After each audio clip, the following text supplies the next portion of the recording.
Johnston. Oh, I'm curious. That's great. Welcome to the City of Littleton Planning Board. You hear me? Gavel. Can everybody hear me back there? Okay. I'd like to start this hearing with roll call. Board Member Bartlin. Present. Board Member Bolt. Here. Board Member Dusen. Here. Board Member Elrod. Here. Board Member Graham. Here. Board Member Moore. Here. Board Member Rudnicki. Here. Board Member Samuelson. Here. You have a quorum. Thank you. I want to welcome everybody for showing up and ready to talk about our case tonight. But before we do that, we have a special agenda item that I'm adding. Doreen, could you please come to the podium? Take notes while you're. Well, I meant that thing. You remember the podium. You got to stand at the hot seat. Doreen is retiring.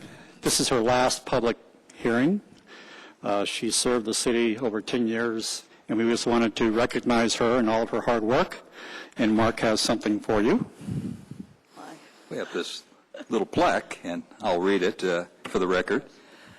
The Littleton Planning Board wishes to bestow its gratitude upon Community Development Administrative Coordinator Doreen Wilson for your 10 years of meritorious service and patient suffering through interminable board meeting pontification. Okay. Given this day, June 24th, 2013, under the Great Seal of Exaltus Windbagnus. Thank you.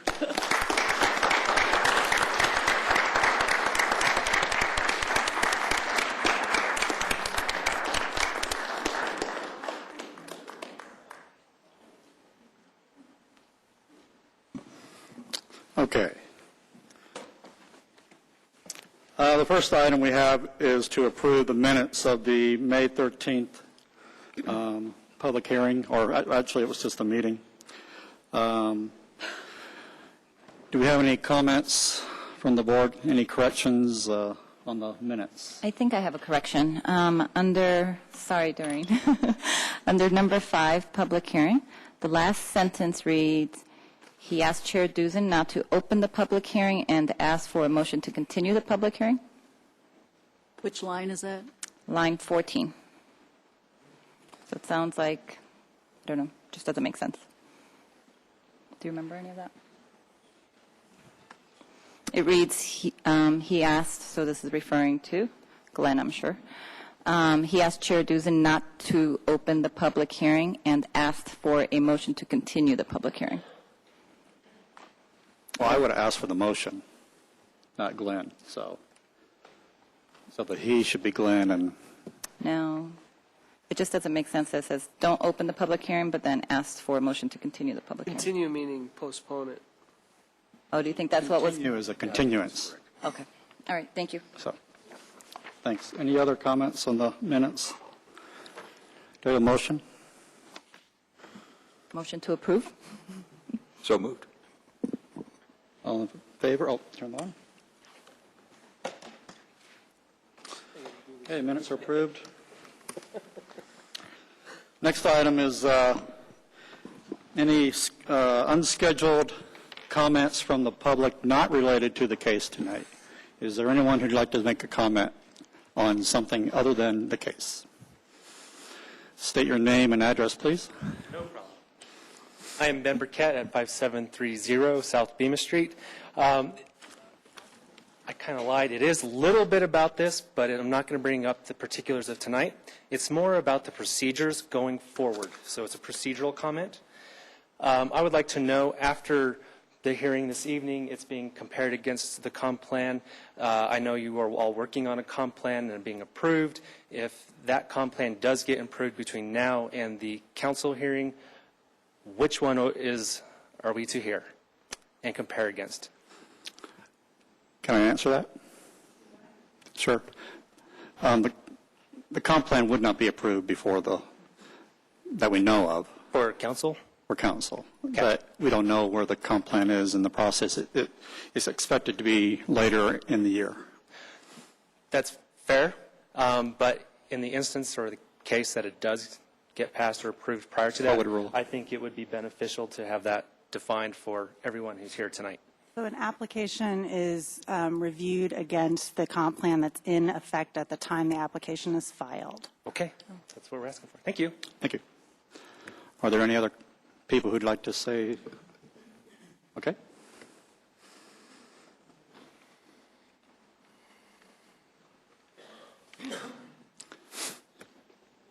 Hi, Planning Board. I am Pam Chadbourne. I live at 5402 South Nevada Street. The council voted to dismiss Planning Board member James Ranville, and I don't understand why. I think that that should be more public. I don't know whether you folks can supply anything to us about that, but that's my request. I want to understand why James Ranville was dismissed. I can't answer. Whoa. How'd the volume go? We can't address that, but the city manager can. And there is no city manager here, is that correct? Development Director, maybe? Can the community development? We can get back to Pam with whatever details we can, that For, we have. and for what it's worth, my request is for public information. It's not for me. This is something that affects the whole city, and we all need to know. First of all, he is Scott Ranville. Scott, I'm sorry. Yeah. James Ranville is another person. Okay. I can't address that right now, but we can get some information for you from the city. Great, and I would appreciate it if it's read in public session at some point. Thank you. Any other comments or questions? Okay. Okay, moving on.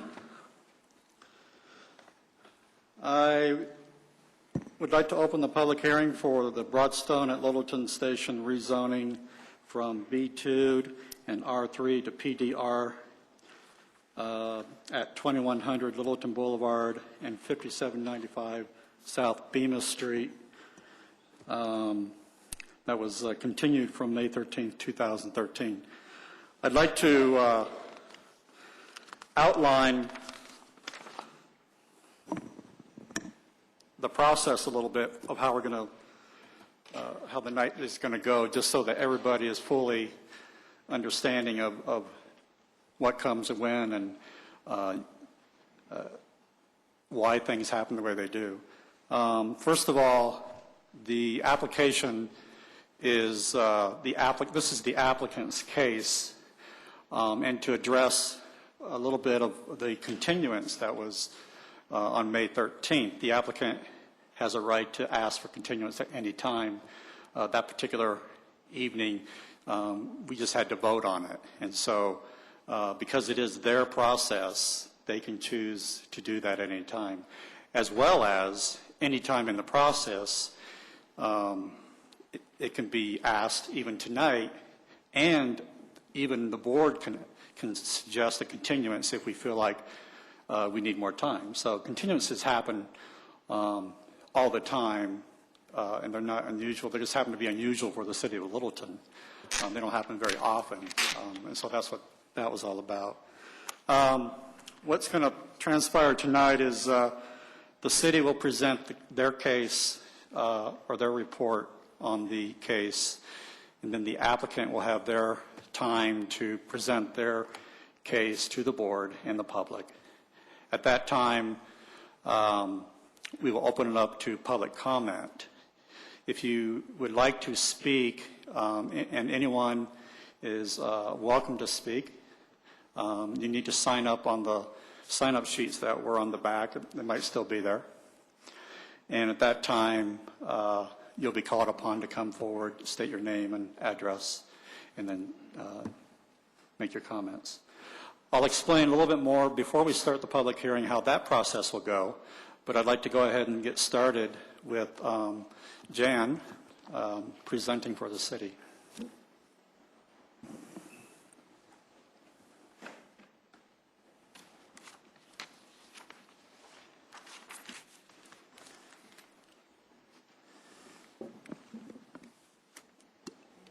Good evening, Planning Board members and the audience.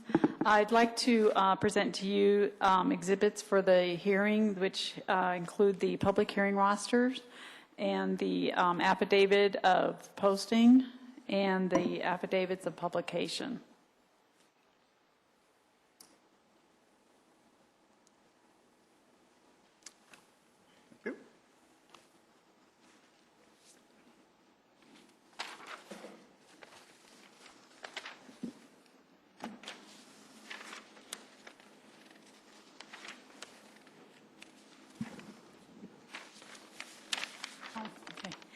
Tonight we have an application before us to rezone property that was formerly known as the Sheriff's Site located at Bemis and Littleton Boulevard from B2 to PDR. Also, as part of that ownership is a parcel to the south that's zoned R3 that has a single-family home on it right now. That's all under the same ownership and the purchase to contract for rezoning both these parcels to allow multiple family residential development. To the north of the site is the municipal courthouse, historic courthouse it's referred to. To the west is the railroad and also the Alamo Bridge into downtown Littleton. To the south of the site is just it's vacant. It's actually a floodplain that's owned by the city. And to the east of the site is single-family residential, and which is zoned R3. And then up more towards West Littleton Boulevard, it's zone T transitional with some commercial uses directly up near the Littleton Boulevard intersection. I'm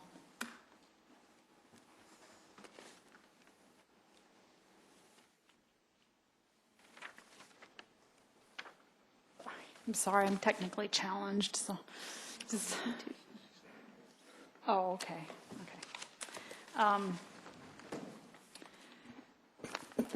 The property, of course, currently has two existing office buildings on it, and the proposal is to demolish those two buildings and build it,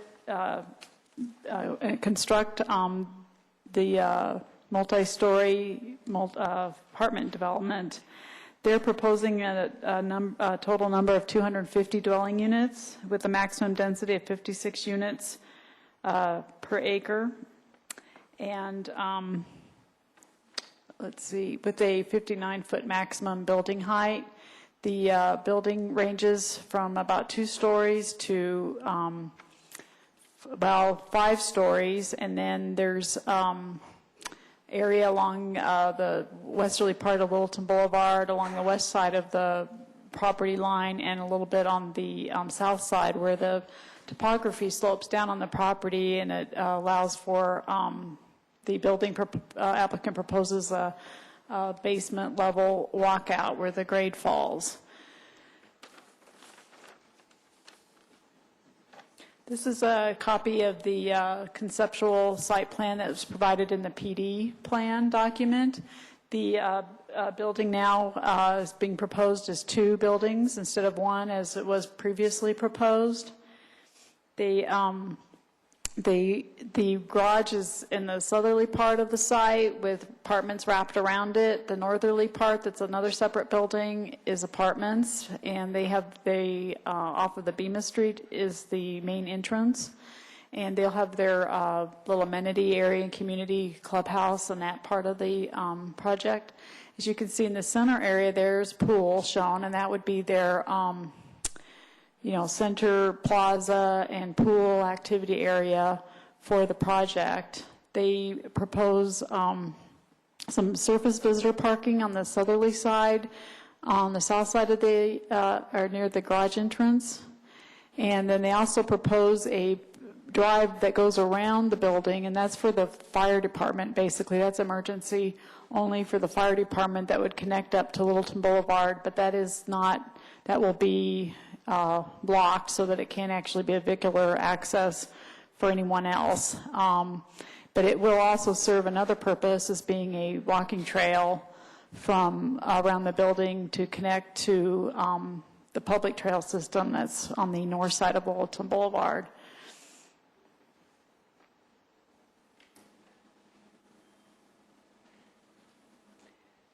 Oops. The major changes from the previous application are the reduction of the number of units from 300 to 250, and the reduction from density to 67 dwelling units to 56 dwelling units per acre, and the fact that they did divide the building into two buildings, as I previously described to you. Another modification they made is they added some additional building setbacks for the higher floor levels that actually created greater step backs above the second floor. I'll go back. For instance, off of Bemis Street, they're proposing a 20-foot building setback for floors 1 and 2. That's measured from the edge of the right-of-way, the property line. And then for the third floor, it has to set back an additional 20 feet from the property line, which basically puts it 5 feet back from the edge of the second floor roof. And on the fourth floor, they have an additional 45 feet from the property line, which puts that 25 feet back from the edge of the first two floors.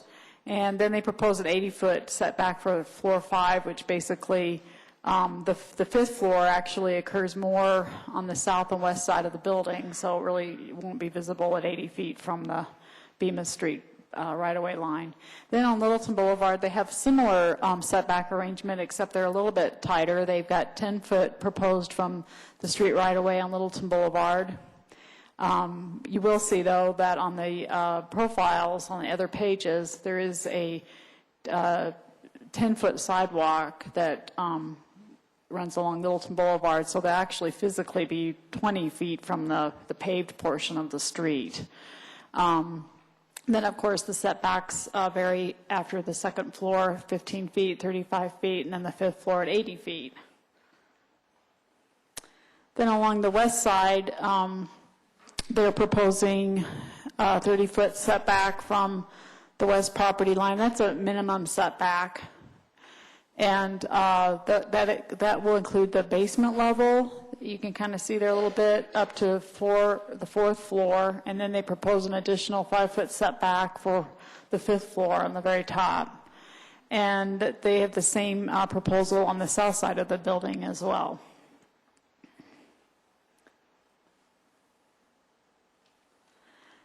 The policies that require evaluation by this, there's the policies that the City Council and the Planning Board use in order to evaluate this proposed rezoning are the comp plan, the city's comprehensive plan, the citywide goals that are described in the comp plan and policies, along with the Stern Park neighborhood plan and the downtown neighborhood plan. In addition to the comp plan, there's a document called the Littleton Boulevard Corridor Study and Design Guidelines for the sheriff's site. And this was done several years ago when the Planning Commission at the time was studying the corridor study for Littleton Boulevard. And there was a tire study done for that whole boulevard, but there were specific guidelines developed for the sheriff's site. And then the other site in this study was known as the Community Center at the time, and that is now known as Littleton Station. Okay. I've listed up here what's in the staff report is the pertinent goals and policies of the city-wide goals and policies of the comp plan. And goal 1 deals with preserving Littleton's unique character, protecting its historic structures, view preservation, and landscape preservation, topography, human qualities, and encouragement of variety in housing stock and types of people. And the staff had earlier had concerns about the building as it was very tall and fairly monolithic across the west side there.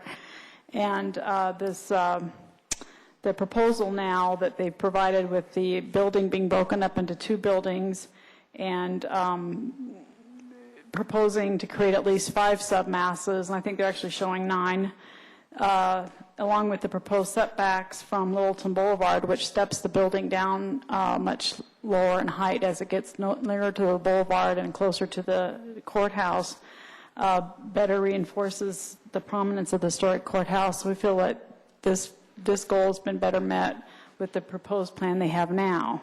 Also, the staff is recommending several conditions of approval that are in your report, and we feel that condition 4, which is review of the architectural site and landscape design by the planning board, would further ensure that the massing and architectural details will respect the courthouse and result in an aesthetically pleasing view from downtown with that process. And goal 2 is developing Littleton's economic independence, and we emphasize downtown as Littleton's economic and social center. And the development of the site at its full potential of B2 will actually, we feel, will have a greater impact on the adjoining neighborhoods because that's a commercial zoning. And this actually conflicts with some of the other goals that are in place to protect the neighborhood. The additional residences at this location will increase the market for Main Street and Littleton Boulevard businesses. And staff condition that recommends that, a small commercial use such as a coffee shop that could be put in the building on the Littleton Boulevard side would also add some commercial flavor to that building and provide a little mixed use in there. Also, the adopted design guidelines for this area does recommend multiple family residential in this location to support the nearby light rail transit station. And also, the applicant has provided a fiscal benefit comparison in their application package that compares the different revenues between if the site was developed commercially versus being developed as their proposal with multifamily residential. Then goal 7 was promote and maintain an attractive and healthful living environment for the present and future Littleton residents. We feel that the reduction in the scale of the building lessens the visual impact on the adjoining neighborhood. The Bemis Street side, they've lowered it so that the first 2 floors have a 20-foot setback from the street, with the upper levels being stepped further back, so that the appearance from the street won't be as tall a building. Also, in addition, providing again the residential housing near the light rail station will encourage walking and another mode of transportation that's not vehicle use. And also the recommended conditions of approval that include widening the sidewalk along Bemis and installing a traffic signal at Bemis and widening the sidewalk on the Alamo Bridge will provide safer pedestrian access to the transit in downtown. And also another condition of conveying the easement to construct the trail connecting to the public trail system and constructing a sustainable building all add for a healthful living environment. And then housing policy 11 encourages non-energy and efficient construction techniques in all types of housing, and the applicant is proposing a LEED certified building, and that we feel addresses policy number 11. The land use policy 1 recommends PD zoning for infill properties in Littleton, and the PD zoning, this is what they're actually proposing, is the PD zoning. It's a process that allows specific standards to be applied to a particular development in order to mitigate impacts to the surrounding neighborhood and area. So in addition to development standards that are presently noted on the PD plan to help mitigate those impacts, the staff has also recommended, several conditions of approval that, if approved, would be implemented on the PD plan to further help in mitigating any negative impacts. Land use policy 3 is new development in interior established neighborhoods not adjacent to arterial streets should respect the existing densities and land uses of the neighborhoods in order that the character is preserved. And this revised proposal, along with implementing the conditions of approval, we feel will result in the residential development that is lower in scale and building mass and more compatible with the surrounding neighborhood. And actually, it's actually presently commercially zoned. So the residential use would be more compatible with the neighborhood. Transportation policy 2, which is provide traffic controls on internal residential and collector streets to improve safety and maintain proper levels of traffic speed and volume. Two things going here. The traffic signal is proposed to be installed at Bemis. The applicant has agreed to do that. It's also recommended in the conditions of approval that that would be done as part of the zoning and at the cost of the applicant. In addition, there's proposals to mitigate the southbound traffic coming out of the project onto Bemis Street. That's also addressed in the conditions of approval as well. And Transportation Policy 10 addresses pedestrian. And as was stated before, conditions 8 and 9 in the recommendation address this with the widening of the sidewalk and the widening of the sidewalk on the Alamo Bridge. And then even though this project is not actually in the downtown area as defined by the downtown neighborhood plan, the downtown neighborhood plan does address this adjacent property as being a gateway into downtown. So it does have these policy statements that address this site.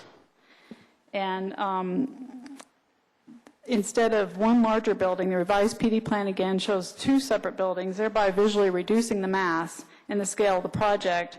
And the standards on the PD plan and the new recommended conditions of approval provide more building step backs, further reducing the scale of the building in relation to the historic courthouse. And also staff is recommending a more robust architectural review process because of the significance of this site. And this is actually a review process that's more involved and detailed and rigid than what our code actually requires developments to go through presently. The other part of the comp plan that is considered under this project, of course, is the Stern Park neighborhood, of which this project is in. Neighborhood Goal 1 talks about preserving the unique character of the neighborhood and general quality of life aspects. We feel that the revised proposal and implementing the conditions of approval will result in a residential development, again, that's lower in scale and building mass and more compatible with the surrounding neighborhood.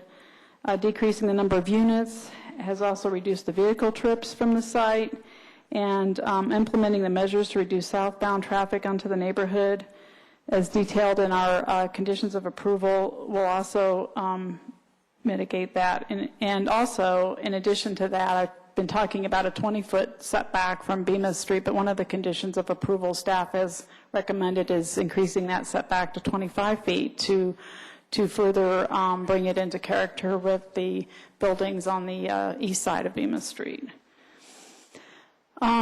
Neighborhood Goal 2, of course, deals with traffic controls and transportation. And again, you know, we talked about the installation of a signal at Bemis Street. That also is pretty repetitive there with transportation policy number 1, same thing, the signal plus the widening of the sidewalks. And then, of course, land use policy 2, the emphasis in the decision-making process be placed on the preservation of the neighborhood as a sound and desirable residential area. And that's dealt with this PD process where we can actually look at the specific standards for this proposed rezoning to mitigate as many issues as possible.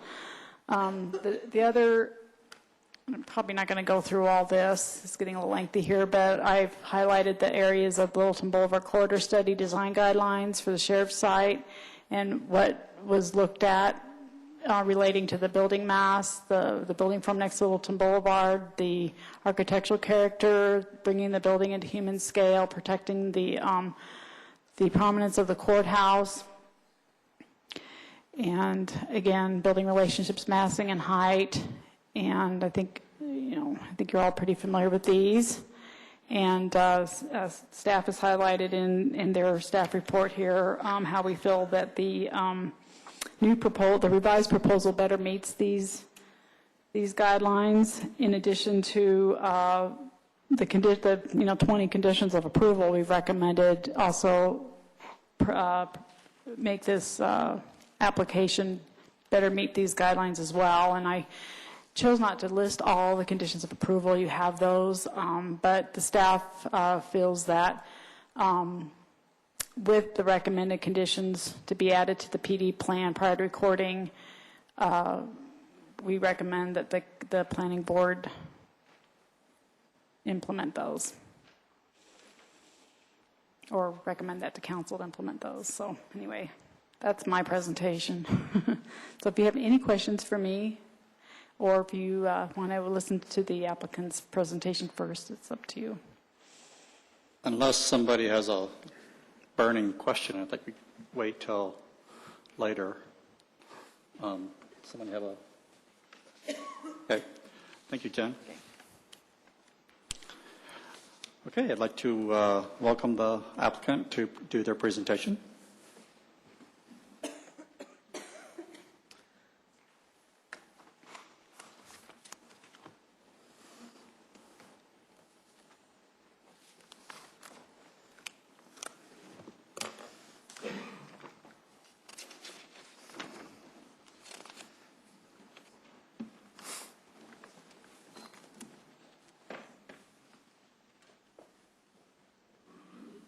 Good evening, Planning Board members. My name is Mackenzie Jellum. I'm a Development Associate with Alliance Residential Company.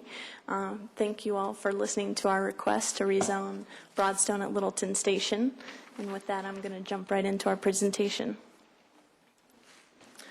A little quick background on who Alliance Residential Company is. We are a fully integrated national operating company that focuses on acquiring, owning, developing, and managing multifamily property throughout the United States. We have 12 divisions spanning from California all the way to the East Coast. Andy Clay, who's with us today, is the managing director of our Denver office. He's a Colorado native who's worked in the real estate and management industry for 14 plus years. Within that time, he's developed over 4,000 units and managed more than 1,000 units in the Denver metro area. We are currently under construction on 2 other apartment communities in Denver. One is Broadstone Gardens at Cherry Creek, which will open in July, and Broadstone Blake Street, which is directly across the street from Coors Field in downtown Denver, will open in January. For tonight's agenda, I thought we would walk through a summary of our application. We want to give you all a little history on the evolution of our design process. Then we're going to focus on the justification for rezoning and why we think a PDR is the best use for this site. We're also going to have Brian Duffany with Economic Planning Solutions present his fiscal analysis. He performed on the site to analyze what we're proposing versus what we think is a realistic scenario that could be built under the current use by right. We're also going to highlight some of the consistency with the goals and policies of the comprehensive plan, the Stern Park neighborhood plan, and the Littleton Boulevard corridor study. Similar to what Jan just went through, we want to highlight those goals and policies that really focus in and are relevant to our site. And lastly, we want to talk about how we have accommodated the community. This has been a long process for us. We've engaged the community and the staff, and we've heard some great feedback, and we just want to walk through what suggestions and comments we're incorporating into our final design that we're presenting tonight. And with that, I'm going to turn it over to Andy Clay to talk about the specifics of our rezoning.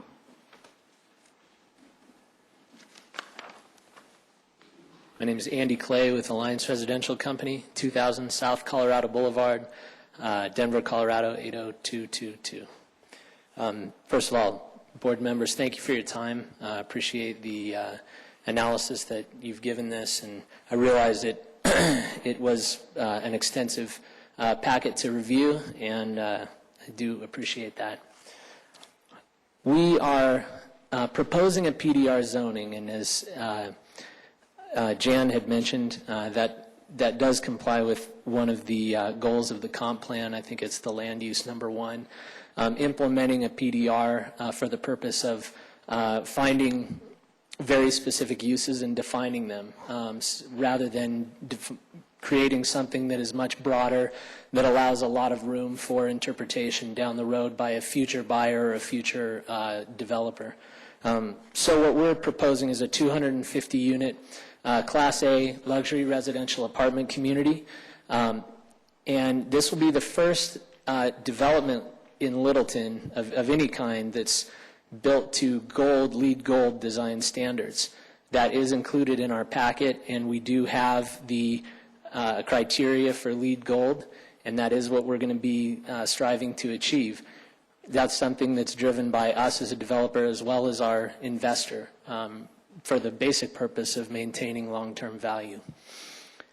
Our proposed development is an attempt to try and strike the balance between the existing residents and their goals, what's best for their neighborhood, as well as what the city has identified as a development catalyst site because of its proximity to downtown Littleton and to the light rail station. So while I'm sure there will be plenty who disagree that we've achieved that, that is our goal. We have agreed at the staff's recommendation. We had discussed it previously, but staff recommended as a condition that we include 1,200 square feet of potential retail. You'll see in the conditions what we've committed to do is market it as that for at least 3 years after our CO. We would, in the meantime, operate it. We would build it out, finish it out, and operate it as a private amenity that at any time could be leased out to a cafe or something along the lines that the city was recommending. So the application represents 4.5 acres.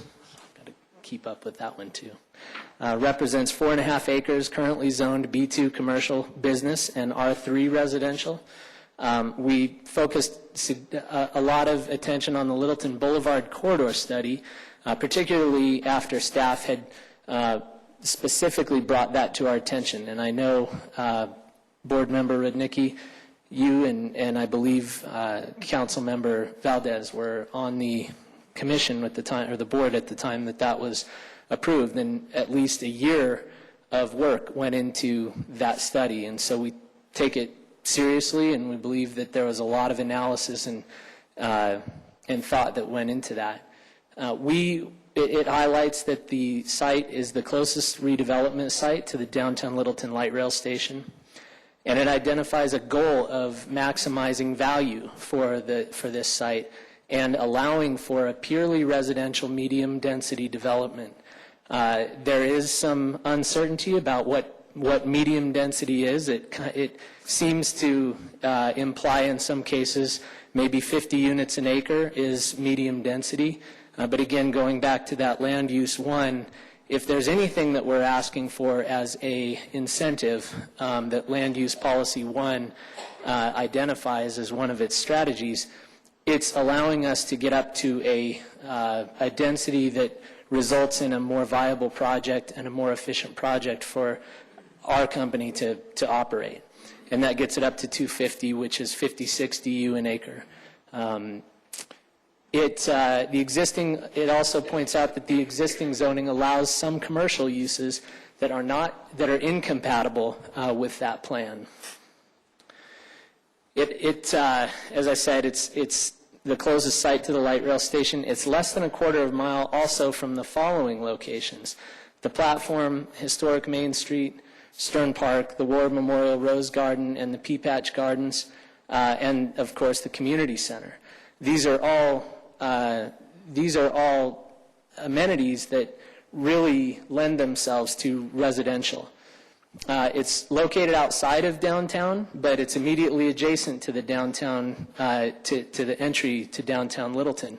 So again, it doesn't seem to be the best location for retail, and certainly the market right now and in the near future for commercial and retail would suggest that this is probably better suited for now and in the near future as a primarily residential project. And we hope that it strengthens the identity of the entrances to Littleton. And we'll show you, our architect has some updated architectural designs that I'll introduce him in a little bit. He can walk through those and spin it around and all that for you. So we started the process in August of 2012 when we went under contract with the current owner. We started meeting very soon after with the neighborhood and various other members of the community, from Hoodlum to the Stern Park neighborhood. We met with several people and groups and smaller groups of individuals as well. We made our first rezoning submittal in October of 2012, continued to meet with stakeholders in the community, and then we made a second, third, fourth, and later a fifth rezoning submittal based on the continued feedback received from both the city and the neighbors. We've met on 15 different occasions with individual residents, small groups of residents, larger groups of residents, in an effort to incorporate feedback from the community at large. We were very open that while we hoped they would maybe support us by the end of it, that wasn't necessarily our point. We believe that even though that some folks disagree with what we're proposing, and we knew probably would down to the end, we do value their feedback. And the proposal that you see in front of you tonight really does reflect the input of that community of folks. We were granted a continuance, as was mentioned, on the 13th, so that we could have additional time to advance our conversations, and that resulted in a architectural move that we did not think we would ever make or get to, but we're here with that tonight. And that was partially the feedback of staff and partially the feedback of the residents, who I suspect were, somehow in communication as well. So the evolution of our design, up on the top left, you can see the original concept. We were focusing on the idea of stepping back the building. Our idea of stepping back and staff and the neighborhood's idea of stepping back was different. And so what you see at the bottom right was kind of the next phase of the design. And after that, we were made aware that some of the input we were getting didn't necessarily reflect what the community was hoping for. If you, on the previous, the light-colored highest element there was actually right up on Littleton Boulevard. What you'll see in this evolution is it starts moving to the south, and then it starts dropping down, and that is some of our initial direction from the city's architectural consultant was to really create this bold element right there on the corner.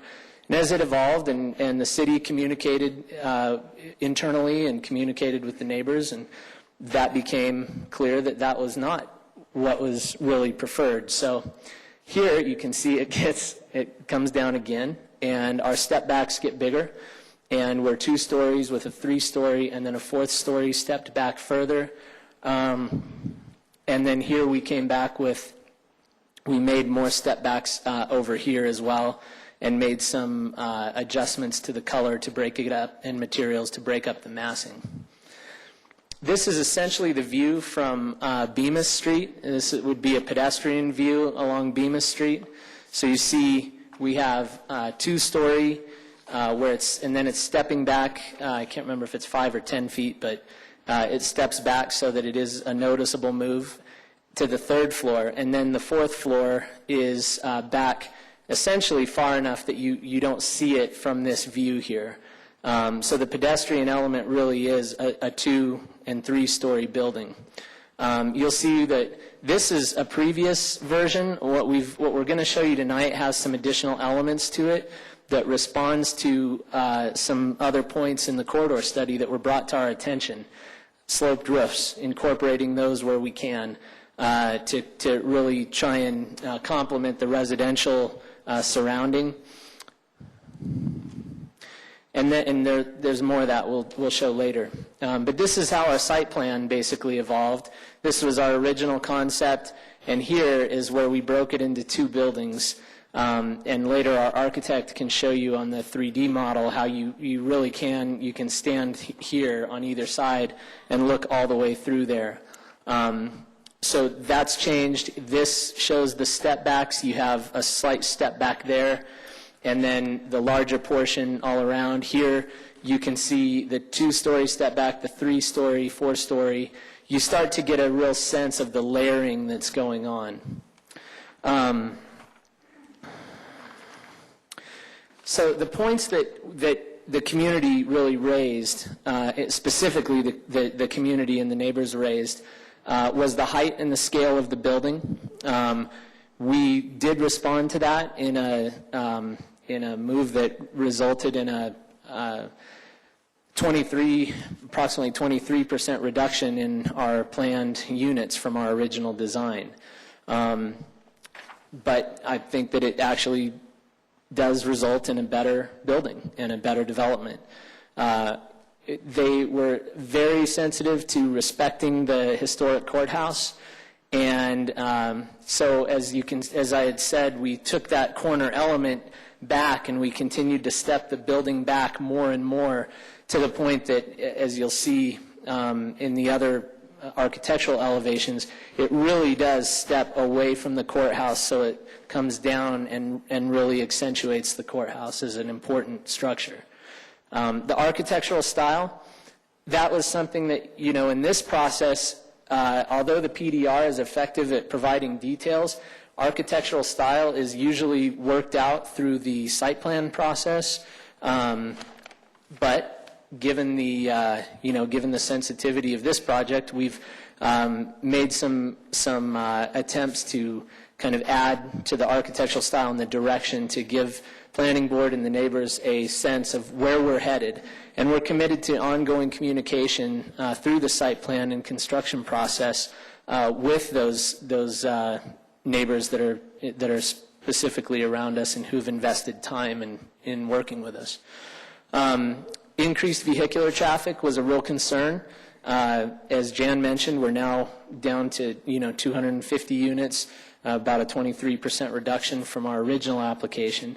But we will be installing a traffic signal at the intersection of Littleton and Bemis, and we believe that will help.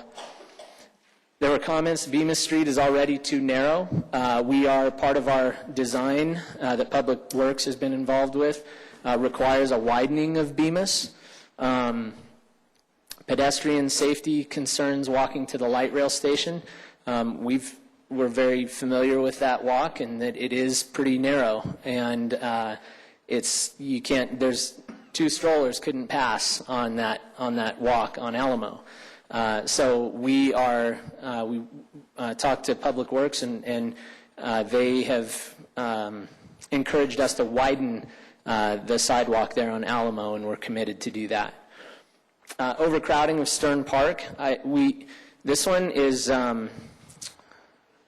right now. We would be paying the parks fee, and that would all. We've talked to South Metro. We've talked to Public Works, and they've agreed that they would focus all of those funds to enhancements to the wetlands area and the improvements to Stern Park. They would do that in a charrette-style process that incorporates the neighborhood around them, and that would allow for input on how that gets used and how it evolves. But I understand that could change, that the dollars for impact fees are being studied, and I am aware that we'll be responsible for whatever is approved at the time that they're adopted, and assuming that happens before our building permit, which I'm sure it will. So that one is a little bit out of our hands. The other one was increased crime. One of the things about our communities, and this gets to a bigger question about apartments versus condos, ownership versus renting, and all apartments are not the same, obviously. We are an institutional developer. We have investors who are basically a big target, and so are we when it comes to liability. So we have very strict screening criteria for our residents. All of our residents have to pass a background credit check. We do not. I can get you more detail on that if you'd like, but we are very strict on the residents that live at our properties, and we're allowed to be, even by when we're staying in compliance with fair housing and Title IX. We do have strict credit checks and background. We have on our sites what's called courtesy. We call them courtesy patrol. They are generally police officers from Littleton or another municipality who live on site, and we give them a discounted or free apartment just for the purpose of having them on site so that they're a presence. The residents usually have a cell phone number for that courtesy patrol officer, and that way if there ever is any disruption on our property or off our property, that's who they call, and it is an actual police officer. And then we also build our communities with surveillance cameras. We have a lot of high-end finishes in our clubhouses and in our amenity areas, and we are sensitive to damage and theft and things like that. So we do have surveillance on the interior of the building as well as on the exterior. Which I believe is, my understanding is they don't have anything like that right now in the current buildings. The other one, which is kind of tied to that, is the longevity of the building. That's a big one because I understand people's concern about deteriorating value. And probably the biggest point related to that I should make is that the building, especially in Colorado, it can be apartments, it can be condos. I know you can all name communities that started as condos and turned into apartments. There are apartments that have been purchased and turned into condos. In Colorado specifically, multifamily is multifamily. Right now, in the state of Colorado, the legislation is not very conducive to condo development. And so you don't see a lot of it, and at least for another year it looks like that will continue to be the case. And so that's part of the reason why, 8 years ago you did see more condo development, and right now you just don't. Developers aren't willing to take that risk. Now, what is possible is that a building like ours, particularly one built to condo specifications with high-end finishes and built to LEED Gold standards, it's not uncommon at all for those to be converted into condos at some point and sold as individual units. But keep in mind, even when you look at condo communities, a lot of times people think of that as, well, it's inherently better. But what happens is when people choose to rent and you have more renters, people who own condos a lot of times rent them out. And then they're renting them out as individual owners, and so there is nobody who's necessarily governing the screening criteria of those leases and the residents who are applying. Construction traffic.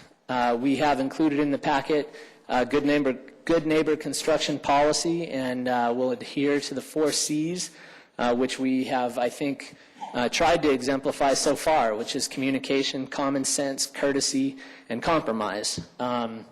We have successfully done this on other projects that are directly adjacent to residential, single-family residential.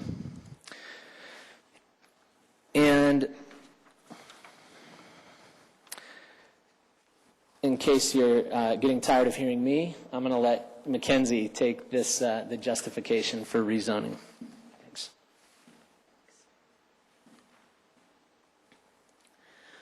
Okay, and so one of the big things we want to stress with the current zoning, the B2 commercial, is the uncertainty of it.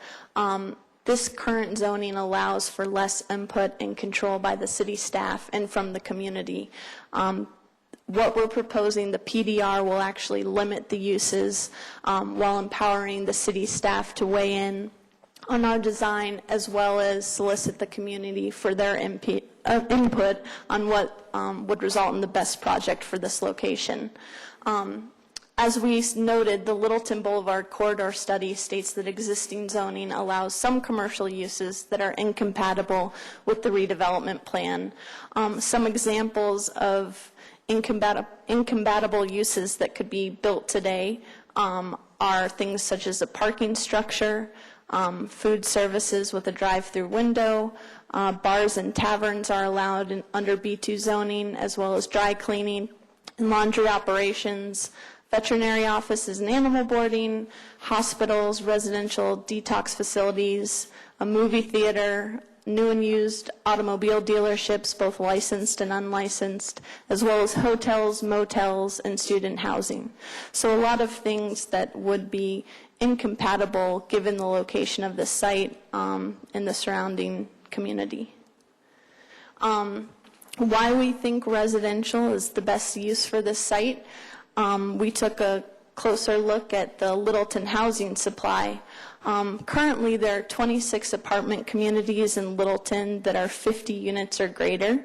Of those 26 communities, 5 are rent-restricted developments, so that leaves 21 communities that are market rate, which represent just under 4,000 units.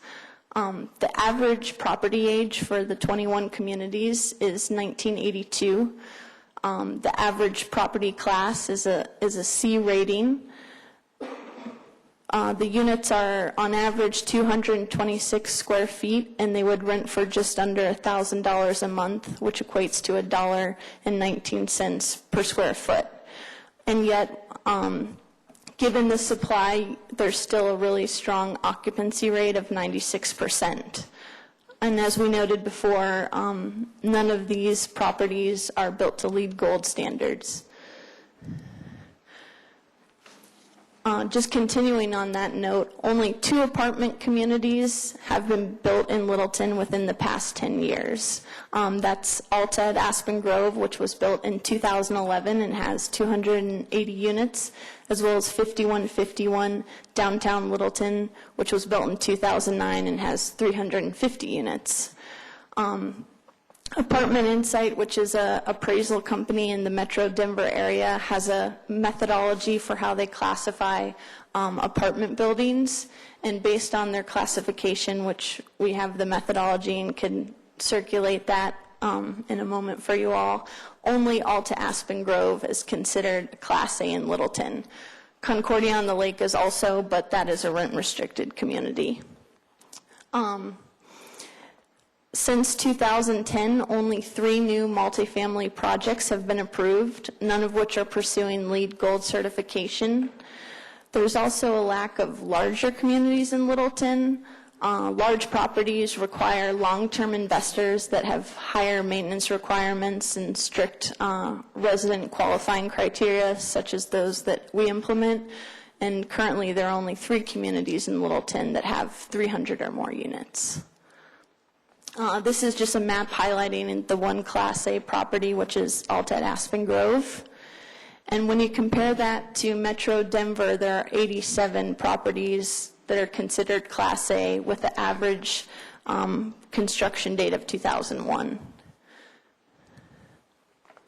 We also had CBRE prepare a demographic report for us, which we included in our economic analysis package. We wanted to highlight some of their findings. One being the majority of households in Littleton are actually 1- and 2-person households. This fits in nicely with our proposed unit mix, which is a mixture of 1 bedroom, 1 bath, and 2 bedroom, 2 bath. Also to note, the majority of households only have 1 vehicle.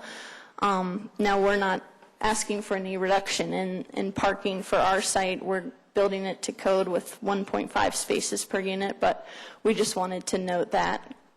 The majority of the population, 30%, is between the ages of 45 and 64, and then following behind, 24% of the population is between 25 and 44. These two age groups represent our target demographic at Broadstone at Littleton Station. We're focusing on empty nesters and baby boomers who want to downsize. They could be coming from surrounding communities or already be living in Littleton and just are ready to downsize. Also young professionals and emerging families. We classify emerging families as the young couples that might have a small infant or toddler, or maybe thinking about starting a family, but they're not ready to commit to home ownership yet. The majority of housing structures in Littleton were built between 1970 and 1980, with only 2.5% built since 2005 or later. Also to note, only 6% of the employed population over the age of 16 utilizes the public transportation. Obviously, the proximity to the downtown Littleton light rail station is a huge plus, and we think our residents will definitely utilize that. The highest percentage of families in Littleton are married couples with no children. Again, this speaks to the target demographic that we're shooting for of the emerging family. So just to recap, we'll be a 250-unit development, Class A luxury apartment that's going to be built to LEED Gold standards. Some specific information on our site is that our units will be 890 square feet for the average, with a monthly rent of $1,481, which translates to $1.66 price per square foot. So this is obviously quite a bit more than the current average in Littleton. And we'll be proposing a unit mix of 45% one bedroom, one bath, and 55% two bedroom, two bath. The Denver metro economy is very strong right now. We're at a 5-year high in terms of our consumer confidence, and we continue to add new jobs at a steady pace. The Metro Denver Economic Development Corporation noted that the employment picture advanced greatly between March and April. We added 17,000 jobs, and the unemployment rate dropped to the lowest point since December of 2008. Governor Hickenlooper is obviously a strong advocate for attracting businesses to relocate to Colorado, and he stresses the point that we've attracted more 25 to 34-year-old workers than any other city from 2009 to 2011. And again, just to note this increased demand and residents utilizing transportation and therefore wanting to live near it. We also want to note a study that the MacArthur Foundation completed back in February. They surveyed 1,400 individuals, and we're asking them to sort of assess the risk of home ownership today versus what it was 20 to 30 years ago. 81% of people surveyed said they thought it would be more likely today that banks would foreclose on homeowners than it was 20 to 30 years ago. 77% found that it would be less likely to have enough money for the 20% down payment you need for a home or condo than it was 20 to 30 years ago. And lastly, there showed a lack of the building equity. People don't believe, they don't see that you can build equity and wealth through home ownership as much as you could 20 or 30 years ago. Homeowners were also asked if they would consider renting in the future, be it the near future or closer to retirement. And all of the homeowners surveyed, a strong 45% said that they would consider renting. Also to note, the highest percentages that would consider renting were post-grad educated individuals, as well as those making over $75,000 a year. So just highlighting that there is an evident shift from homeownership to rentals. And lastly, Witten Advisors, this is a slide that represents where people consider living. The highest category is called suburban mixed use, and that would be what we consider downtown Littleton. These are individuals that want to live in an urban environment. They don't necessarily want to be right in downtown Denver, but they want to have walkable amenities, access to downtown retail and shopping, and the light rail. And now I'm going to turn it over to Brian Duffany with Economic Planning Solutions to discuss the fiscal benefits. Okay. Again, Brian Duffany with Economic and Planning Systems. We're an economic and land use consulting firm here in just up the road in Denver. About 2/3 of our clients are public sector clients, cities, counties, local governments, and about 1/3 of our clients right now are private developer clients. We've worked in, I think, just about every community in the metro area at some point over the last about 13 years or so. We were asked to prepare some independent estimates of the major city revenues that this project would generate if it was completed. Those are largely property tax, sales tax, which are annual revenues, which would occur every year into the city's general fund, and then the development and construction fees and permits, which are one-time revenues that would accrue during the construction period. We compared two scenarios. The first is the project that's proposed under the proposed zoning change from B2 to R3. Just as Mackenzie and Andy described, it's 250 units with an average unit size of about 890 square feet.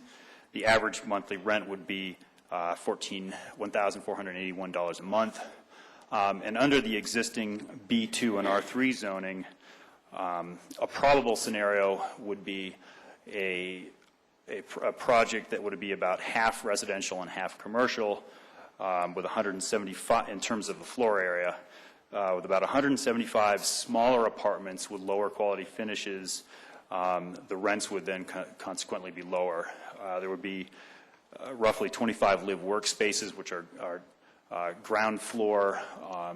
They're basically apartments, but they can be built with a front space that can be finished out as either commercial or sort of office space. You might envision it as a storefront or a professional office. And then 9,000 square feet of ground floor retail. This is the summary of the revenue estimates. You see on the left side is the proposed zoning. The proposed zoning change would generate about $120,000 a year to the city's general fund. That's about 1.4 times what we estimate would be generated under the scenario that could be built under the existing B2 and R3 zoning. And I'll go through this in a little bit more detail.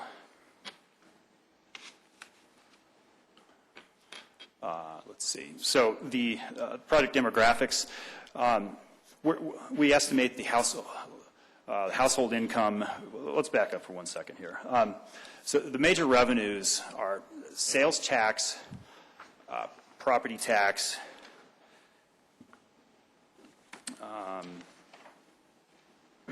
apologize. Yeah. So the major ongoing revenues are sales tax and property tax. If you think about how revenue is generated within a city, to generate sales tax, which is most of the revenue in our local government fiscal structure here, you need commercial space, but you also need people with money to spend. You can't just generate sales tax without residents. So we do account for the new household spending that would be generated by the projects, by the new residents in the project. And we do that by estimating the household income within the project. If you use a conservative estimate that household income would be about 25% of the rent, you can calculate an average household income for this project of about $71,000. Under the proposed scenario, the existing zoning would have a lower household income at about $48,500 with the lower rent. And Alliance has Alliance provided us with some demographics from some other projects that they manage in the metro area, and their average income figures are about $50,000 a year in income for singles and $100,000 and up for couples and roommates. I've seen similar figures from the Aspen Grove project that was mentioned as well. For comparison, the average household income in Littleton is about $80,000 a year. So it would be fairly consistent with the current demographics of the city. When you convert the new household income into spending, we estimate that the new residents would spend about $3.2 million in Littleton annually, and that translates to approximately $95,000 in the city's 3.3% sales tax. Under the existing zoning, the spending would be about half of what we estimate under the proposed scenario, approximately $1.7 million about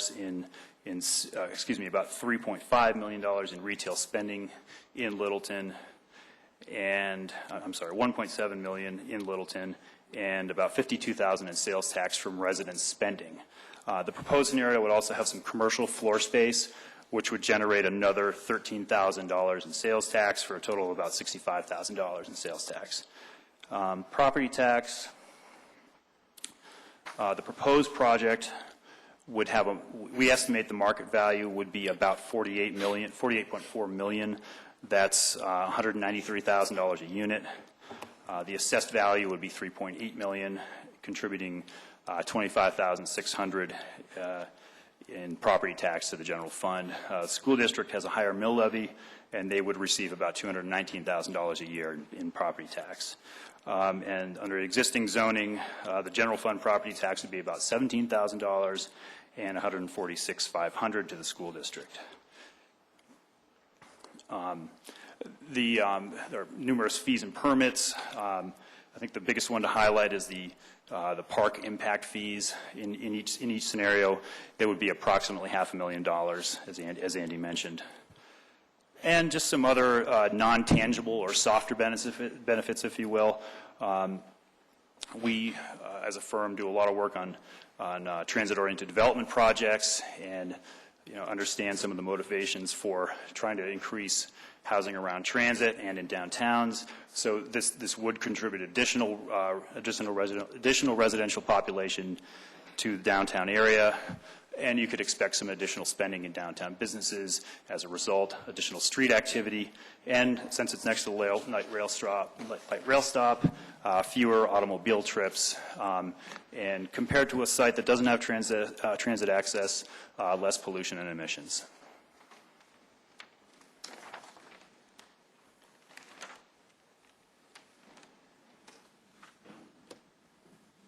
So some of these compliance and consistency with the plans that the city has in place or policies they have in place are redundant, and Jan has already mentioned them, but I do want to highlight a couple of them in particular.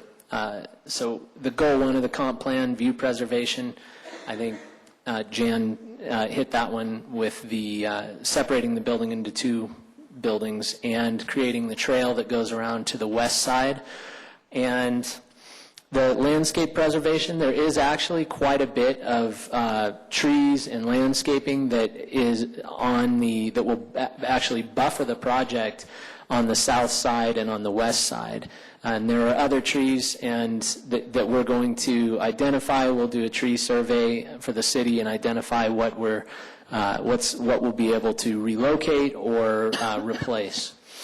The topography, that's one that the sloping grade has allowed us to really bring this up to a density that's viable, but at the same time not increase the overall height of the project. And we actually came up with just over the last few days, another component as we were really studying the topography that our architect will show you that makes a pretty big difference on the west view. It doesn't change our building, but it does change how it's perceived. And then human qualities, we build pedestrian amenities. We're going to be putting in the trail, and we'll likely do things like benches.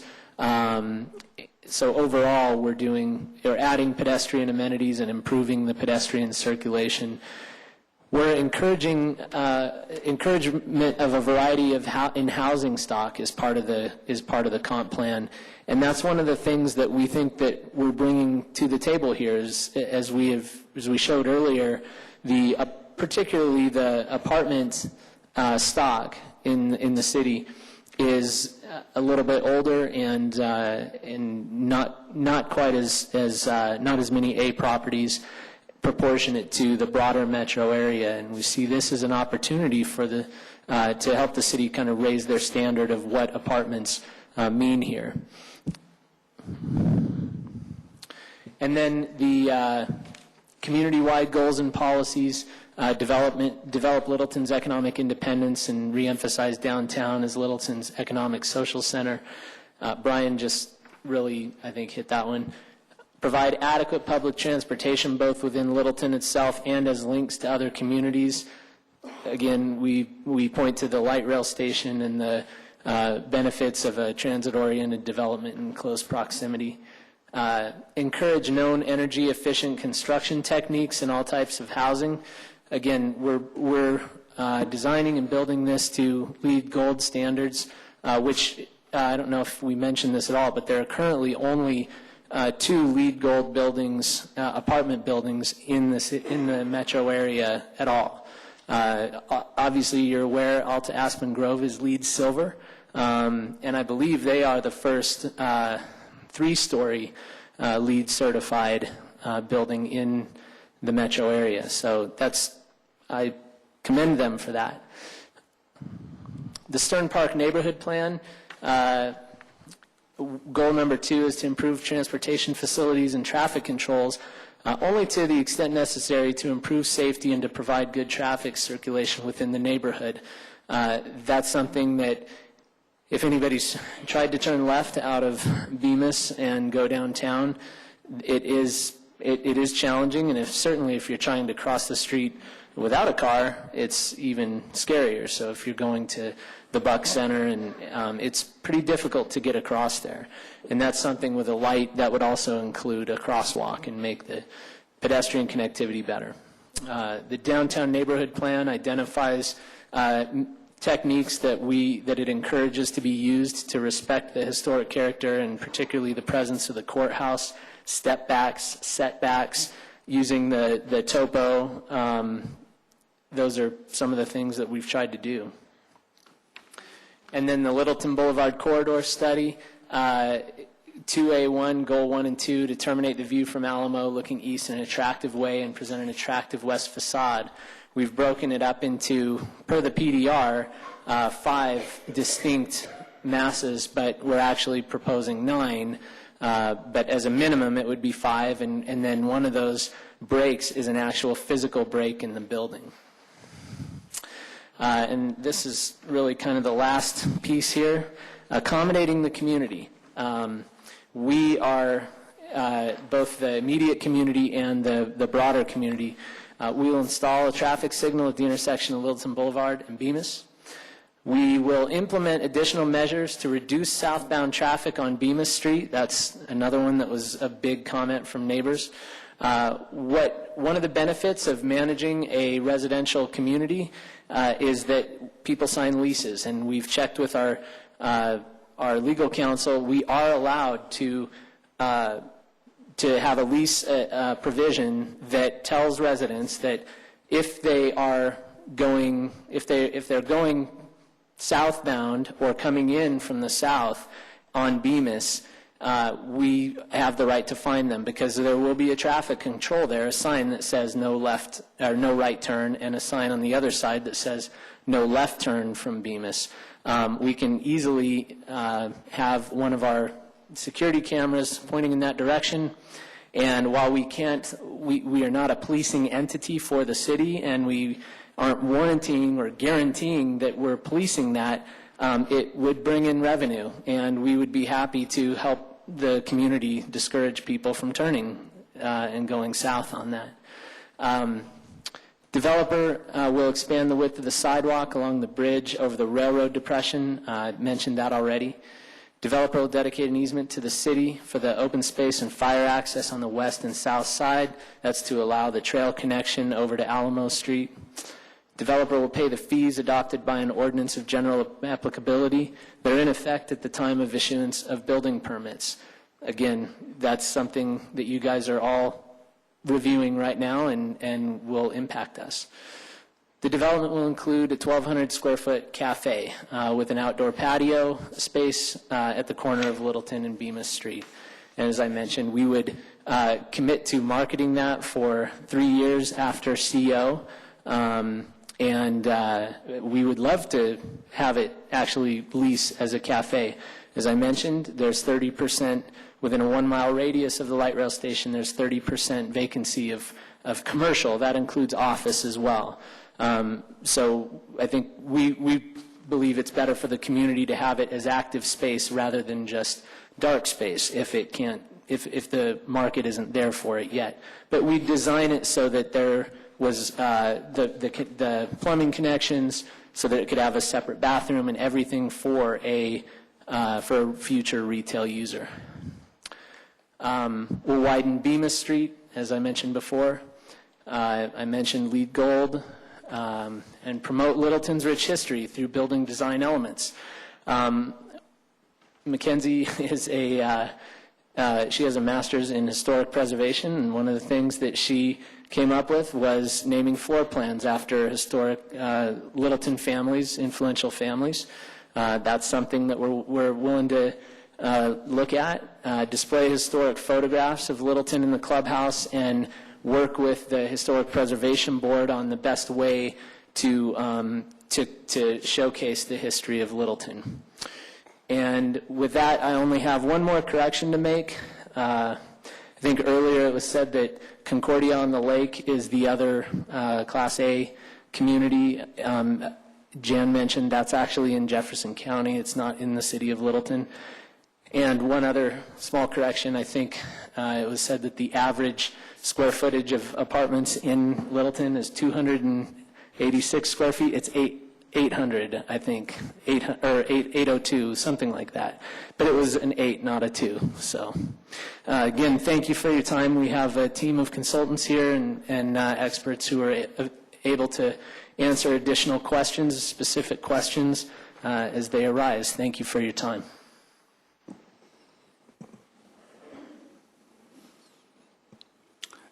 Did you say your architect was going to do a presentation, or the good stuff? I'm used to that. Good evening, everyone. My name is Harsh Parikh. I'm with Parikh Stevens Architects, 3457 Ringsby Court, Denver, Colorado. A quick bit about us. We've been around since 1992, and we've done about 3,500 multifamily apartment units.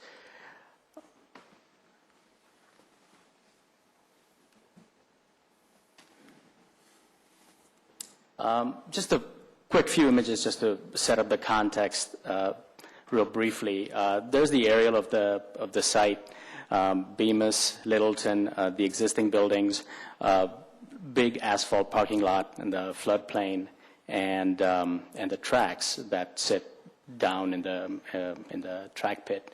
The historic courthouse across the street from us, obviously a very significant architectural resource that, as we got deeper into the process, we learned from the staff and the neighbors how precious a resource they thought this was, and we agree. And so one thing I do want to point out is that some of the architecture you'll see today is slightly different from the packages that you have, is because we've continued to advance it. And one of the more significant changes that, it's tricky because architecture is not usually part of, the early entitlement process. That stuff gets flushed out later. But as you show it to, folks and you do massing studies and they say, well, it looks like a warehouse. And so we've been struggling to develop the architecture while not, knowing all the details. But one thing I hope to demonstrate to you today is that we have advanced it in a more traditional direction. Is one of the critiques that we heard was that maybe our initial direction was a little bit too contemporary, and then actually try to, glean some inspiration from some of the elements of the courthouse. A view from Alamo. You can see the courthouse there, and you can see the existing building there. It does sit up a little bit, but as I'll show you in some side sections that we've studied the view from different perspectives. And here's a view from the actual station, and you kind of see just the cupola poking up right there. And it's hard to see, but you can see just the peak of the existing building right over there. Here's a view from kind of just off of Bemis Street, looking towards what would be the south facade. There's, as Andy mentioned, fortunately a very kind of dense clump of trees here, and there's some over there in the back near the tracks as well that will provide some natural screening. What we hope to do through landscape is extend some of these screening elements and take advantage of Mother Nature's start. This is a view of Bemis Street, looking northward. As you can see, a nice dense foliage on either side. And finally, a view looking at the site from across Littleton Boulevard, two-story scale with this building, which transitions into more of a three-story scale with the other building as the grade drops. So that's the context, and here's the site plan. Just reiterate a couple of things because you've seen this before. I just want to set it up before I get into 3D. We talked about two distinct masses now, and all the important things we heard that we've tried to incorporate here is, locate the entry a little bit farther away from that intersection so that when the traffic light does come here, if this entry into the vehicular entry into the project was up close, then people would see some stacking here at the red light and be incentivized to make a right turn southbound. And so by giving cars plenty of stacking, you encourage movement northward. Step backs to preserve solar access and perception of scale. So as been mentioned already, 2-story, 3-story, then 4, and no 5th story basically allowed in that northerly mass. And then I think this is very important that you're going to adequately park any medium density project. You're going to have substantial amount of parking. It's expensive to put it in structures, but that's how, frankly, you get to medium density. And once you do put it in structures, it's more expensive to wrap it because you've got to mechanically ventilate it, condition it. But it's extremely important. It's kind of, I think, a marker between a Class A and a not so Class A is, can you see a big amount of parking? So we do propose to wrap it entirely, and of course that gives us the double advantage of taking advantage of the views to the south and the west with our apartments. One thing new that we're considering is that we've always looked at this kind of trail connection along here. Of course, our apartments will also empty onto that and hopefully walk across Alamo on that widened sidewalk. But one thing that we recently started looking at is that maybe the public trail ought to be separated from this, just to maybe even give people an option of walking along those homes that open to it, or if maybe you're going faster on a bike or just want to be a little bit farther away, and exploit some sort of a berm element here. Right now, there's a ditch. And what we would do is we would invert it and turn it into berm so that the perception for people going down there would not be of such a tall building, because obviously that's something else that staff and neighbors have shown concern about. So here's a comparative site section, and this was specifically requested by Pam at our last meeting. So here's Bemis Street, and here's the track pit. And I'm trying to show us a sight line of a person standing there, and you can see how over this wall and up the sight line allows you to see the peak of the existing building right now. And as standing here on Bemis, it's a 2-story building. It's got a couple of different heights, but that's basically the scale perception. And when you put a massive building like that and you put parking and you surround it with dwelling units, one of the ways that we're going to mitigate that scale perception is that 5-foot step back after the 2-story, then a more significant step back after that. And then this is actually, through this engagement process, we've been accused a couple of times of showing the most favorable images. So I wanted to cut the section through the most massive and unforgiving part of the building, so I don't face that accusation tonight. And so you can see that even where some few places where the 5th story does exist, parallel to Bemis, that it is 80 feet away, and it does stay out of the visual plane. And then here's the berm.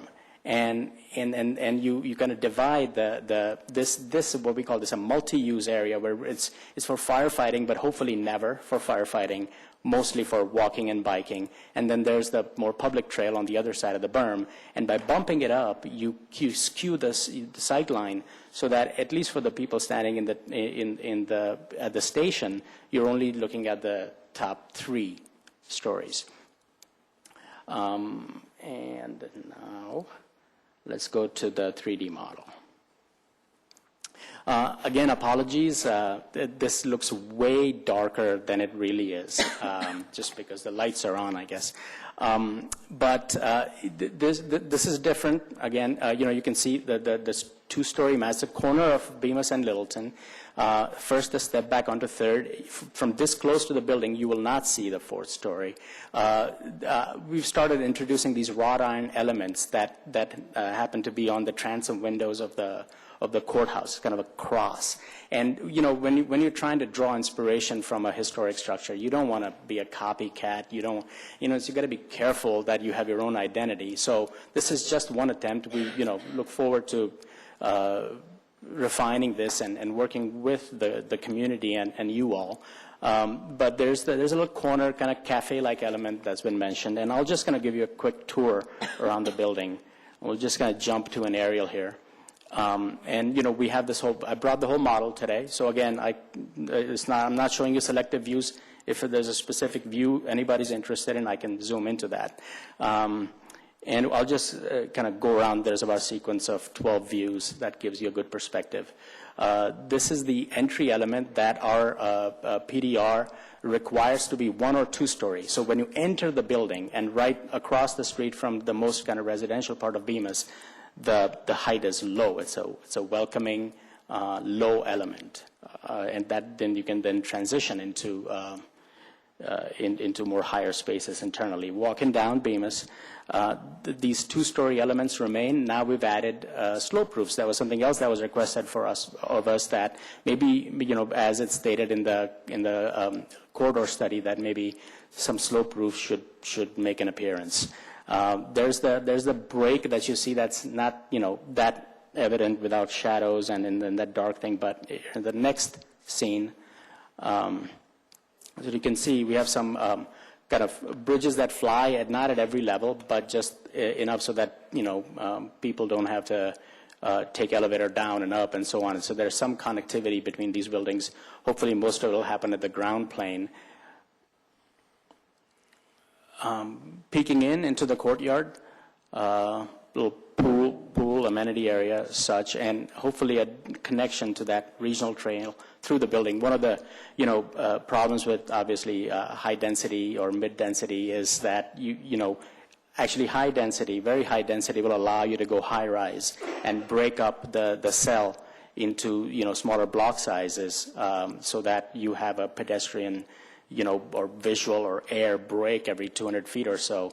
But in medium density, ironically, you end up with these kind of really large structures. So obviously there's a ton of loss of density that happens, but it's something that we felt was very important as it was made known to us. So we've gone ahead and broken the mass, and I think it does let air and wind and views through. Jumping back up again and down to the view I started with initially, on the corner, and just backing away to look at the context of that in relationship. My screen is larger than wider than yours, but the courthouse, at the corner, as you can kind of see in the step backs in both directions, and we kind of defer to the scale of the courthouse. We can see it down there. You can see it down there. Great. Okay. There. Now we can see it. This is from Alamo. Again, two important things here. There's that trail that kind of goes around behind the berm. But as you can see, there's a lot of step back. It's not easy to do in wood frame construction, but we've certainly done enough of them to still make it efficient construction-wise. And you kind of see that sky creeping down when you break the building, which I think adds a lot. And now kind of going down that bike trail. And you can see that berm starting to make its appearance. And if you can see that, you can barely see. I think the berm's actually going to be taller than what's in this model. It's in SketchUp, the software we're using, it's kind of hard to do grading, but you don't really see the walkout level. And continue to go back. And again, you know, we're trying to introduce a downtown-like scale on a downtown periphery. And what we don't want to do is come up with a very kind of large, you know, edifice, a behemoth. So we're trying to come up with a way to communicate this notion that this is a downtown scale, where somebody took a lot and a half, 2 lots, 50-foot wide, 4-story tall, and you know, there was an agglomeration of, obviously it's not, we don't want to make it look Truman Show-like. So there's a balance to be had here. And so, but I think that this starts to get there by lowering the sequence of masses, going down to 4-story. And then if you do that, then you take advantage of that by introducing roof decks, add some life to it, where there have to be tall elements, such as at elevators, stairs.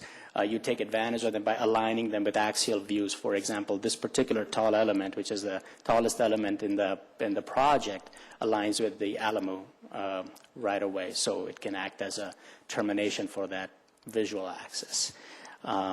Just jumping up again, so you can actually see the lowest level over the berm. Again, you know, corner roof decks, lots and lots of variation.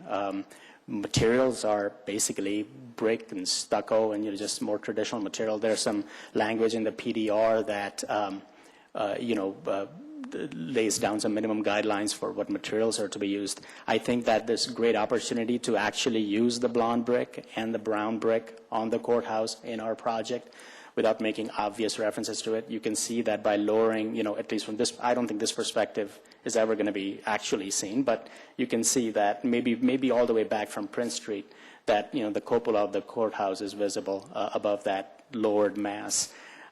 Turning the corner, again, there's a lot of dense vegetation here, actually, as I just showed you, and I don't know if a lot of this is going to be seen, but for what it's worth, again, you know, step backs and then significant step backs, and kind of not, you don't want to do just a horizontal step back and end up, you know, the ultimate step back is the pyramid, but we don't want to do the Luxor here, obviously. So I think more important than step back is kind of establishing this notion that a straight line will be broken. It'll be broken every so often. And one of the conditions, which I think is a very kind of nice way of doing that, it says that you will step it back very significantly, but for X percentage of the top floor. And finally, just another kind of last look. Again, you know, when we do step back, and this, you know, in plan also, if you talk about solar access and how we are impacting, I'll just circle back to, where's my cursor? Here it is. You look at these buildings here and how they would be affected by taking this mass and moving it out like that, and it kinking it around and making it parallel to this. What you're doing is you're preserving a lot of kind of southwest solar access, and you know, lowering this mass and then stepping this down so that you let sunlight in all the way to there. And with that, I'd like to. I mean, I could come back to this model anytime, like I said, to zoom into any perspective, but I'd like to just quickly show you an animation. So this will continue to spin, actually, so I guess this is the end of my presentation. Thank you.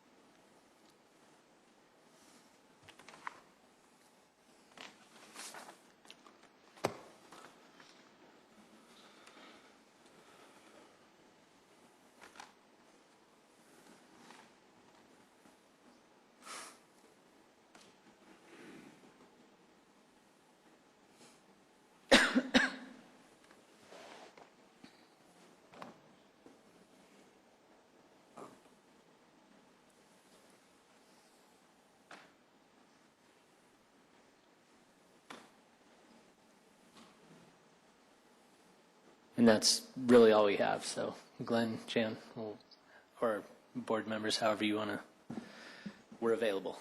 Okay. Thank you. Will that just shut off when it's done? Yeah, could you turn it off? Might be distracting.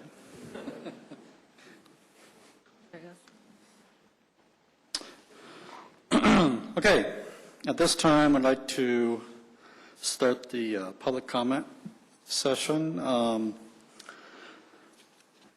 So first, I just want to lay out kind of the ground rules of public comment.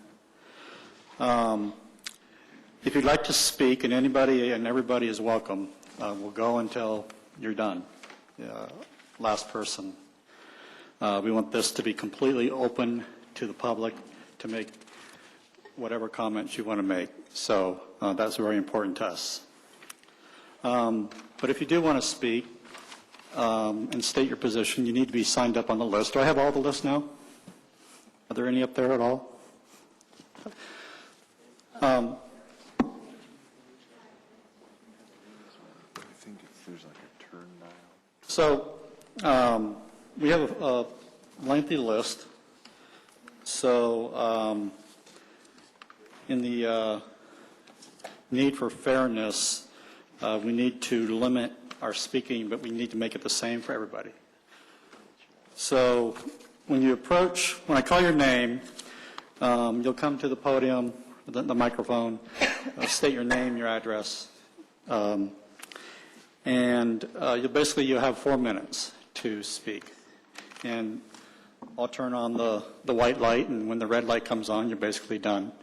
I also have a timer on my iPad to double check and make sure that the light's properly timed. I think the light is actually a little over 4 minutes, but that's okay. Where'd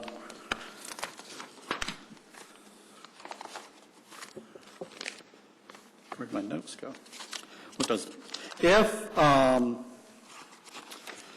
you don't want to speak, but you want to, if you have a group who kind of wants to speak, or you have a spokesman who wants to speak on behalf of multiple people, the spokesman will have 8 minutes, but no person will be allowed more than 8 minutes total.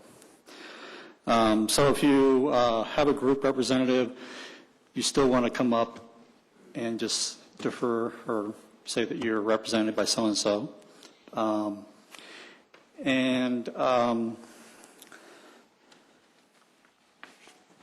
If you could please not repeat the same information over and over. You have a comment that is similar to a prior comment that was already made. Please simply acknowledge that you agree with that comment, and you just want to make your position known that you do agree with that same comment. And you can say anything new or elaborate a little bit, but we do want to keep things moving, and hearing the same comment about traffic might be very repetitive. We hear it the first time, and we make notes, and we hear what you're saying. Yes, sir. Just take a second and talk about the procedure. You've asked for comments. Personally, I thought the presentation provided some information, but left a lot of things out and had some confusing and conflicting things. Will there be a more complete public showing of this? A more complete public showing in what regard? Well, for example, he said that there were 17,500 residential square feet and 9,000 of retail and then 25 of something else, and he said it was 50-50, but I didn't come up to anywhere near those numbers. Okay, you'll have to... That was a hint. You'll have to explain your position when you talk, and you'll get 4 minutes to do that. So, sir, you're out of order. Let's go. Everybody gets 4 minutes to speak their position. We do need to keep civility and the rule of Robert's Rule of Order. We do have officers here. If anybody gets out of hand, I will ask that person to leave. Thank you.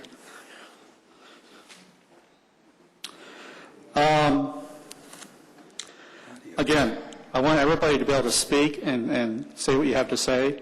And if you have questions, state your questions. We're not going to engage in dialogue, but after the public comment is over, then we have an opportunity as a board to ask the applicant questions and also to ask the planning staff questions to help clarify questions. So we'll be taking notes ourselves to help clarify some of the questions.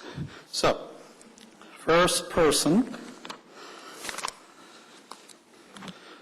Paul Bingham.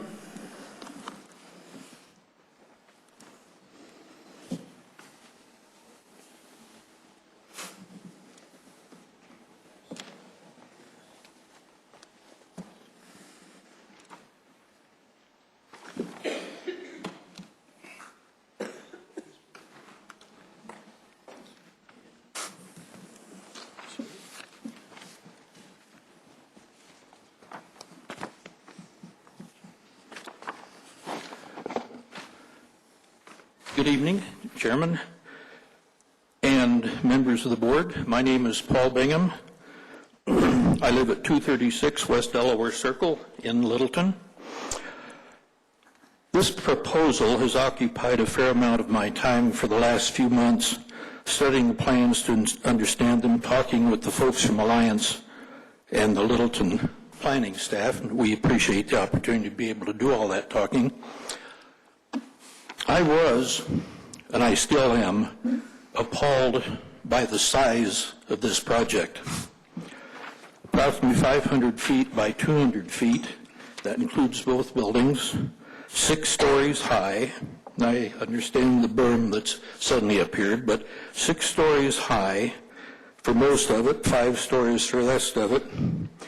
And the fact that these numbers are magnified by the structure being placed on the hill that overlooks downtown Littleton. I'm appalled at the size of it. A couple weeks ago, the planning staff's staff report on this proposal was unequivocal in recommending against it. The reasons were many. Primarily, it did not comply with the city's comm plan, nor the Littleton Boulevard corridor study in many, many ways. One example of many in that staff report, staff finds a proposal to change the existing commercial zoning to allow owning residential land uses at the proposed scale is in conflict with many goals of the comm plan. Furthermore, the intensity and scale of the project is in direct conflict with the adopted design guidelines for the area. Therefore, staff is recommending denial of the request, unquote. Now, after a 17% reduction from the originally outrageous 300 proposed apartments, removing 22% of the 6th floor, slicing the huge building into a couple pieces, and adding some setbacks of quote-unquote significant size to the upper floors, the city planning department is recommending approval. The planning staff's recommendations for approval, which you've heard a fair amount of tonight, is with many, many conditions. You heard that word over and over. This is approved with conditions. There's a list of conditions that you didn't see tonight that are in the packet that you folks received by email that's, I think, 12 items long with 4 sub-items. With all due respect to the planning staff, their new report is totally not convincing. We, the people of Littleton, would like something that's compatible, period. We don't want something that's compatible with conditions and maybe more compatible than it was before or more closely, etc. We'd like something that's just plain and simply compatible. The city spent a lot of time getting together those 2 documents. the COM plan and the Littleton Boulevard corridor study cost the city a fair amount of money to get together, and we should be following them. Otherwise, we waste a lot of money. On the table before you is our executive summary of reasons to please vote against recommending this proposal to the Littleton City Council. If I could have the overhead, please. Doug, maybe we can show that. You need to summarize quickly. Excuse me? You need to summarize quickly. Your 4 minutes are up. There we go. Coming up. Oh, you're running out of time. You're running out of time. Okay. I'm about finished. That's it. There you are. Thank you for your time and attention, and for your hard work on the planning board. Thank you. Gary Johnson. And after that, Lou Sullivan. I'll get you on deck. Thank you, members of the Planning Commission. My name is Gary Johnson. I live at 5753 South Prescott in Littleton. I'm a licensed engineer, professional traffic operations engineer, and I've been in this private practice for over 35 years in that discipline. And I'm here to address some traffic issues, or some traffic items. And with due respect to my colleagues at Felsberg, Holdovig, and particularly Chris Foshing, who I know very well, I believe that, and because of the significant changes in the development conditions that were presented tonight, I believe the Planning Commission needs, and the staff, needs some additional traffic-related information, particularly in related to conditions 6, 7, and 8. First, let me address pedestrians. Pedestrian counts were taken in October. My personal opinion is that you get a higher usage and a higher percentage of pedestrians during the summer months. So I do realize that the sidewalk along the Alamo Bridge is conditioned, but I don't believe the Planning Commission has accurate enough information to make the determination of whether or not the actual planned capacity, or whatever capacity is going to be determined, has sufficient size to accommodate the TOD land development use that's proposed. Right now, you have no basis for needed capacity. Next, the study assumes a 20% of the trip, site trip generation goes south on Bemis. The site plan proposes to dissuade this trip movement, not reflected in the traffic study. There's also other conditions that have been addressed that are non-structured conditions. But I think the Planning Commission does not have the benefit of an analysis to show the impacts of what that 20% would do on the intersection of Bemis and Littleton Boulevard, should those conditions actually work. And conversely, I don't think the Planning Commission has enough information to understand what impacts on South Bemis there would be should they not work. Thirdly, I'd like the trip distribution, as addressed in the traffic study, stated that the basis was the existing travel patterns.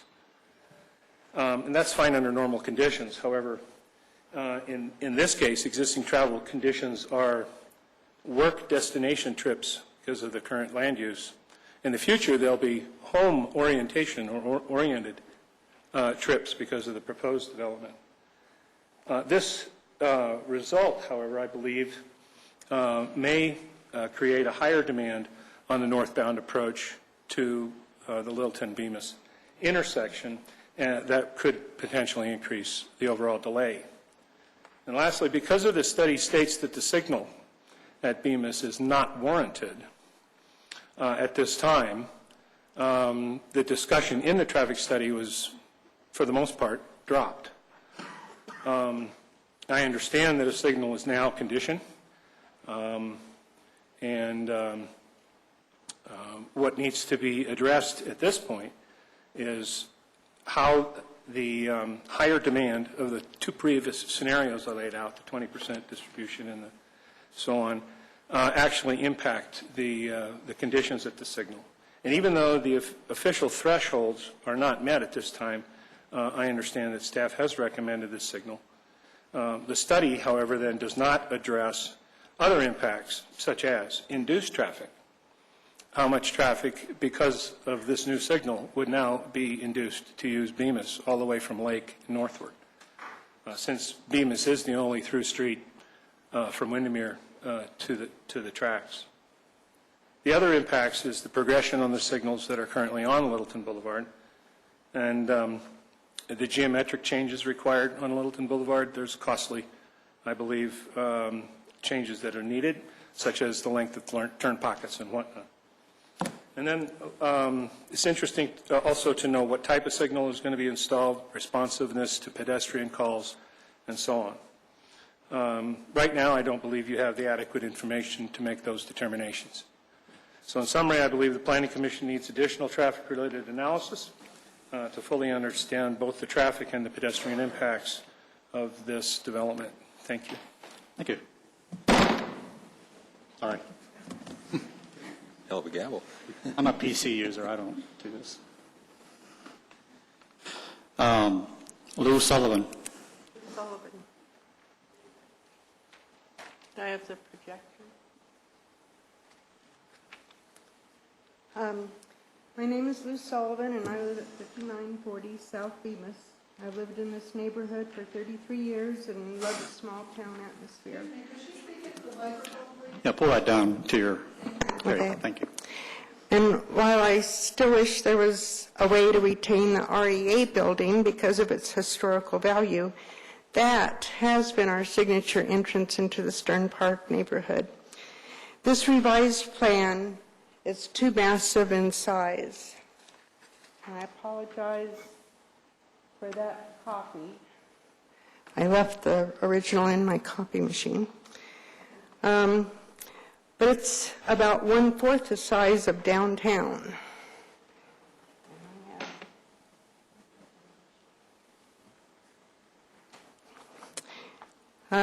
With this sitting on top of the hill, it will seem to be the town of Littleton instead of what we have. Dividing the project into two buildings still does not change the visual impact from downtown.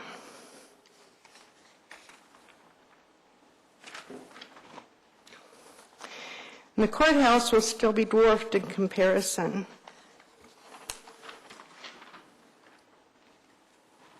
Does anyone really believe this perspective?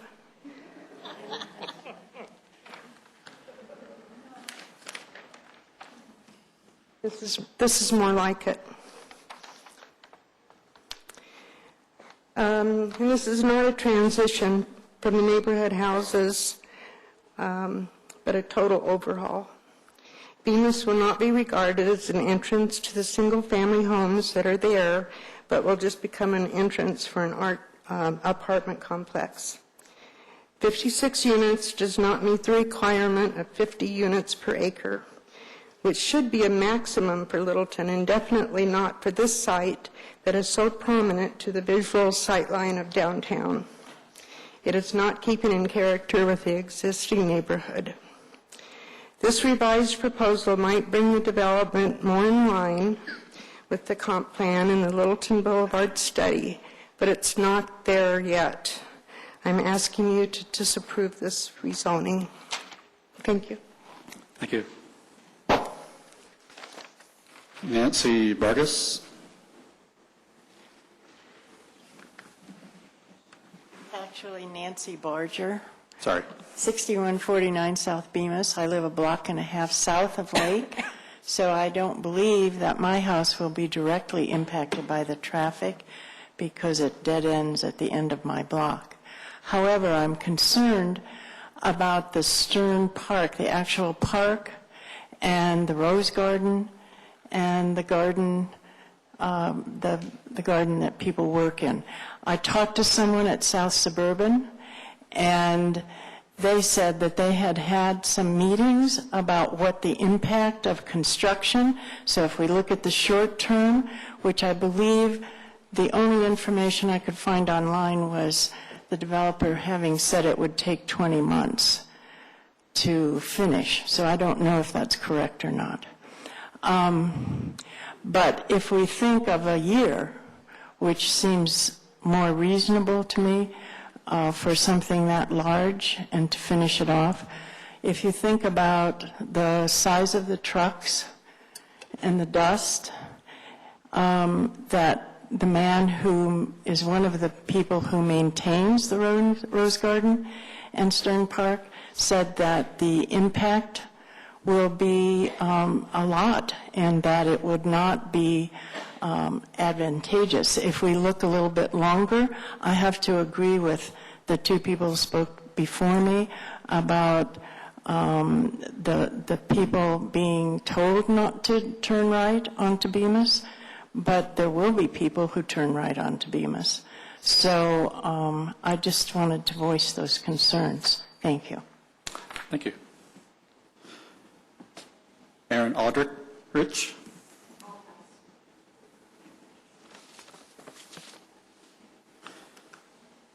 Carol Brzezek. You have to say it for me.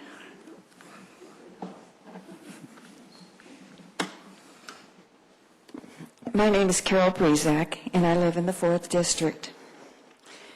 We heard a lot of comparable data tonight, graphs and stats, and it made for a real good presentation, but the job tonight is to see if this project is justified by our comp plan, the Littleton Boulevard corridor study, and the Stern Parkway neighborhood study. I'm going to address the size of the structure, and I'm going to refer to the goals and the recommendations that were then and now. And I'm going to try not to read the goals just to preserve some time. But the first goal is at the top of page 3, and it addresses preserving Littleton's identity by protecting historic structures. Then the staff expressed concern about the 500-foot long 6-story edifice, saying it will lessen the prominence of the historic courthouse. Now, staff says the west side of the building will still be 6 stories for the majority of the elevation. Does it really matter that there are 2 buildings now instead of just 1? The elevation is still 6 stories and will still lessen the prominence of the historic courthouse as viewed from downtown Littleton. On page 4 in the middle, land use policy number 3. Then staff believed that multifamily residential was an appropriate transitional use, but one at a lesser scale and building mass would better preserve the existing character of the neighborhood. Now, the staff says, and this sentence is repeated several times in the staff report, the revised proposal, along with the implementing conditions of approval, will result in a residential development that is lower in scale and building mass, which is more compatible with the surrounding neighborhood. It is still not compatible with the surrounding neighborhood, and it does not respect the existing densities of the existing neighborhood, nor does it preserve the character of the neighborhood. In fact, this project actually destroys the character of the neighborhood. The bottom of page 5, Stern Park neighborhood goal number 1 is to preserve the unique character of the neighborhood and the quality of life. Then staff said that the scale of the proposed structure is an anomaly to the neighborhood. Now, recognize this sentence. The revised proposal, along with the conditions, will result in a residential development that is lower in scale and building mass and more compatible with the surrounding neighborhood. There it is again, more compatible. But more compatible does not mean it is compatible. This development is still an anomaly as characterized by the staff the first time around. Page 6 in the middle of the page, land use policy number 2. Then the staff believed that the proposal conflicted with many of the study's guidelines relating to building height and scale, which would negatively affect the neighborhood. Now, here's the sentence again. The revised proposal, along with the implementing conditions of approval, will result in a residential development that is lower in scale and building mass, which is more compatible with the surrounding neighborhood. It may be more compatible, but it's not compatible. A very big difference. Staff has also stated that breaking the mass into 2 smaller masses with setbacks near the courthouse more closely meets the intent. Is more closely good enough? What they're really saying is that the 2 smaller masses with the setbacks still does not meet the intent of the Littleton Boulevard corridor study. Don't be fooled. Smaller masses is very misleading terms, as both of these smaller masses are really very large masses. This project has 56 units per acre, and the guideline calls for 50 units per acre. It extends the guidelines by 27 units. Top of page 7, the Littleton Corridor Study Goal 2C1, addressing height and mass. Then, the historic courthouse must remain the dominant form in this view. Staff believes the scale of the proposed western edifice will overpower the importance of the courthouse as a Littleton icon. Now, the floor setbacks above the second floor along Littleton Boulevard and Bemis respect the scale of houses along Bemis and the prominence of the courthouse. Summarize, please. Respecting the scale of the houses along Bemis would not include a 4-story building or a 6-story building. As far as the courthouse remaining the dominant form, there's just no way it will happen. Time's up. Please ask yourself if more compatible, which is used several times in staff approval, is good enough and is more closely close enough. This hill overlooking downtown Littleton deserves a project that is compatible and respectful of the existing neighborhood and a project that will not overwhelm our iconic courthouse. Thank you. Thank you. Leah or Lynn Burkett?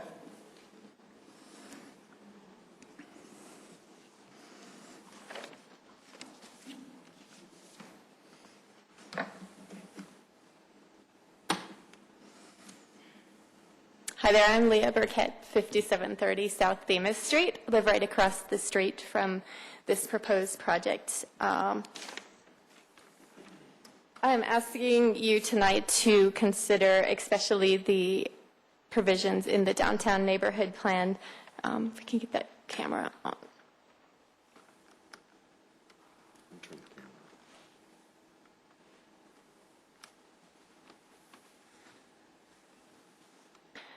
So as we know, this area is adjacent to the downtown area, and that all development here should be done in consideration with the downtown requirements.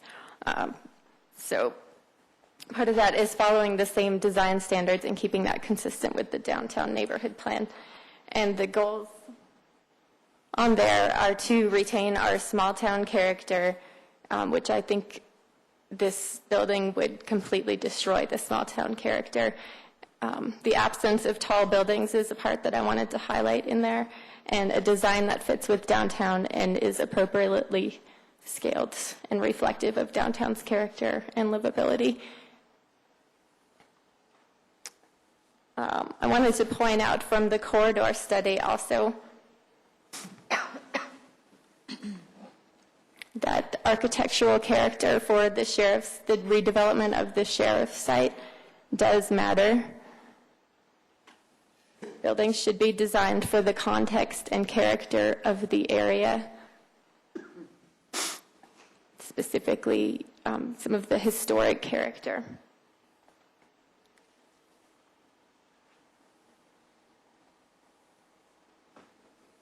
I feel like despite the setbacks, that this building would still completely dwarf the courthouse.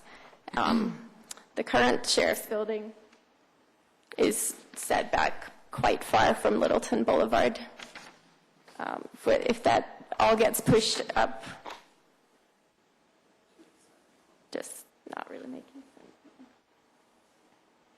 It's just an alternate view of heading up Alamo Avenue. Could see with that building being pushed out to here and up, there's just no way that it's not going to diminish the prominence of the courthouse. Furthermore, I'm worried about lights on my side of the neighborhood and on the streets. This is a picture I snapped of a 5-story building. It's the Broadway Station Apartments, and you can see that that shadow is cast across 4 lanes of traffic and beyond from a 5-story building. So this is going to make significant shadows on the neighborhood and on Littleton Boulevard.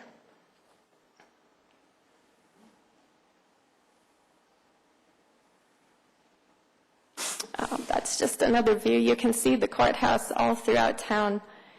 This is at the corner of Church and Prince, and you can see the courthouse in the corner here. I don't think you'd be able to see it with that building there. I think we need to also look at the density of this.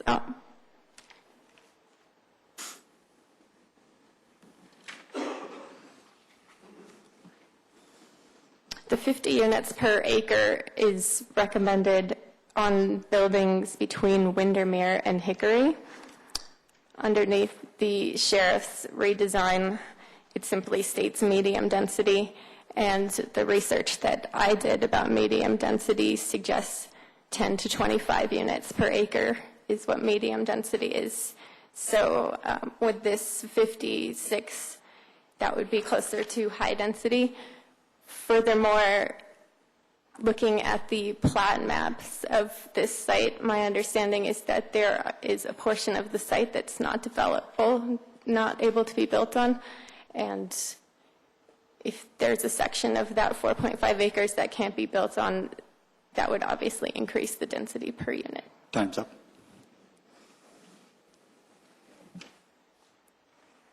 Thank you. Brenda O'Connell.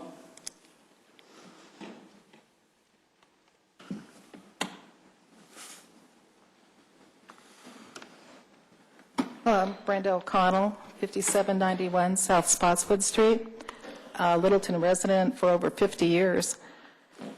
And I think I'll just go ahead and read from my notes to take less time. I'm against the rezoning and the proposed development of this massive apartment complex. There may be a place for such a development, but not on the Bemis Street site. This development will forever change the historic downtown Littleton area and drastically degrade the character of the surrounding neighborhoods. It will take away the small town appeal of historic homes nearby and the dedicated efforts of those homeowners who have funded their own renovations of the older homes in attempting to enhance the character of the existing community. Approving 250 or more family units on this site is not progress for a small historic town, but an affront to the home-owning community and the quality of life between homeowners who have made a long-term investment to the benefit of the city and a non-vested rental population sharing little or no commitment to honor the historic character of Littleton. When people invest in a home in a quiet, older, established area to raise their families, they don't expect to see 250 or more families added with additional cars onto their street corner, which brings additional concerns such as light pollution. The impact of light pollution produced by this massive structure has not been fully addressed by the developer. The focus of any attempted mitigation should be on the south and east residential neighborhoods rather than solely on the business district and the transportation corridor sides. Also, the developer has not addressed the problem some owners on Bemis Street will have when the residents from the development exit the parking lot and their headlights then flash through the windows of the adjacent homes. Air pollution. This concern has not been addressed by the developer and revolves around the additional number of vehicles in the area generated by the development. Residents from the development will be sitting and idling their cars along Bemis Street while waiting to enter onto Littleton Boulevard, thus pumping exhaust fumes into nearby homes. The site for this proposed development sits on a prominent hill and is seen as a gateway for historic downtown Littleton. Any development on this site should complement Littleton's hometown image and heritage to all who visit and live in this town. Littleton once met the expectations of what most people were seeking in a quiet, established town after moving out of the big cities full of large office buildings, large apartment buildings, traffic, pollution, crime, population congestion. Now, instead, it looks like Littleton is on the same path of massive development and all the problems that come with reckless big city growth. Littleton can remain unique if the right decisions are made on behalf of the citizens and their voices are heard and respected by city officials. In closing, I feel the peacock is being plucked bare of its feathers and the feathers are being stuck into the caps of the developers and city officials in support of such massive developments. Please save the peacock before it's too late. Please deny this project. Thank you.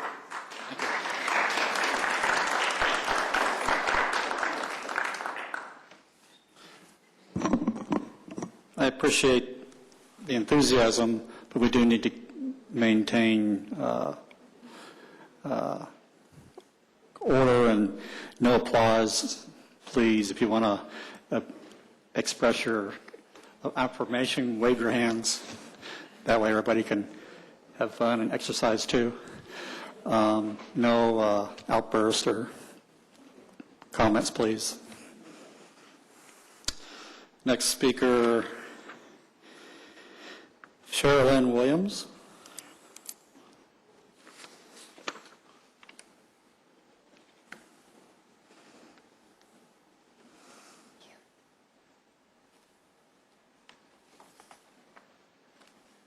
Charlene Williams, 850 West Powers Drive. I'm here to discuss density in District 2 and District 1. City says, according to Eric from city staff, there are 5,000 to 6,500 apartments in Littleton. So I went to the tax assessor and I just made up a list of the apartments in North Littleton Boulevard between Bellevue, Littleton Boulevard, Broadway, and Bemis Street. I came up with, according to the tax records, 1167 units, 1063 bedrooms, which would leave 100 of them being studios. Today I looked at the list that was made by the developer, giving the amounts of apartments around the city. And I noticed that they have higher total number of units than is on the tax assessor site. So there's 3 of those that I found that I've highlighted. So if you were to take these numbers, you would increase the density almost twofold. If you put the number of apartments that are on the south side of Littleton Boulevard and add the apartments that are in downtown Littleton, I think the number would come up with 3/4 of the apartments in this one little section of Littleton. Now, there's a lot of reasons these apartments go downhill, and that one will too, eventually. So I think that the District 2 citizens, the District 1 citizens, I think what we're asking is, would you please make an effort to fix the apartments we have? Get those neighborhoods going again, instead of adding to the problem by adding more units. Thank you. Thank you.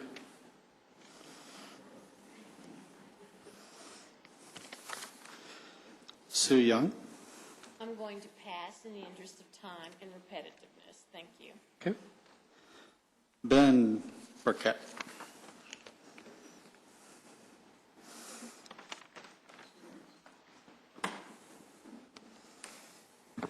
Good evening again. I just want to remind you all, I know this is going to be a long night, but please Go ahead don't. and please restate your name and address. Oh, sorry. Ben Burkett, 5730 South Bemis Street. So starting where I left off is, please don't use this as a check the box, and just remind yourself when you start dozing off, which I'm sure you will, pinch yourself, okay? There's a lot of important things to be said and heard. There's a lot of people here tonight giving their opinions. So with that, what was it, about a year and a half ago, I started running a lot. Running up and down our neighborhoods, running down the Platte River, anywhere. I was training for a marathon last year, so needless to say, my long runs took me around a 22-mile loop on my longest loop one day. We have a unique character here. We have that little town feel. We have historic feeling. We have neighborhoods. I'm not saying that a development like this is going to not contribute to the community. You know, renters can be community people as well.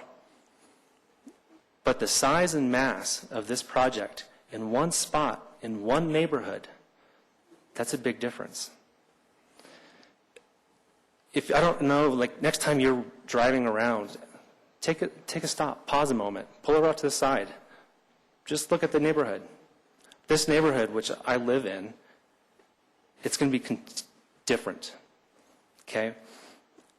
Alliance has done a great job telling their story tonight, and it is that. It is a great story. But that story, what they're telling, it's not telling you the story that you need to be comparing against. You need to be comparing their project against the comp plan. They are trying to tell you that what the current allowable building and development is, or what it can allow, is the worst of two evils. So let's go with this, because it's the lesser of two evils. That's not right.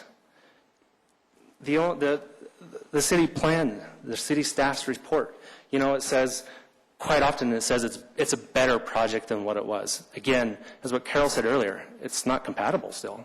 Nowhere in here did the city staff reconcile the then to the now. I can't see it. I don't. Even with the conditions, I still don't see it. How does a 5-foot additional setback make it more compatible? How does it make that all of a sudden meet the comp plan? I don't see it. So I'm going to remind you and ask you, consider this project on the merits and the building design, the mass that it is, against the comp plan. Not against that it's a lesser of two evils. That's incorrect. Now, tonight, I know you all are also going to hear from business people within the community. And I frequent those shops down on Littleton Boulevard. I enjoy them. I'm glad they're there. They're probably going to tell you that the additional headcount is needed to support that business.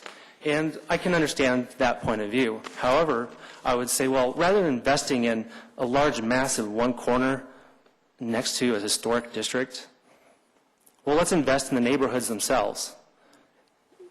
Don't pit the business against the community members who already live here. We will frequent you. Support us. We will support you. I love the Shop Littleton sign that's over Main Street right now. Great, I'm down there. But 250 head count, it's not going to add a lot to your business.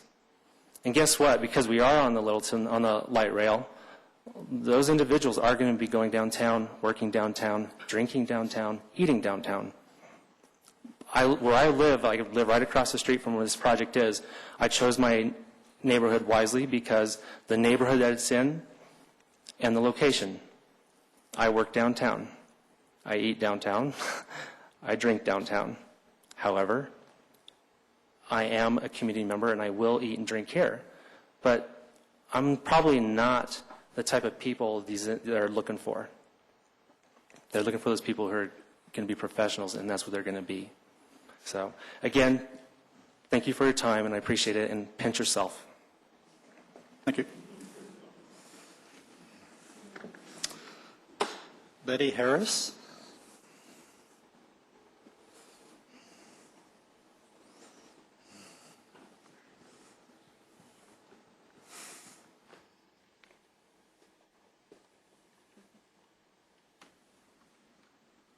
I am Betty Harris. I live at 6281 South Cedar Street. And for the record, I want to say that I'm against this project, and I would ask that you do not approve. Recently, a friend instructed me on how to use a screwdriver. Her father taught her to use the right tool for the right job, and she ended by saying, "It works every time." I agree. It works every time, except when it doesn't. One of the problems we have as humans is that we are easily sold by those who have more to gain than we do. But some of us understand that what's good for GMAC isn't always good for you and me. We have daily proof of what a sales job can do in Littleton. Former planning board and city council members must be embarrassed every time they drive by the riverfront. This magnet for the wealthy of Beaumar to buy expensive organic foods didn't work to revive downtown Littleton. So now we have a developer who's doing a sales job so that they can get their money and run. We have to live with the results. So since your job to make these decisions has to depend upon the goals of the comp plan, I'd like to look at one of them. The first one, preserving the unique identity by protecting historic structures, etc. One thing, I will talk about two of those. One is that this building will not preserve the views for anyone in any part of downtown. After modification of the plans, the human brain is still going to see that project as a huge 500-foot or so wall. Number two, encouraging a variety of housing stocks and types of people may not give us what we have in mind. The developers' projections assume that the metro area has or will have enough young people making enough dollars to afford the rent, or that the boomers who can afford to spend $1,500 a month rent will do that. But what I know for a fact is that people as they age spend less money even if they can afford to. Renters of any age will need roommates to pay the rent. The young who take the light rail downtown to work will stay downtown to shop for things and sex and entertainment. They may not come here at all because downtown Denver area is saturated with luxury apartments. Littleton cannot compete with Denver's entertainment facilities, even if we had the space, because the current rage is to convert all the retail into high-density apartments. Littleton's economic dependence, and we need to develop that and re-emphasize downtown as Littleton's economic and social center. Here's a quote from Amy Cortez's book, Loca Vesting. The John S. and James L. Knight Foundation's Soul of the Community Project interviewed 43,000 people in 26 communities over 3 years to determine what makes a community a desirable place to live. The answers are important. They noted because communities that inspire a strong sense of attachment among their residents have a higher local GDP. They found that the most desirable qualities are the presence of social gathering spots, openness and a welcoming spirit, and an area's physical beauty and green spaces. It seems that we are nostalgic for the idyllic small town. There's a deep sense that we have lost something vital, that the forces of corporate-led globalization have eroded the character, independence, and cultural diversity of our towns and communities. If we fill Littleton with high-density apartments, we will lose what we are all nostalgic for, that idyllic small town. Small businesses create more jobs than large ones.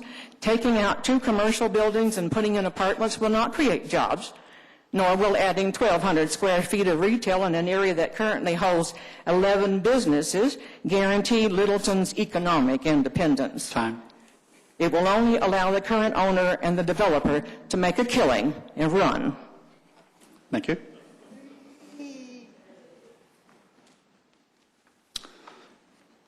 Marty Bolt.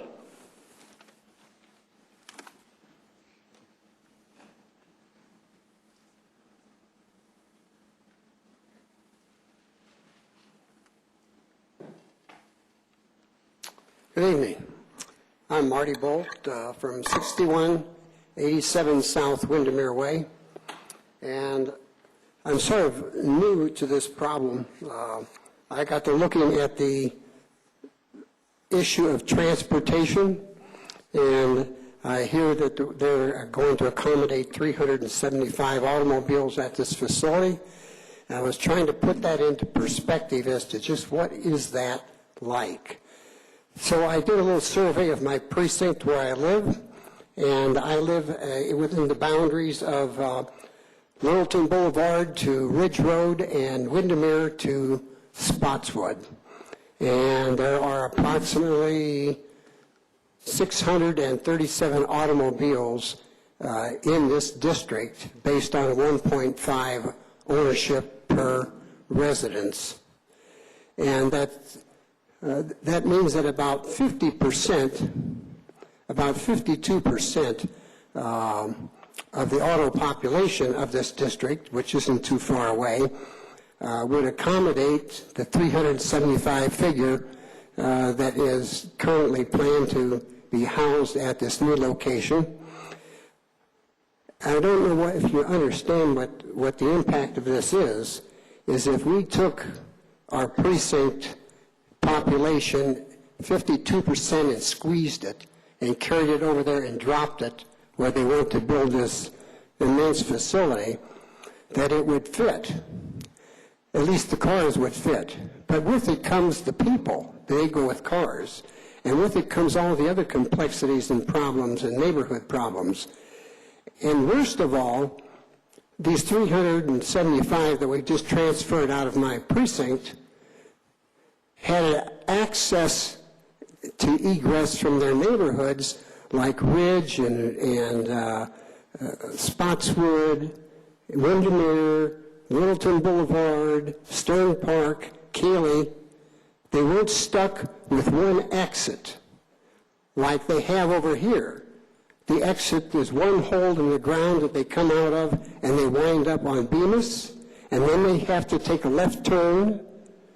Gentlemen and ladies, this traffic problem is so horrible when you get to analyzing what's going on in this little space with this humongous number of cars, that this should be defeated based on this problem alone. To say that we're going to put up a stoplight is solving this problem is ridiculous. That traffic is going to go both directions, and it's going to ruin a nice, quaint neighborhood like we all want in Littleton.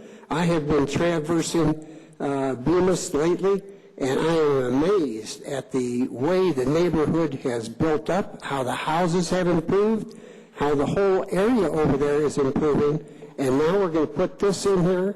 That is going to wreck this place. It doesn't fit any of the comp plan purposes for this city or where we're going. This is a mistake. And I will repeat that the worst thing is this traffic shouldn't even allow this thing to go up, because you will be sorry if you ever get it. Thank you. Thank you. John Watson.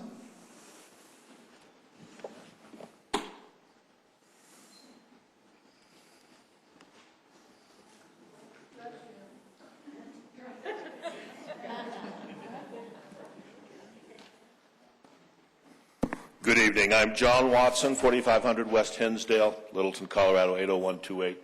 I'm in District 4. My topic tonight is to talk about the comp plan goal number 2. That goal, stated in 4 words, is develop Littleton's economic independence. The economics for Littleton require that we have city revenues that come from sales taxes and property taxes, principally. Your economic analyst for the developer has indicated as much, and that's what we have to look at when we're going to make a decision on whether we're going to have more apartments, whether we're going to have more retail. So if we look at what retail Littleton is looking at right now, we're looking at retail disappearing. We've been changing the retail zoning down at Littleton Commons. We now have 3,000 apartment units proposed for the city of Littleton in the year 2013. Now, I did an independent analysis of the number of apartment units that we have from the 2010 census based upon percentages and total units and rental units to the total. Came up very similar to Shar's total units. Instead of 5667, I came up with 5,900. Let's call it 6,000 apartment units. And the 2010 census shows us growing at the rate in a landlocked community of approximately 2% per annum. Could be more, could be less over time, but that's an approximate fair average for Littleton's growth on an annualized basis. That means replacement units for apartments on a best case analysis for developers would be 120 units a year. So far this year, we approved 72 units at Nevada Place, 385 units at Littleton Commons, and you've got 2,600 units left to go. That's 30 times the number of replacement units that we need in the city of Littleton to replace for the population. Now, I don't know when it's going to stop, but if we start canceling out the retail input for the city of Littleton's budget, there's no money left to pay for the apartments. Because apartments don't pay their own way. If we look at Alexand, which was your star development in 2009, we had 350 units, had the same promises. They were going to be a high-end luxury development. Every unit, right now, I think the only kind of apartments you can build are high-end luxury. I've never heard of anybody building a low-end apartment complex in my life. So the next high-end luxury apartment unit is before you tonight. And the last one was Alexand, 385 units. Your annual property taxes to the city of Littleton for Alexand are $18,000. That's 3 potholes and a police call. You got 385 units. They're not paying their way. Apartments don't. That's just economics. And our job is to preserve Littleton's economic independence, and we're not going to do that canceling out the few retail parcels that we have left. The city says there's 6. Well, now we're down to 5 after Littleton Commons. And I'm familiar with the next 2 or 3 that are going to be coming up for decision. And meanwhile, we're proposing to add 30 times an annual supply of apartments over the space of this year, having already done the 250 units proposed here, which is actually 56 units per acre, which exceeds the high density requirement, which also exceeds the comp plan, which is another topic you've already heard, is way more than we need for 4 years of apartments in the city of Littleton. It's not going to preserve our independence. It's going to enslave the rest of the people. I'm in District 4. I'll be paying for this complex. Now, we don't even have impact fees yet in the city. That's not your fault. We've been asking the city council for 5 months to get the impact fee ordinance and to get it passed, and we still don't have it. And I'm going to presume, based upon good intentions and representations, that they'll get it done. But that's the only hope we'll have of apartments paying any portion of their own way. I also just want to suggest that the reduction of 50 units from 300 is 16.667 for the mathematically challenged. Also, that the restaurant idea can't work. It's a nice thought. I appreciate Jan's putting it in. I've had multi-story units, and you ain't putting a quality restaurant in a 6-story building or a 2 or 3-story building because you can't get a vent hood that goes up 6 stories in the middle of an apartment complex. It's just not going to happen. Nice thought. Appreciate the idea, but sticking one retail unit in a 250-unit complex to make up for the mistakes you're going to make ain't going to do it. Thanks for your time. Thanks for your effort.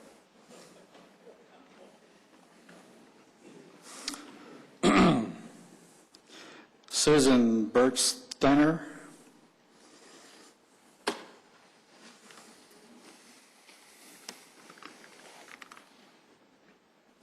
Good evening. Susan Bergsteiner, 6120 South Stern Parkway. First, I want to thank Betty Harris for telling me about the sex, because I've been looking for love in all the wrong places. Next thing, I would actually, very, very sincerely like to thank Alliance and their architect for the work they've done. I mean, it has improved, and I've got to say it's a great building, but it's not for that location, simply not. It does not work in that location.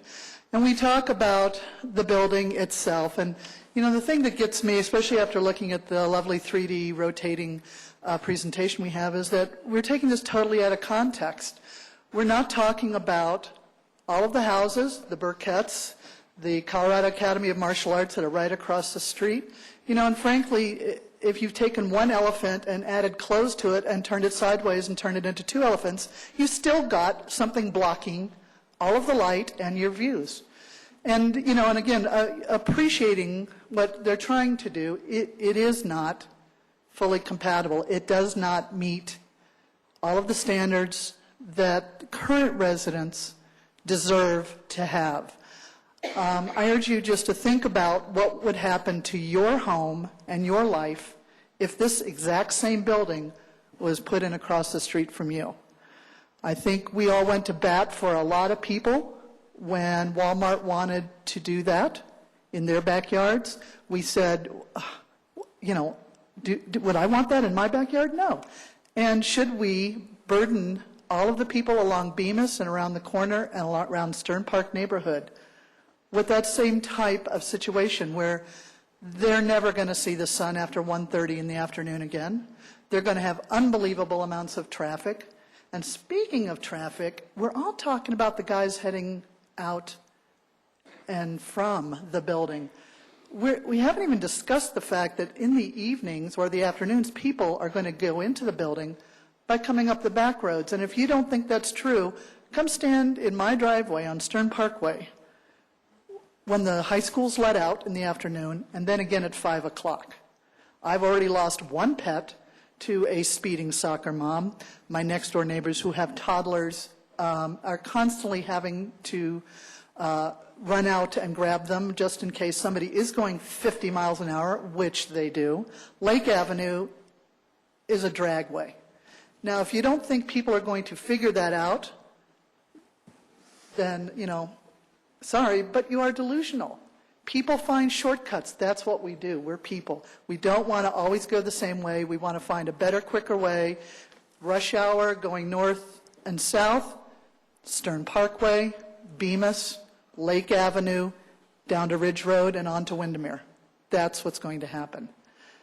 So I really would like to, say to you, do not take this building out of context.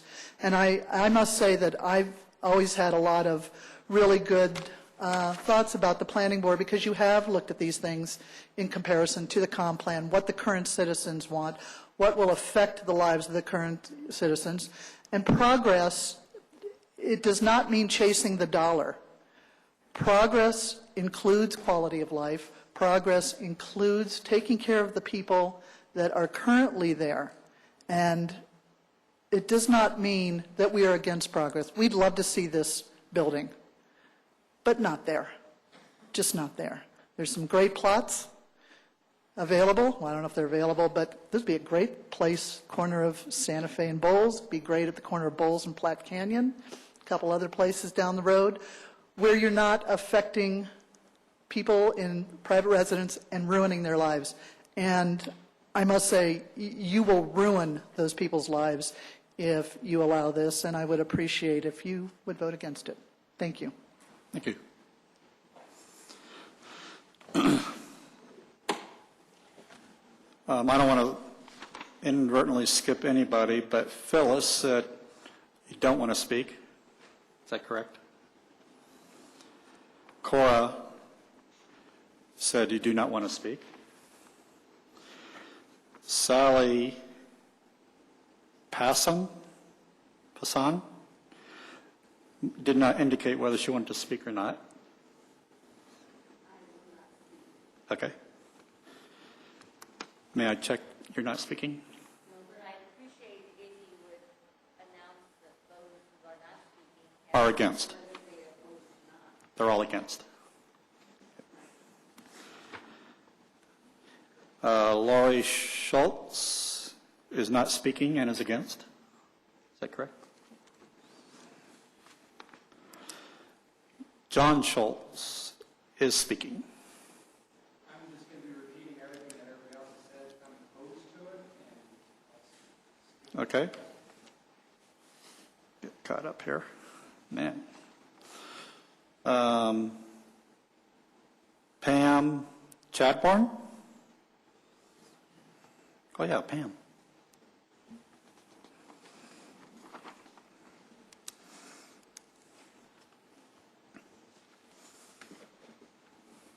And I guess I want to show some pictures, so let me ask for the light. And I just want to echo, Restate your name and address. Sorry, Pam Chadbourne, 5402 South Nevada Street. I'm a half mile from this development. I wanted to thank everyone for their work on this project. It's obvious that staff and applicants and citizens and the planning board have spent a huge amount of time preparing for tonight. I also want to acknowledge that the Broadstone team made a lot of revisions to their submittal, and reducing the number of units and density, abandoning the intrusion into the floodplain, breaking up the massive monolith, are great, and I love LEED. It's great. I learned a lot from this. But is it enough to approve a rezoning request? No. I would have no problem voting against this, and I ask you to vote against this rezoning application. And that, as many people have said, because it violates the comp plan to an extreme degree. 50 units per acre should be a maximum. 56 is way out of line.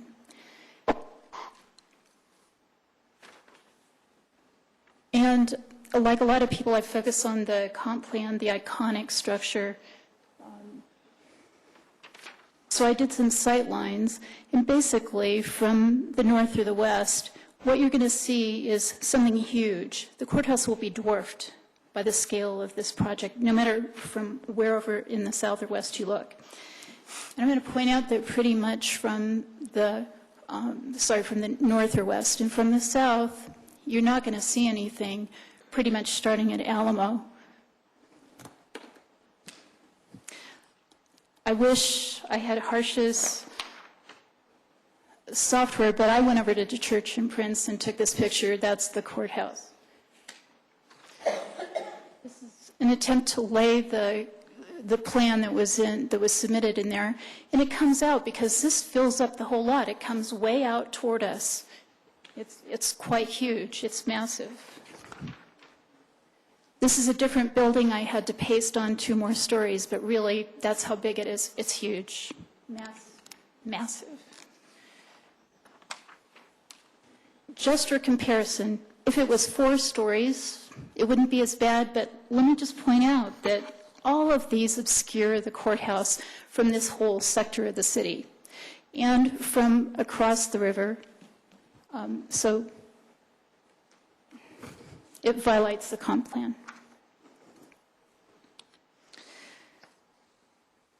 So let me mention that the owners and their partners have every right to risk their money and speculate in real estate. It's less risky if you follow the rules, and it's more risky if you don't. It would be better for them, and I'd advise them to follow the rules. So in this case, I have some questions, and what I want to know is how does this high-density residential site affect future development in Littleton? Up and down Littleton Boulevard, is this 1/100th of the possible infill we can do? Is this 1/10th? Is this 1/3? Nothing in the staff report answers that question.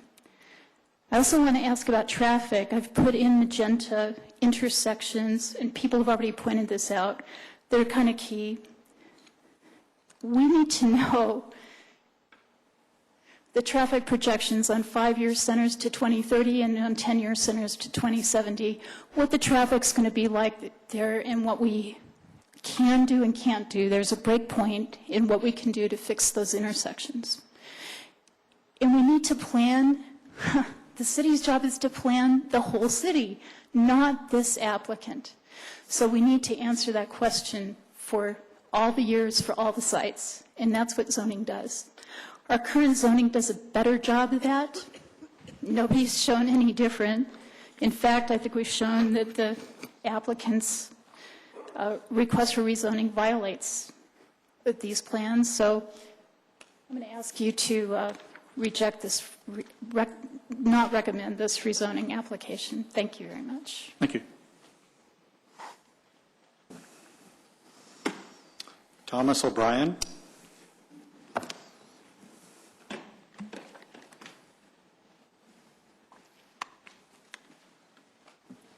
I'm Tom O'Brien at 5652 South Cedar Street, just a few blocks from the project. I've been a resident in Littleton since 1960, 53 years, and I'm writing this letter, and I'm one of the few, I guess, around here tonight stressing my strong and full support for the Broadstone and Littleton project by Alliance Residential. I currently live at the same block I grew up on, only a few blocks away, and I think this would be a great addition for Littleton. I've heard a lot of things tonight about parking and traffic and such, and to me, you know, parking and traffic problems are a good problem, you know, to me, because that means that things are happening. I recently attended a neighborhood meeting at the Buck Center where the representatives proposed, you know, it started out at 325, it was down to 270 at that point, and now they're down to 250. So along with the new architectural renderings, and so I think the 56 units is close to the 50, and I hear a lot about the comp plan and corridor studies, and I mean, how much closer can you get than 56 to 50? And I think that's, you know, a good thing. I hear chuckles behind me, but that's the way it goes. And they've listened, you know, Alliance, I feel that Alliance has listened to and gone above and beyond what any would have thought they would have done to accommodate the concerns of the surrounding neighbors and property owners. The proposed residential community now, I think, more than ever fits perfectly with the location. And I hear a lot about the courthouse. The courthouse is not going anywhere. It's still going to be there.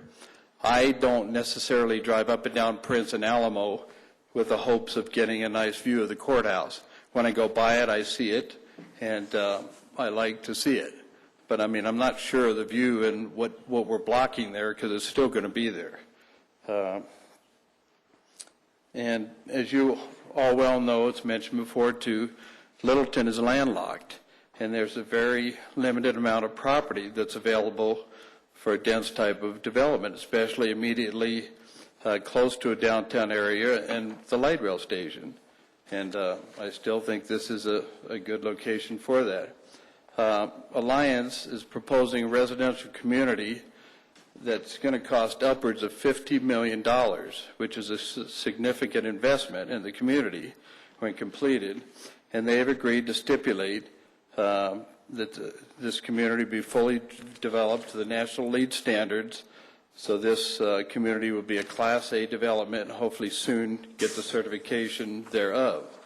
I understand there are only a few other LEED certified residential communities in the whole state of Colorado.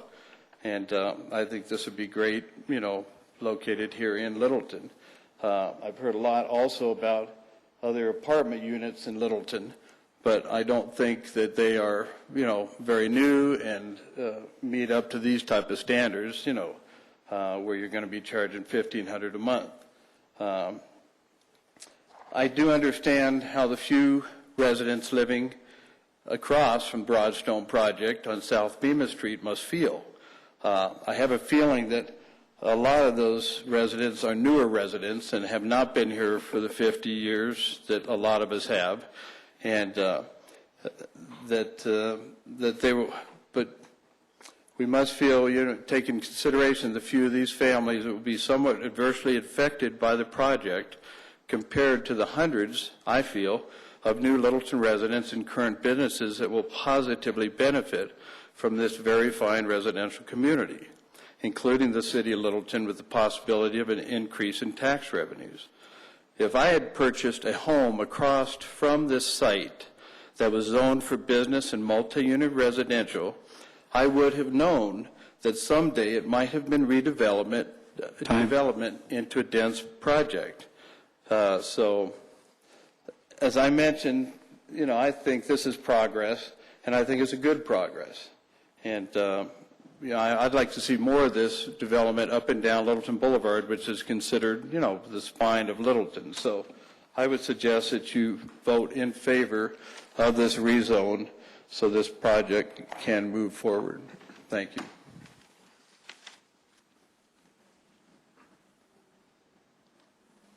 Will Gravely is opposed but does not want to speak.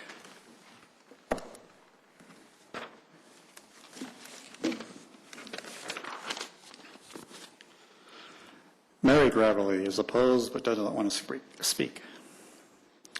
Molly O'Malley, did I say that right? Yes. Oh, good.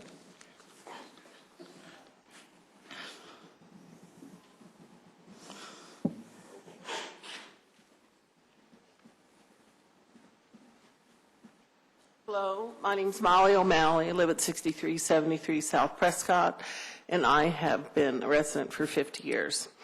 I walk to Stern Park to garden nearly every day. I'm a member of the Pea Patch gardening group, and I wonder if the board and the developers have ever actually driven on Bemis, because right now, two cars seriously cannot barely pass each other between Littleton Boulevard and Stern Park. If it's two large trucks, one of them has to pull over. There is no sidewalk between the end of the driveway for the current building and the rose garden at all. There's no sidewalk on the west side of the street of any manner. The special events of Littleton, like the Western Welcome, the fireworks show, they're just 1 or 2 evenings, but they're a tradition in Littleton. And those events now, cars are parked clear to Cayley. People are, you can barely drive in and out of those areas.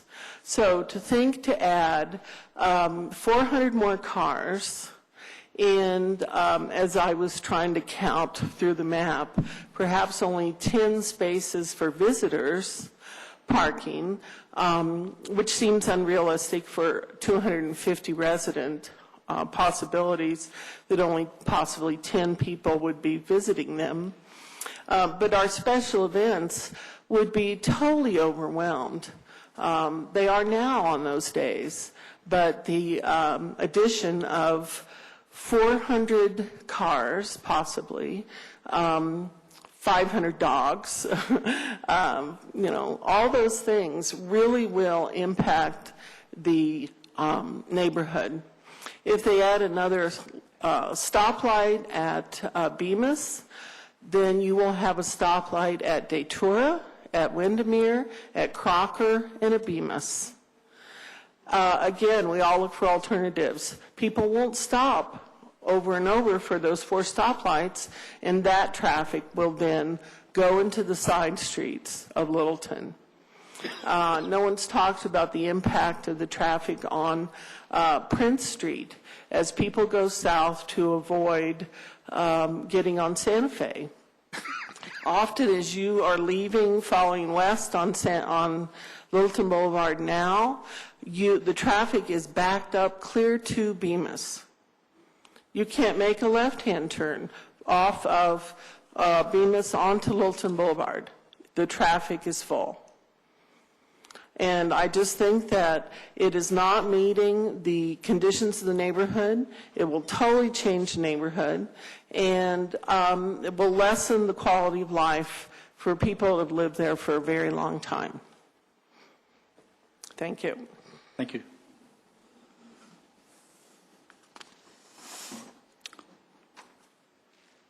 Barbara Gorhowski is opposed but does not wish to speak.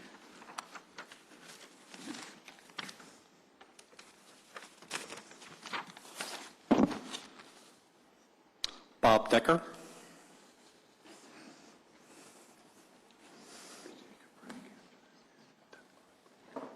I'll try to keep this short because I think everybody's a little bit tired.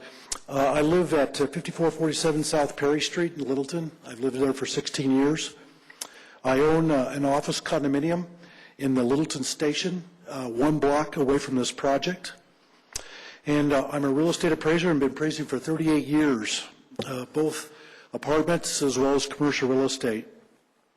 Just a few observations that I can pick up on based on my experience in real estate. The intensity of development planned, 56 units an acre in this location, is going to bring in a significant amount of traffic to the neighborhood, and it's going to have a negative impact on single-family residences nearby. There's been a lot of studies done, but just because you have a large apartment complex doesn't necessarily mean the properties around it are going to end up benefiting from an appreciation standpoint. So they could be negative from that standpoint. Currently, I go home in the evening, and I have to wait several minutes sometimes from Spotwood to get out on Littleton Boulevard. Obviously, you're going to be putting in a stoplight, but I'm not sure that a stoplight is going to answer all the traffic problems in that area. And I've been in this office for 6 years, and the traffic has gotten worse over a period of time, and having a large project in the area will just make matters worse. I'm not against this development. I think it's a great development. I think they did a great job of presenting it. What I am against is the intensity of the development. 56 units an acre, I don't care what they say, that's a high-density development. It's not low density, it's high density. And if you wanted a medium density project, you're looking at probably something in the neighborhood of maybe 30, 35 units an acre. So you need to consider that you're voting on a high-density project, not a low-density project.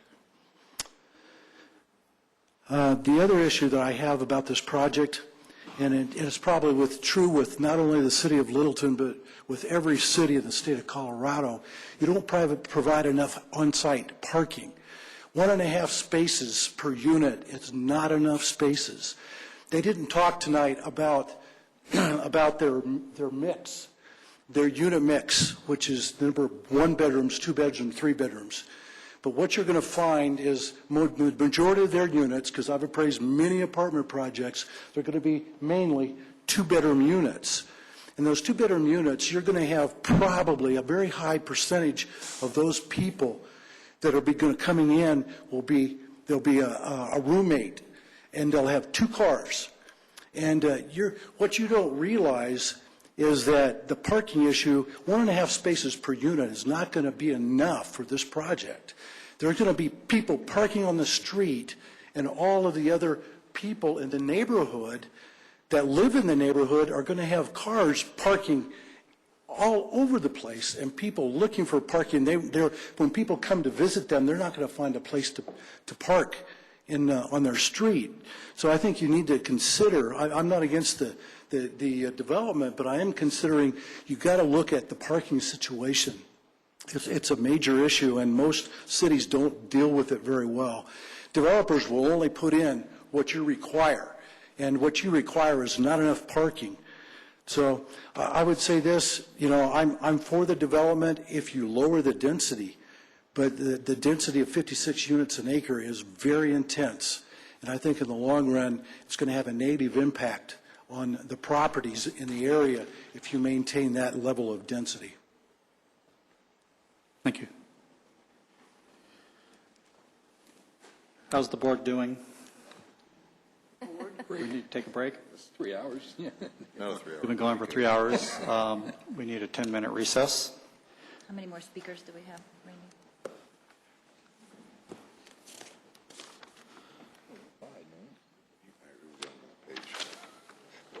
I thought it was on that page.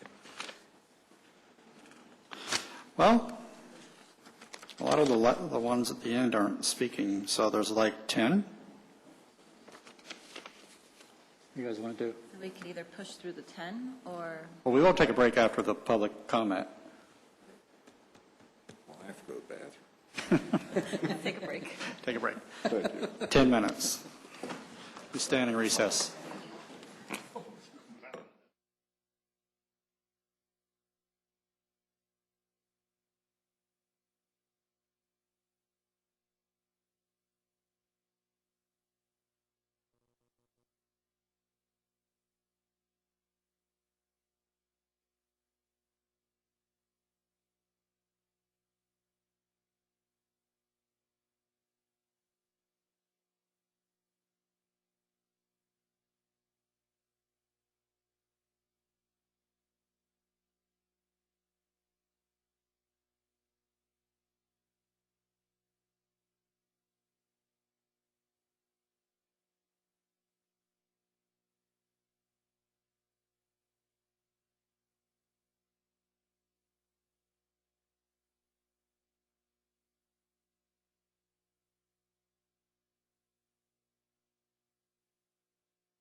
Waiting for Mark.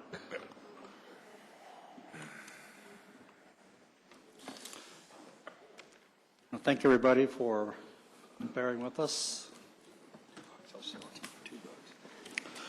Okay, we're going to continue the public comment. We have David Wall, who's opposed but is not speaking. Sherilyn Williams.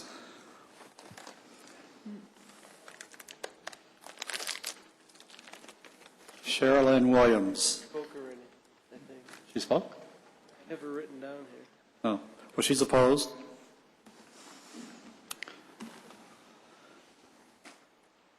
Is it Michael Williams? He's opposed, not speaking. Marty Bitts or Bites? I will not speak. Okay, you are opposed.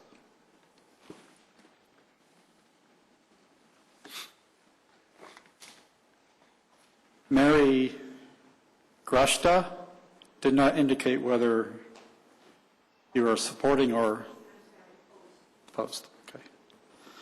Not speaking. Tom Grishta did not indicate. I would like to speak. Okay. See where the right from the sales. Tom Greshka, 5758 South Gallup Street, number 102.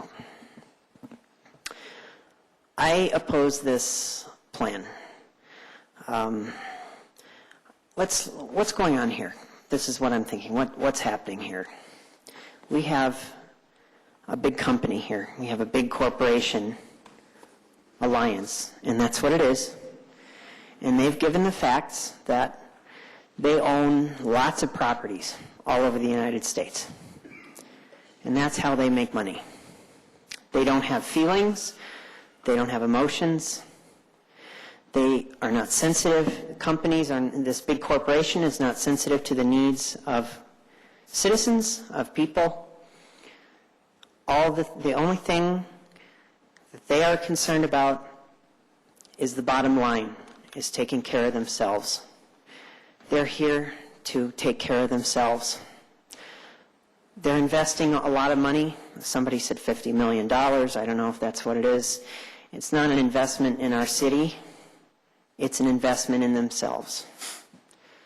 The rents are going to be very, very high.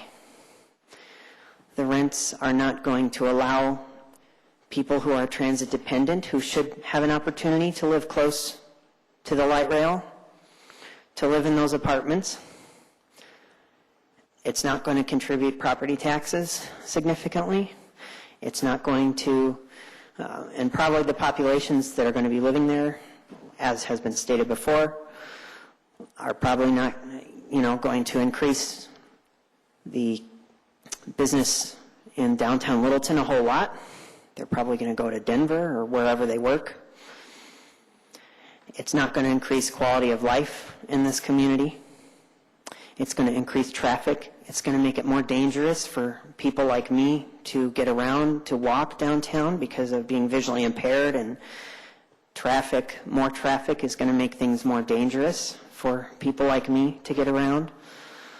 And all the sentiments that have been echoed about what it's going to do to the environment here and the quality of life. And that is what needs to be heard by this board and by the city council, is what the citizens want. What do we want? What has happened to that? What has happened to our society where citizens' wants and needs don't matter anymore, to where some big developer can come in and dictate, we're going to do this, and not to hear, what the people want. And I think Littleton is a wonderful city. There's so much love and unity in this city that the citizens care. The people that live here are such caring people. And we have such a wonderful city that we have. And if we have a big company that can just come in, and then what they're going to do, they're going to whittle down their plan and try to wear us all down until they can eventually meet these requirements. They have a whole room full of think tankers, of legal experts that know how to play this game. And we just have to keep fighting. We, the people, have to stand strong and say, we know what kind of game they're playing. We know that they know what they're doing. They're going to whittle this plan down until they can pop it on through. But what about the spirit of what's being done here? What does this stand for? Whether it's 50 units, 56, or 40 units, or whatever, however many units. Don, you have about 20 seconds. Thank you. Thank you. I can't see the clock. That's okay. I just would like this, what I'm hearing here, I agree with everything that's been said against this proposal, and I just want to make sure the citizens are heard, because that's what's important. Thank you for your time. Thank you. We have Kopek, his last name, is opposed. Is that Leonard? Leonard? He's opposed but not speaking.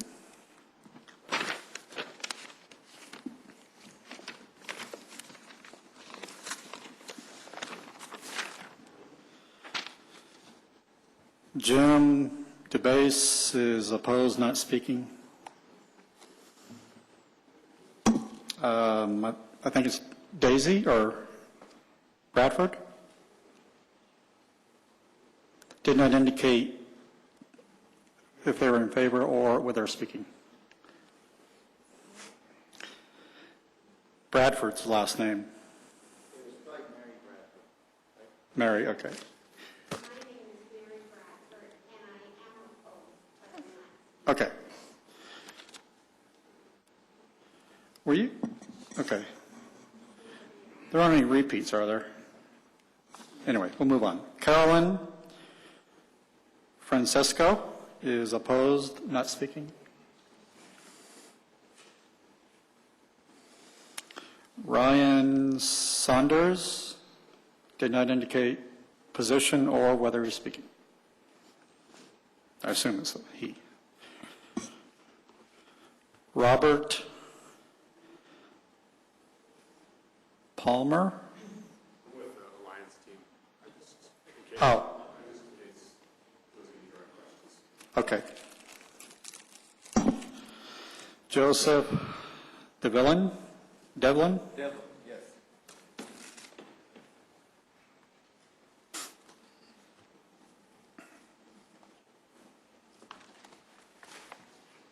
My name is Joseph Devlin.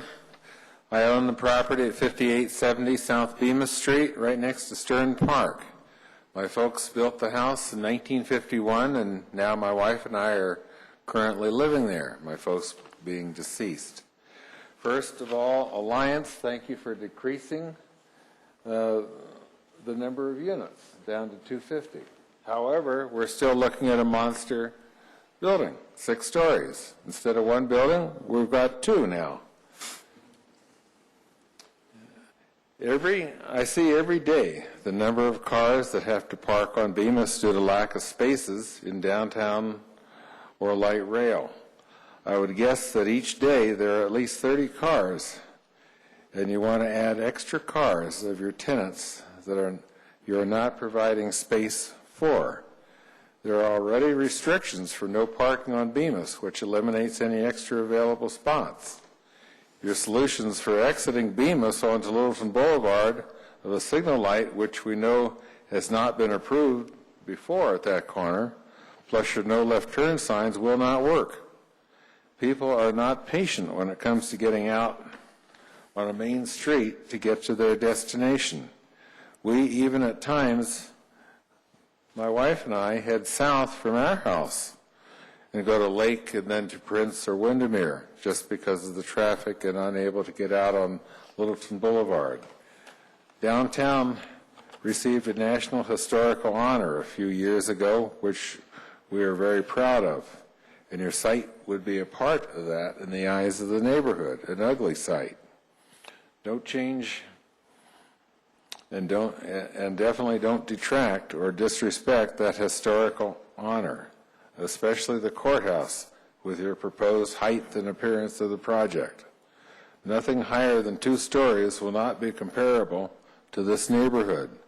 We expect you to preserve Littleton's unique identity by protecting the courthouse. I oppose this project very strongly, and I hope you on the planning board will vote against it. Thank you. Thank you. As I stated earlier, we've already heard about increased traffic and parking issues. Please try to limit your comments to new information. But if you want to talk about those other items, try to brief in your comments so we can, we've heard that before. So I want to give everybody an opportunity to speak, but we don't need to hear the same information. Norm Brown.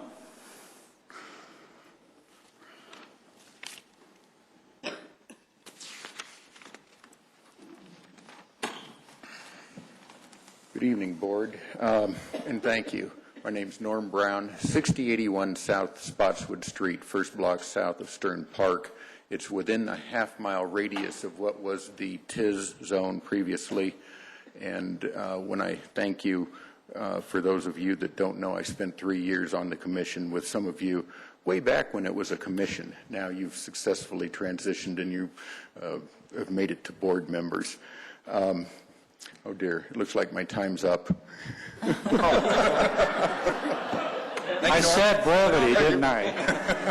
I'm going to force it. No. As I said, I spent a year as chairman. I got the clock going. Go ahead. This is something entirely different, and this is spurred, no pun intended, by the fact that I've noticed rail cars parked immediately adjacent, directly below this site, on that third track. If you have examined the railroad depression, you'll see there's 3 heavy rail tracks. We're all excited about light rail, and we haven't acknowledged the fact that there's heavy rail there. There's been 2 derailments in Littleton in recent years, and I'll speak to those in a moment or two.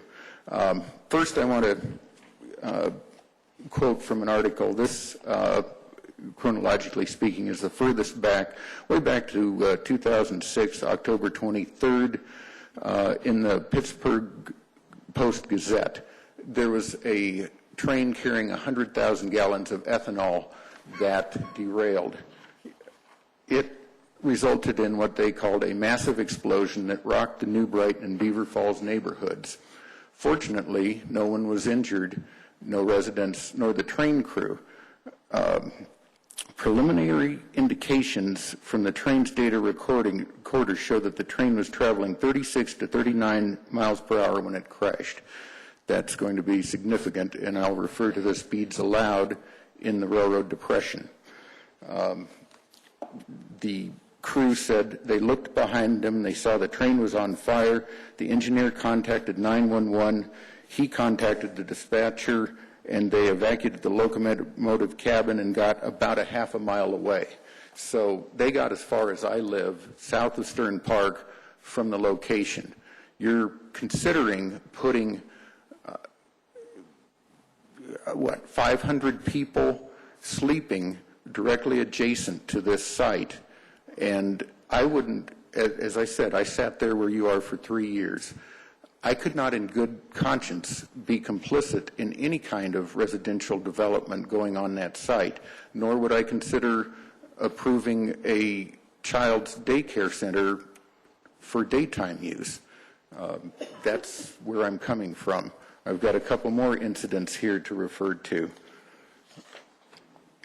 This is more recent. This is from this is a Burlington Northern Santa Fe, which is the same folks that run the trains through the railroad depression. This is a quote. This occurred up in Washington, Pierce County, Rail Milepost 13, if you're interested. In addition to the penalty and cost recovery order, Ecology, which is the health services for the state of Washington, Ecology noted a lack of coordination with local responders that resulted in safety challenges during the initial stages of the response. Now, we've got the first responders right in this building, but if that bridge is compromised, the first responders will be coming from Broadway, or these folks will go around. I mentioned 100,000 gallons of ethanol. This spill was liquid sodium hydroxide. 20 minutes, or 20 seconds. Getting late. 20 seconds. All right, thank you. 20 minutes.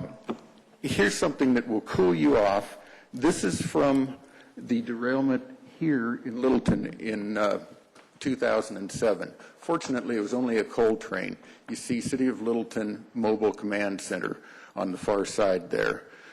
In 2009, and I'm referring to a statement read into the record earlier this year by Mr. Beckman, one of the items he noted is speeds when they put the railroad depression in increased from 15 to 20 miles, or were 15 to 20 miles an hour. They are up to 45 miles an hour allowed in the depression. The other spill in 2009 was liquid sulfur. It did not cause much more than a bad smell, but you see my point, I believe. Thank you. Thank you.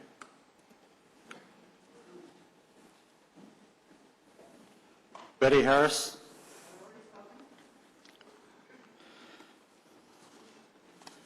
We're on the I'm giving people 20 minutes, so why not? So you're on the list twice then. Where are you, Betty? Oh, okay. Yes. You're not going to offset? Ray Flesher is opposed, not speaking. Aaron Aldrich is opposed, not speaking. I was on the other list too. So you're repeating. I'm just checking off what the list I have, so.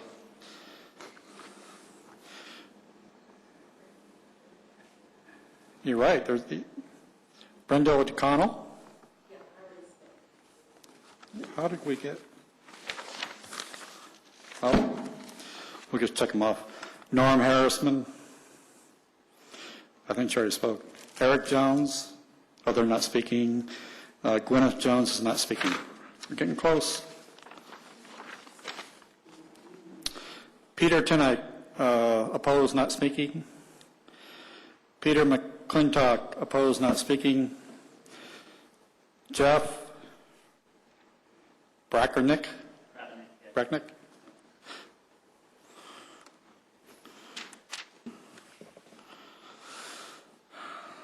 I'll keep this brief. My name is Jeff Brabenek. I live in 5931 South Spotswood Street.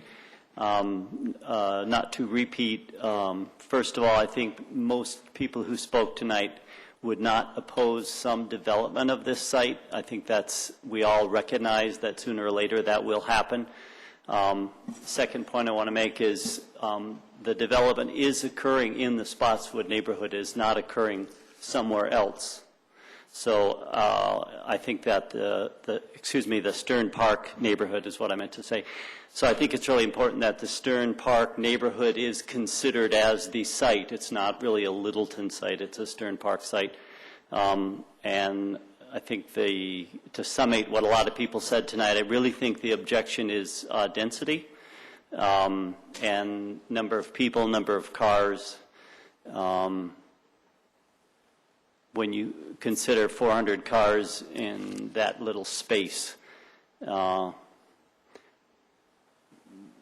that's my final comment, is the density in Stern Park neighborhood right in that site is what I think most people are objecting to. That's what I object to. I hope everybody recognizes that we're not objecting to that site being developed. That's all I have to say. Thank you.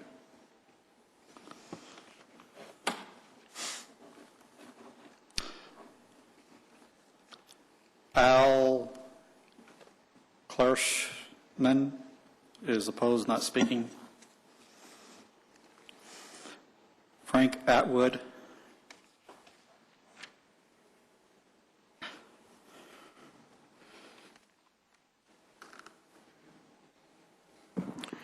Good evening. My name is Frank Atwood.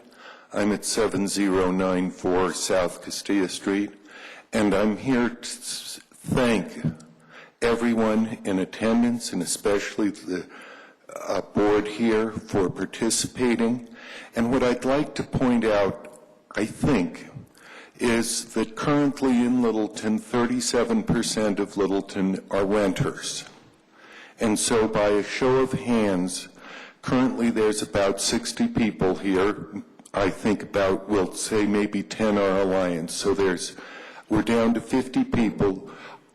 At 50 people, we'd expect 17 renters here. So by a show of hands, I hope to see about 17 renters. 1, 2, I'll give Chandler, Tom's dog, Chandler, a 3. 4, 5, and I got you before, Jennifer. So we're not getting the participation, the contributing to the community from the renters that we are getting from homeowners. I do advocate for homeowners. Thank you. Thank you. Elizabeth Dosher.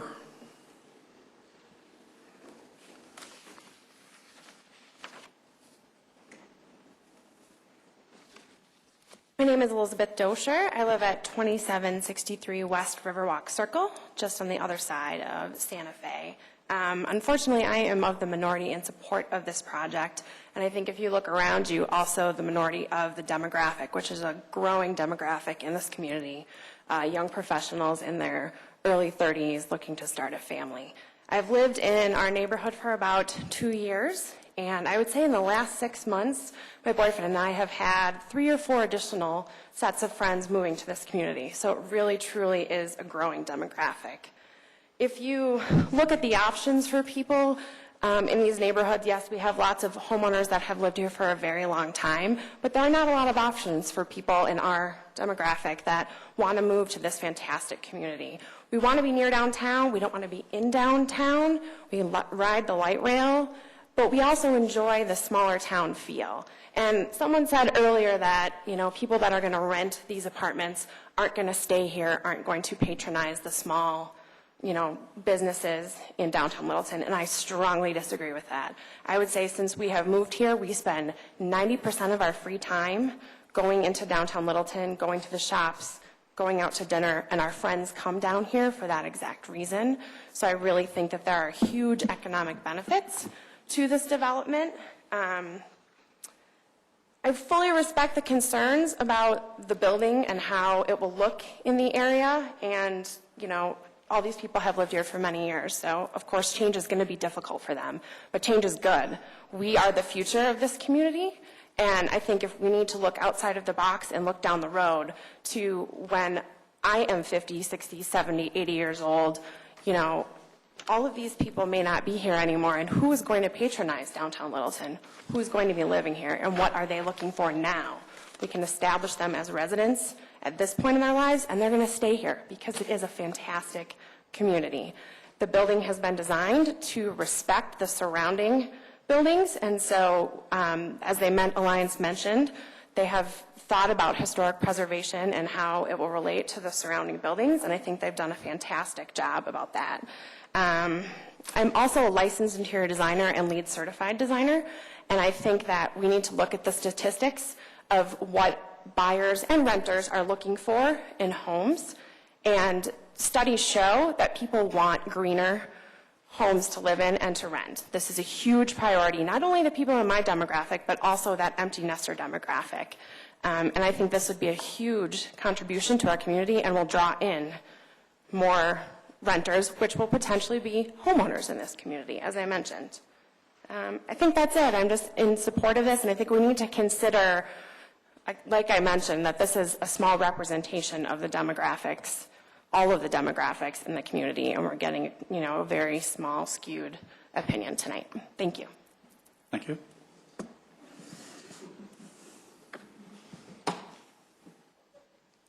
Last page.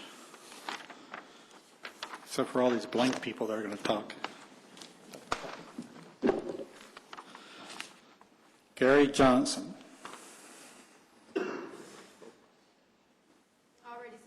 already spoken. Here we go again. Vicky Peterson, opposed, not speaking. Roger Peterson, opposed, not speaking. Martin Bolt.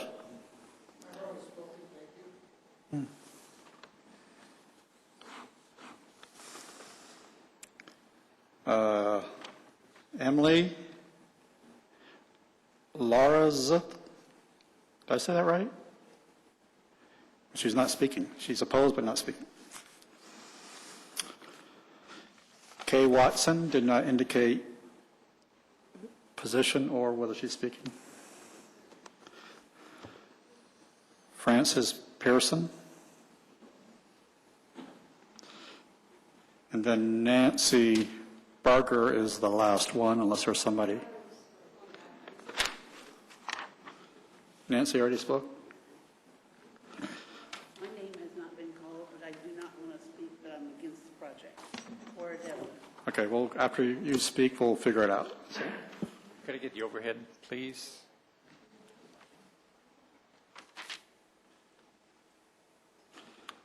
Thank you. First of all, State your name and address. Yes, my name is Fran Pearson. I live at 1950 West Littleton Boulevard. That's in Littleton Station. And I would like to say, first of all, that I would like to thank Alliance, especially Andy Clay and Mackenzie Jellum, who I have worked with over the last couple of months intensively trying to refine the design of this project.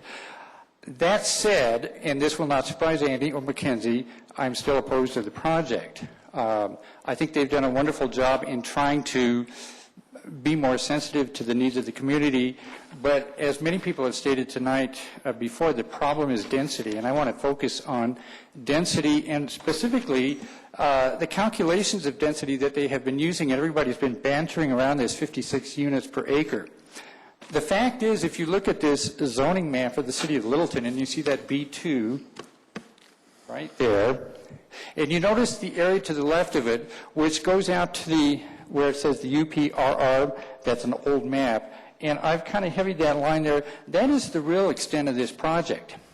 And according to the city zoning maps and planning maps, that part of the site has never been zoned, and there's some question as to whether there is any current underlying zoning on that project.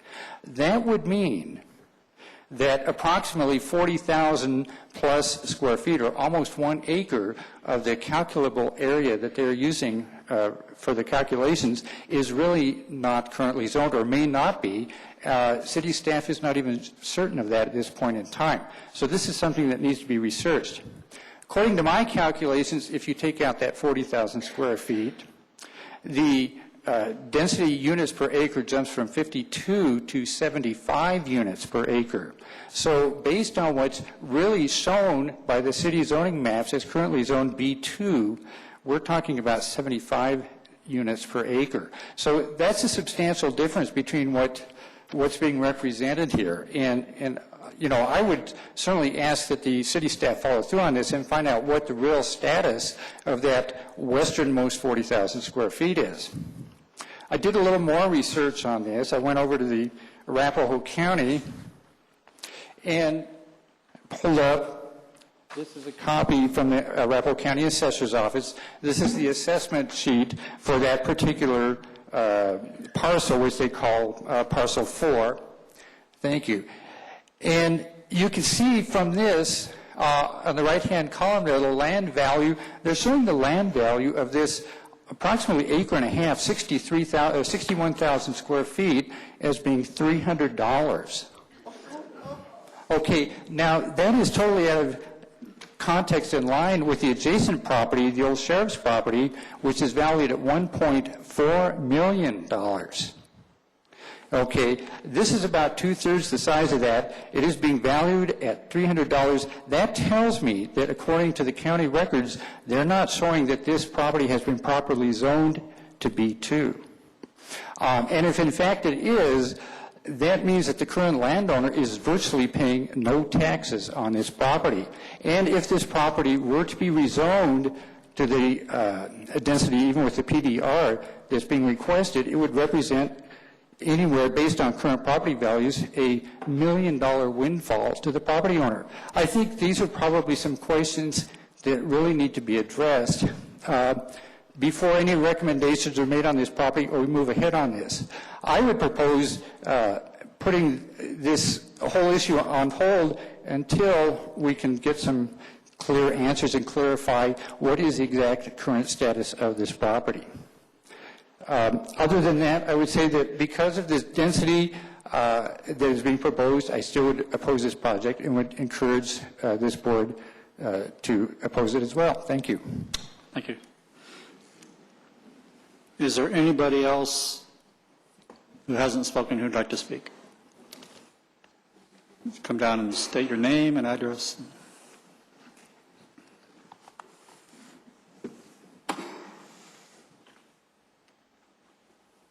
Good evening. Katie Burney, representing Commercial Fitness, a local business at 12386 Dumont Way.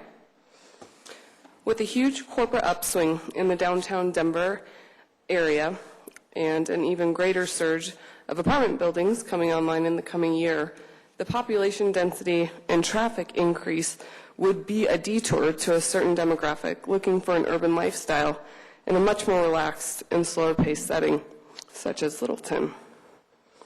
I personally am of the demographic that greatly desires an urban lifestyle without having the congestion of the downtown Denver corridor, the fast-paced nature of the city, and the immaturity that is inherent in the late-night downtown Denver scene. I, as many of you already do, would greatly enjoy the quaint area of downtown Littleton at my immediate disposal, with the convenient access to light rail, for access into the professional Denver market, and as well as the Denver sports scene. As a busy working professional, I'd be extremely attracted to this Broadstone luxury project. I would like to advocate on behalf of this project, as I feel the benefit of having this building, this luxury building, would attract new buzz to the area, additional revenue to the surrounding retail shops and restaurants, and an area for new residents to fall in love with the wonderful culture this city has to offer. I am for this project. Thank you. Thank you. Next.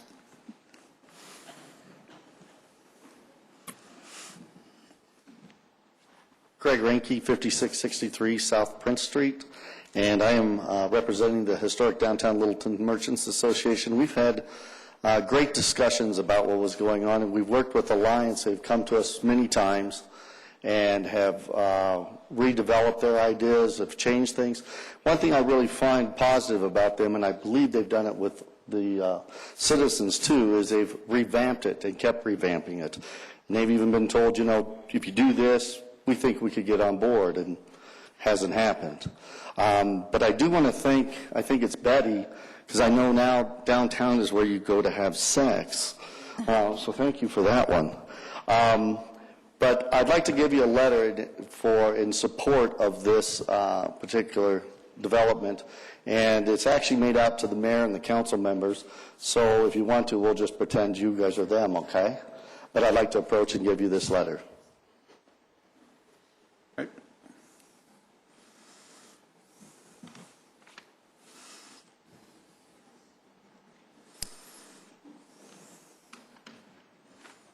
Are you done? Okay. One more?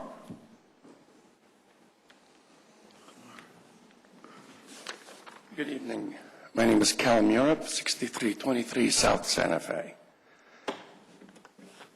34 years ago, I discovered Littleton. Less than a year later, I opened my business on Main Street and truly had the best view of the courthouse and the old sheriff building.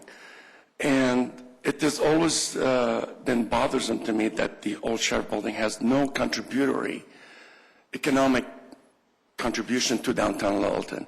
It's been an office building, and to my knowledge, and I can't speak of expertise, it had a lot of vacancies in it. And I see this development coming into Littleton now. And for years, I have been pro-growth and pro-density, and I believe this project will enhance the lifestyle of downtown Littleton. and I do agree with some that it will bring a totally different demographic of age and income to the area that does not exist today.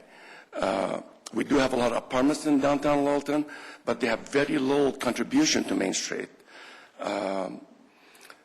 I believe that this project will bring a lot of new faces to downtown Littleton and make it safer for the neighborhood. I do feel somewhat, I don't understand, I can't feel how the people close to the project feel because I'm not there, but I understand their passion for their open space and view. But that should not prohibit us from growing and progressing. Littleton downtown is in dire need of high-density development to make the city grow and prosper and be healthy. Thank you. I am totally supporting this project, of course. Thank you. Anybody else? Okay. I want to thank everybody for their comments. I have a lot of notes. So at this time, I want to give the applicant an opportunity to rebut.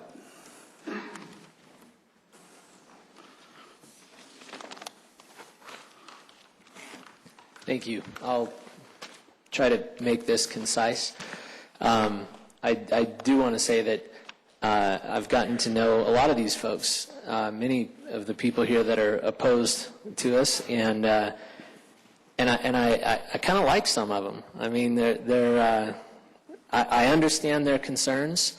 I think that generally their opposition relates to the intensity of our proposed development, and I completely understand that.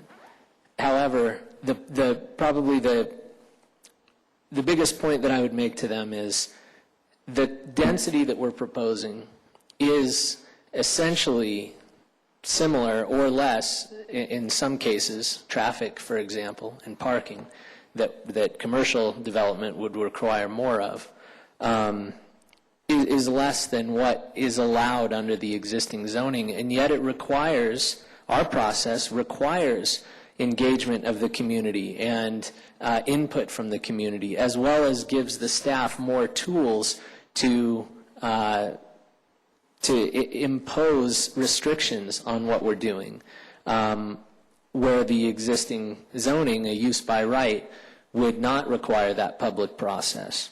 I do also want to emphasize that there are public improvements that we're making. I'm not going to go through them all, but again, not only does this benefit potential new residents, but it does benefit existing residents as well.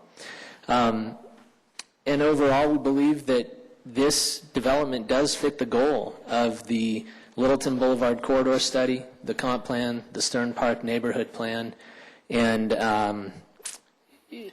it provides a true transit-oriented development. Regarding what Mr. Pearson brought up, although it doesn't necessarily bear on our proposed zoning, it does go to an issue of credibility. When Mr. Pearson brought it up, and he and I have talked extensively, he's been gracious enough to give us a lot of his time in commenting on our site plan and our elevations, and I definitely appreciate that. But when he brought up this question of the existing zoning, we pursued our title company to identify, although we had never gotten a zoning verification letter initially because we were planning to rezone it, I did reach out to them and had them do some research. They provided me with an email, which I think was accidentally included in the posting affidavit. There were copies of the email that we received from our title company. You may have it up there somewhere, a stack of emails from First American Title Company. Anyway, we can provide that, but we also had our land use council research this, and our understanding is that what is being interpreted is not actually a non-zoned parcel, but is basically a misinterpretation of property lines. And I have my land use council here that is willing to speak about that if you'd like.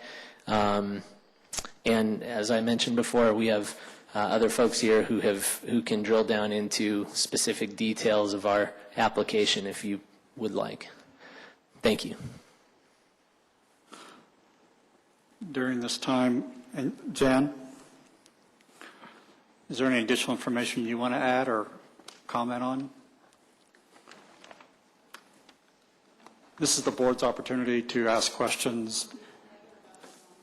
Well, if you could clarify that parcel, I was a little curious about that parcel that's actually railroad. Present property owner purchased it from the railroad, and it's likely not zoned because that's railroad right of way. It was railroad right of way, but since they're rezoning it, I mean they have a right to apply to rezone the unzoned property to a district. But it's not part of the 4.5 acres. Yes, it is. It is. To my knowledge, it is. Yes, so as far as the To their density survey doesn't plan. change, because they are rezoning the 4.5 acres. The only thing it might affect is if it's not Zone B2, then as far as comparing the two, perhaps there'd be less buildable area per the B2 zoning. But the density stays at the 56 units per acre. Can we put this on the screen? Is that the correct map?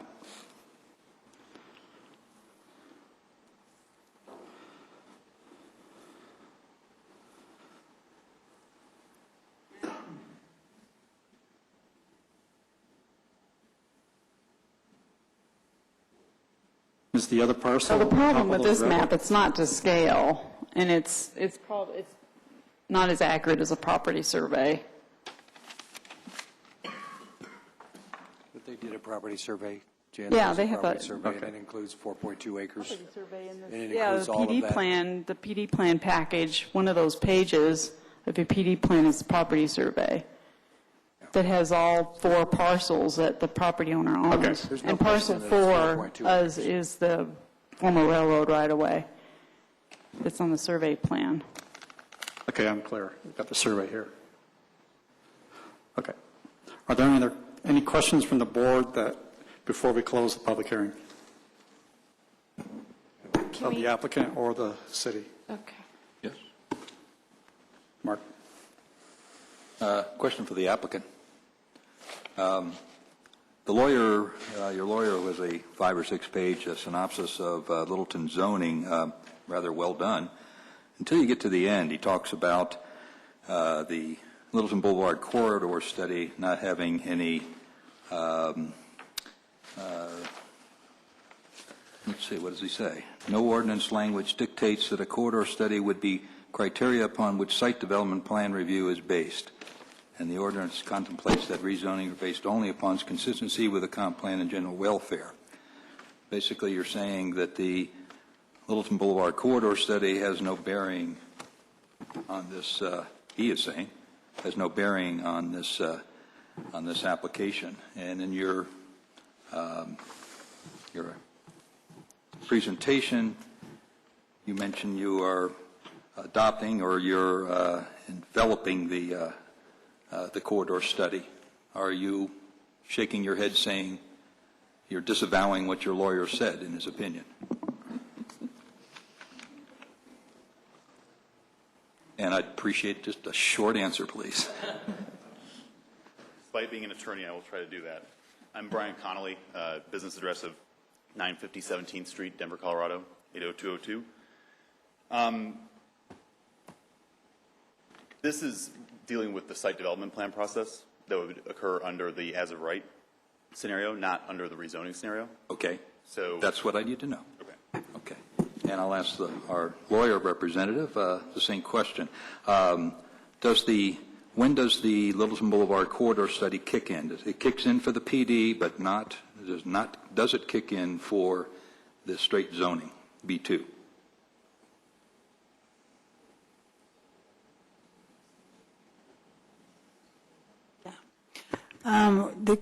Under the existing zoning, that would be what we would be looking at as to what their rights would be to develop that property. So whatever the setbacks are under existing B2 zone, the height restrictions, that's what we would be evaluating against. The corridor study comes into effect when they are putting in an application to rezone the property. And then we examine that application against its compliance with that study. Clears that up. Thank you. Jan, question for you. You talk about in your caveats for your approval that they improved the sidewalk at Alamo. Question, I guess at the bridge. How is that supposed to be done? What are we going to do? Rebuild the bridge? And why are we asking the applicant to do that? Well, this actually is Charlie Blossom's area, but I sat in the meeting. So his department measured the right-of-way through there, the existing structure of the road with the sidewalks and the bridge. And there is, I can't remember exactly how many feet, but there is enough feet in that existing width to be able to add more to the sidewalk on Alamo and still keep the travel lane width that's necessary for the street. At the bridge, you're going to narrow the driving width? That's, yeah. Okay. But it would still be sufficiently wide enough, according to Public Works. Okay. Next question for you. Last one for you. In your list of caveats, you talk about forming a committee of planning board members and neighbors to go over the design of the project. I've never heard of this before. This seems to me a rather dangerous precedent. Has this happened before? No. Why is it happening here? And I can just see me wanting Swiss chalet style and a neighbor wanting Tudor, and we get into a raging argument. Who wins, or does eventually planning tell us to both shut up? Tudor. Oh, good. I think let me take a shot at that. I think you heard it from quite a few of the residents. It's a very visible site. I think it is a unique site in Littleton. It's adjacent to a historic landmark that, in a lot of ways, is the identity of Littleton. And the applicant also has been working with a group of citizens, and he offered to continue that effort. Now, we're not saying that they have approval, that there would be input. And we also felt that the planning board would help balance that input as well. So we're just asking for input from those two groups, but it'd be ultimately an approval by community development. So it's input and suggestions, not we each have a vote or what have you. Not dropping the gavel on it. No. So also asking the planning board to assume more work, and I think absolutely. We're rather busy with the comp plan right now. So right. Okay. It'd be nice. I'd love to see a west from the architect. I'd love to see a west view of the of your building. Step back. I want to see it from downtown Littleton. Okay. Maybe from the west side of Alamo, or sure. Yeah. Again, you like to you went that caution close in. I want you to step back. Yeah. So we've tried, as you can see on the site, to add as much vegetation. There's some of this is existing, and some of this would be new. Could you come down to a person height? Sure. Rather than a bird's eye? At Alamo? On Alamo? Close enough. There? Drop, okay. No, not get closer, I'm sorry. Okay. There you go. Okay, can you twirl a little bit towards the north? So pan that away? Yes, thank you. That's what I need to see. Thank you very much. All right. That's all I have.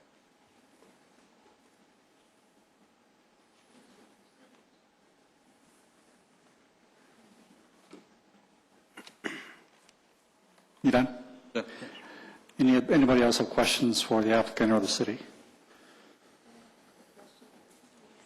Carrie? Don't know which one of you would like to answer this. I'm just curious from a building perspective, how do you come up with the number of units that you want to put into the plan?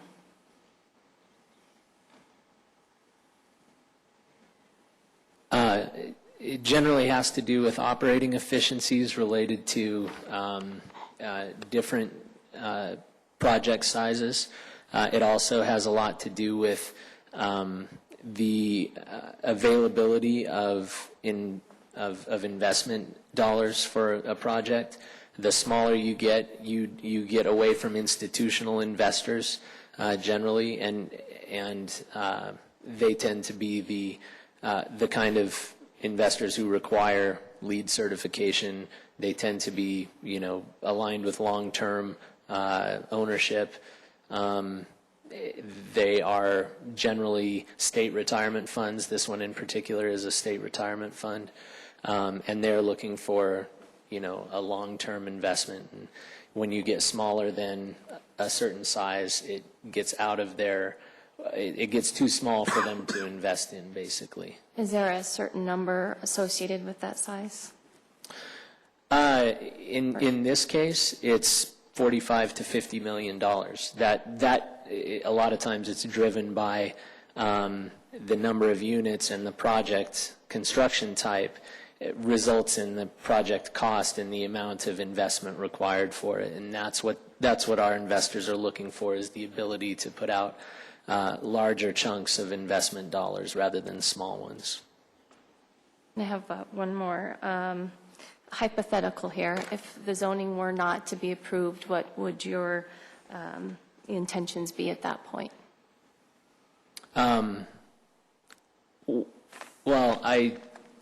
probably the best way to answer that is that probably the highest and best use under the current zoning would maximize residential, the number of units. However, to maximize that and get you'd have to go to smaller units. You'd have to go to the scenario that was listed in our packet, where it was maybe 175 units that were on average 800 square feet or so, and a lower rental rate, which, it would be probably appealing to somebody that's focusing more on a student or quasi-student demographic, say ACC type of thing, more, that type of target, which is different than what we do. And then they would combine that with approximately 9,000 or so square feet of office or some kind of commercial, and then they would share the parking of the two. And that would be what I suspect the highest and best use under the current zoning is. That doesn't really fit our it's not what you guys do necessarily. Right, or our investors. Gotcha. Is there much of an appetite for that 9,000 square feet of office retail in the? Well, the current office vacancy, commercial and office vacancy within a 1 mile radius of this site is 30%. And that's according to our CBRE demographic study. I can tell you that the current site, the existing buildings have about, I think it's 11,000 or so square feet, something like that. And at one point somebody mentioned that they were 100% leased, but half of that space is taken up by the owner. And if you go by the site, you'll see he continues to have a now leasing sign up and would happily reduce the amount of space that he's taking. So I would say probably there's not the demand for that use. On the south of this property, there's still an R3 zone piece of property there, and what are you looking to do to mitigate any impact on the R3 that's south of there? We have, and I can let my architect speak further to it if you'd like, but basically that's where we've tried to swing the building around and really give him as much space as he can get. and landscape buffer, and that's also where our surface potential resident parking is as well. So we've tried to keep it very low and buffer his site with landscaping. And your parking spaces of 1.5 per, is there any assigned parking, or were you anticipated assigned parking based on the square footage of the unit? Yeah, our target is, and this is an investor kind of standard for, a project of this type, would be 1 per bedroom, and that's what we're meeting, is 1 per bedroom. Now 1.5 is a minimum.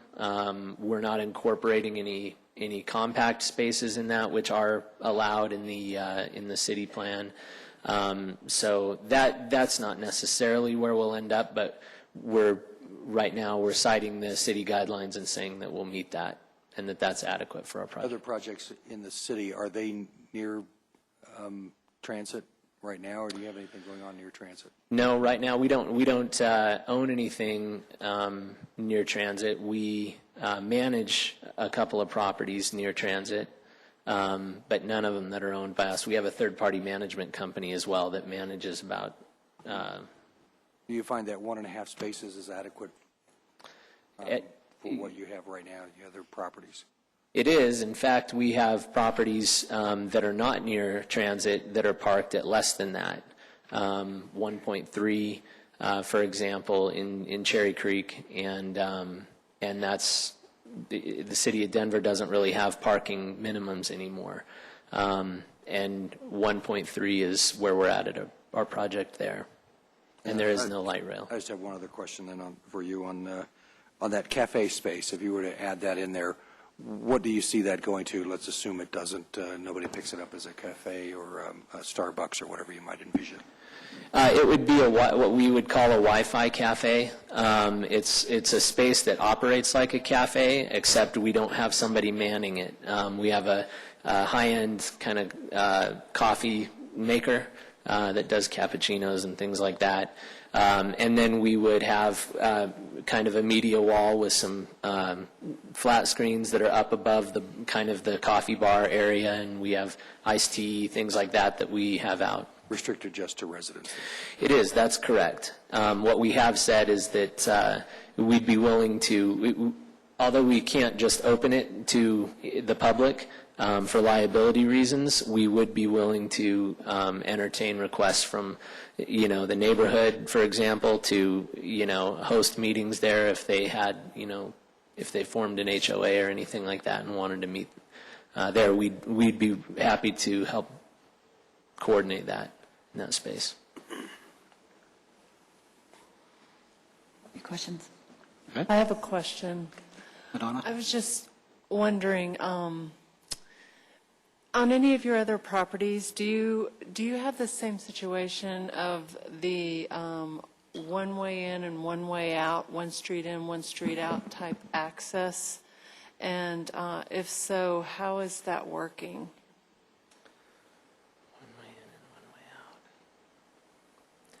Meaning only one entrance and egress from a given property onto a primary thoroughfare. Yeah.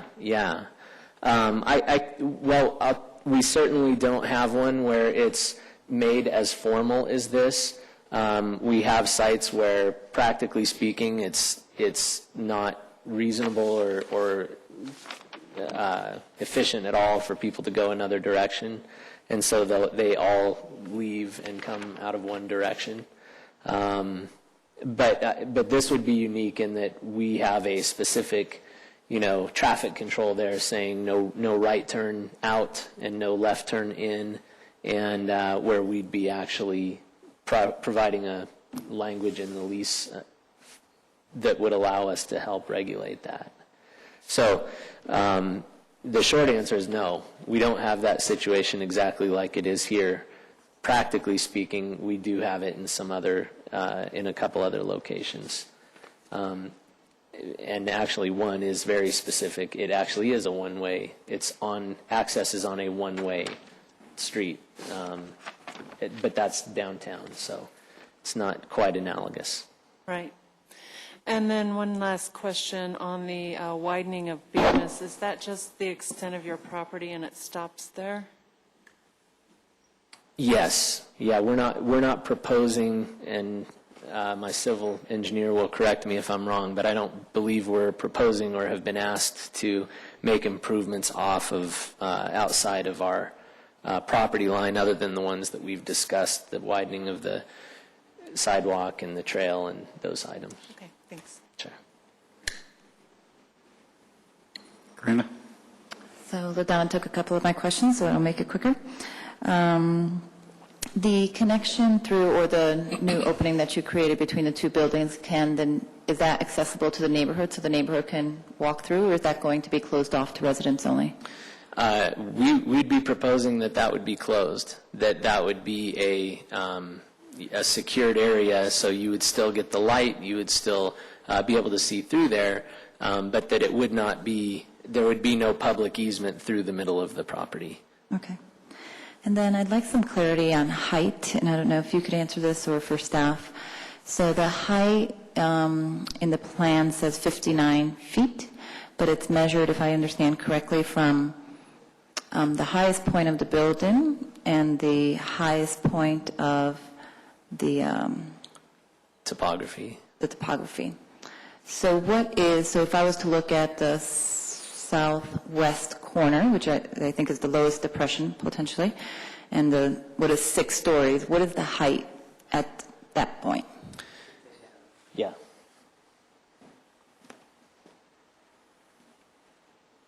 So we actually had some exchanges through the process. We wanted to clarify the height in the PDR document, and it was getting a little muddled. So we simply said 59 feet because then you measure it per the Littleton ordinance. And there's two, I don't have it all on the top of my head, but there's 2 ways to measure the height, and we qualify for one of them. And the way you measure our way is because of our basement level. You take the lowest point within a 5-foot perimeter, I believe, of the building, and then you add 10 feet to it. This is when you have a basement, and that becomes your baseline. In rough numbers, that elevation is 5378. So that's what we're measuring for. To answer your specific question, if you were standing on that very lowest corner, the elevation there would be 68, so it would be 10 feet lower. So at that point, if you would measure the height, it would be 69 feet. But conversely then, if you went on the opposing corner, then it would be 10 feet shorter, because now you'd be standing at 78, 80 even. And so from the courthouse, you'd perceive a much shorter building. So if I just to make sure I understood, so if we're measuring from the basement to 6 floors, or to a total of 6 floors, that's about 69 feet. Yes. That's essentially the highest point, or the highest height, I guess, is the way I would look at it. Okay. Right, from the lowest point of the site to the highest point of the building, yes. Okay. Is your first floor all the same level, finished floor? Yes. So, and I would just want to clarify one thing, that, and the PDR says this, when we initially were looking at this building, the basement level was the entire western facade, and it turned the corner on the north side, and it turned the corner of the south side. And I think to this day, the PDR document says, GDPD says that portions of the basement may be present on the north and the south side, but having studied the elevation change in much more detail recently, there's not going to be a basement level on the north side. For another good reason is because planning staff was very adamant that we don't want to perceive an extra story from Littleton Boulevard. So at one point, sorry to jump in there. There was one elevation that, maybe it was an early one, that showed a walk down. Not going to happen. Okay. Thanks. Continue. The final question was lighting. I don't know that we talked about lighting at all, or that you presented that in any significant way. So what's lighting going to be on the property, outside of the property? Right. Well, I'm not familiar if Littleton has dark sky ordinances or not, but we would comply with that. And because we're LEED certified, a lot of our public area lighting, which is important with stair enclosures and such, would be on occupancy sensors after hours so that we don't waste energy. So generally speaking, exterior lights probably going to be LEDs because there's a lot of points to be. It's hard to get to LEED Gold, and you want to grab every point you can, and lighting efficiency and usage is a big part of it. So dark sky compliant and energy efficient. And one more final question for the applicant. How are you promoting this apartment complex? What kind of advertising? How do you get people to be interested? One of our primary ways is through our brand. Our properties, our owned properties, are Broadstone Properties. That's our brand name. And so part of our draw is from people moving here from other cities who are relocating, and they look for our brand. The same way, if you're looking at a certain hotel, you might specifically look for one that you're familiar with and you know what to expect there. So that's one of our big drivers. And then the others are, we use print media advertising. So For Rent and Apartment Guide, they also have online versions as well, and we use those. Those are really our primary marketing points. And how would you position this particular property different from maybe another Broadstone property? What would be the positioning of this one in particular? Well, this one, what we try to do, or specifically what I try to do, and I think this is common in other divisions as well, is I try to find locations that are very unique. And as we identify those locations, we try to grasp the surrounding character of the area and incorporate that not only into the architectural design. For example, the project that we're about to open in Cherry Creek was a very collaborative. The HOA at Cherry Creek East has several architects on it, and we're very involved in the architecture. It's a very contemporary design, and it's really what they were interested in. Down next to Coors Field, it's a very it's Prohibition-era architecture, and so our interiors, our whole theme there is not so much that where Cherry Creek is very almost spa-like, our amenities and how we designed it. Downtown, it's much more associated to sports and competition, and because we're right across the street from the first base entry to Coors Field. One of the things that we've really identified at this site is the fact that you do have these unbelievable views of the mountains and the sky. And because of Littleton's dark sky ordinance, that provides some unique opportunities for things like telescopes and rooftop amenities and kind of creating almost an observatory theme. So that's what we would reach for, along with the kind of the historic presence and some of the things I mentioned earlier that we would like to work with the historic board to incorporate into almost like a showcase.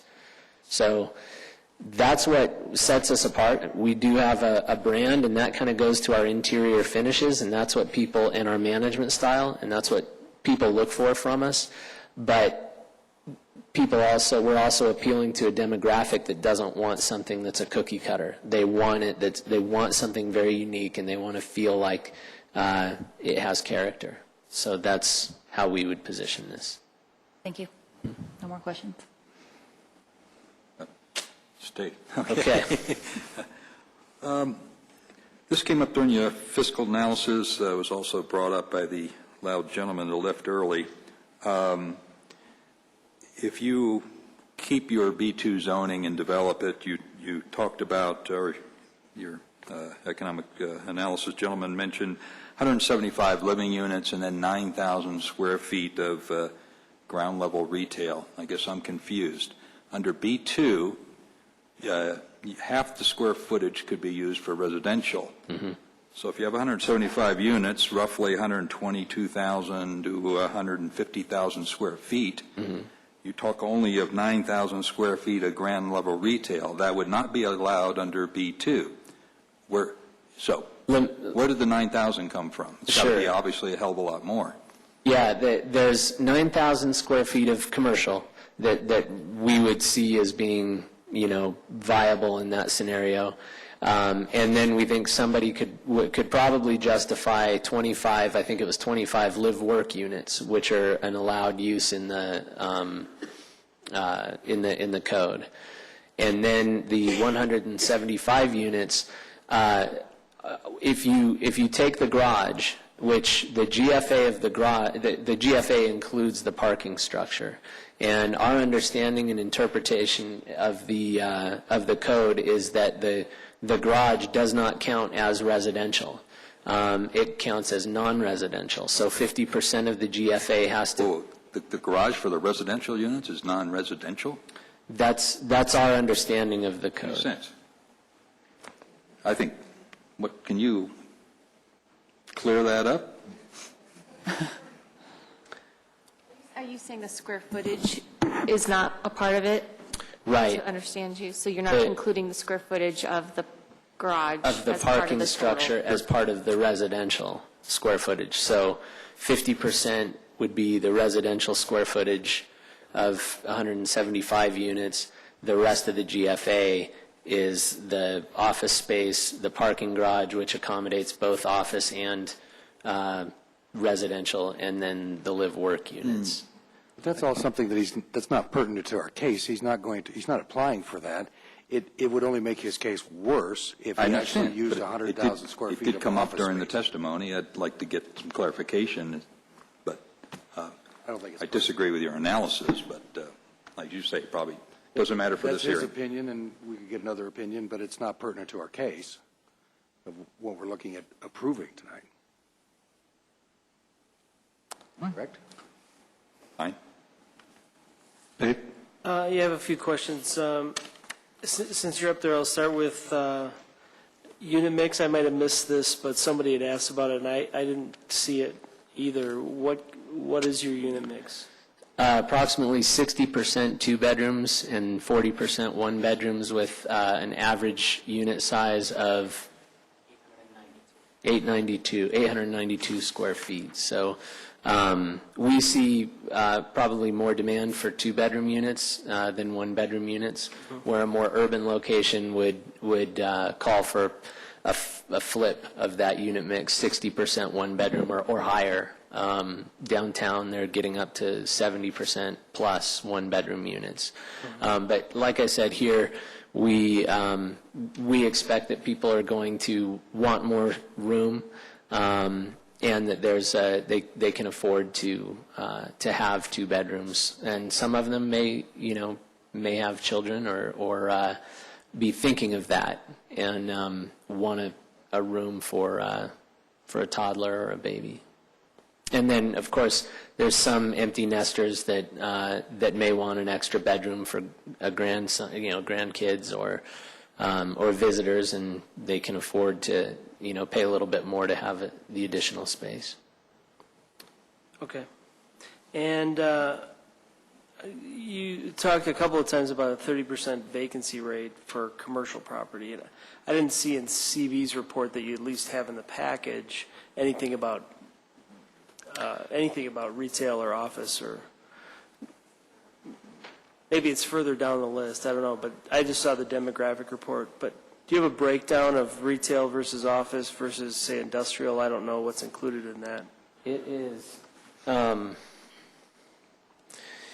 I believe it's just office and retail that's included in that 30%, and it's a 1 mile radius around this site. So it's not we're not claiming that that's Littleton or at large. Do you know what the difference is, or what the vacancy is for office versus retail? Or? They vary. Yeah. Oh, is there a summary?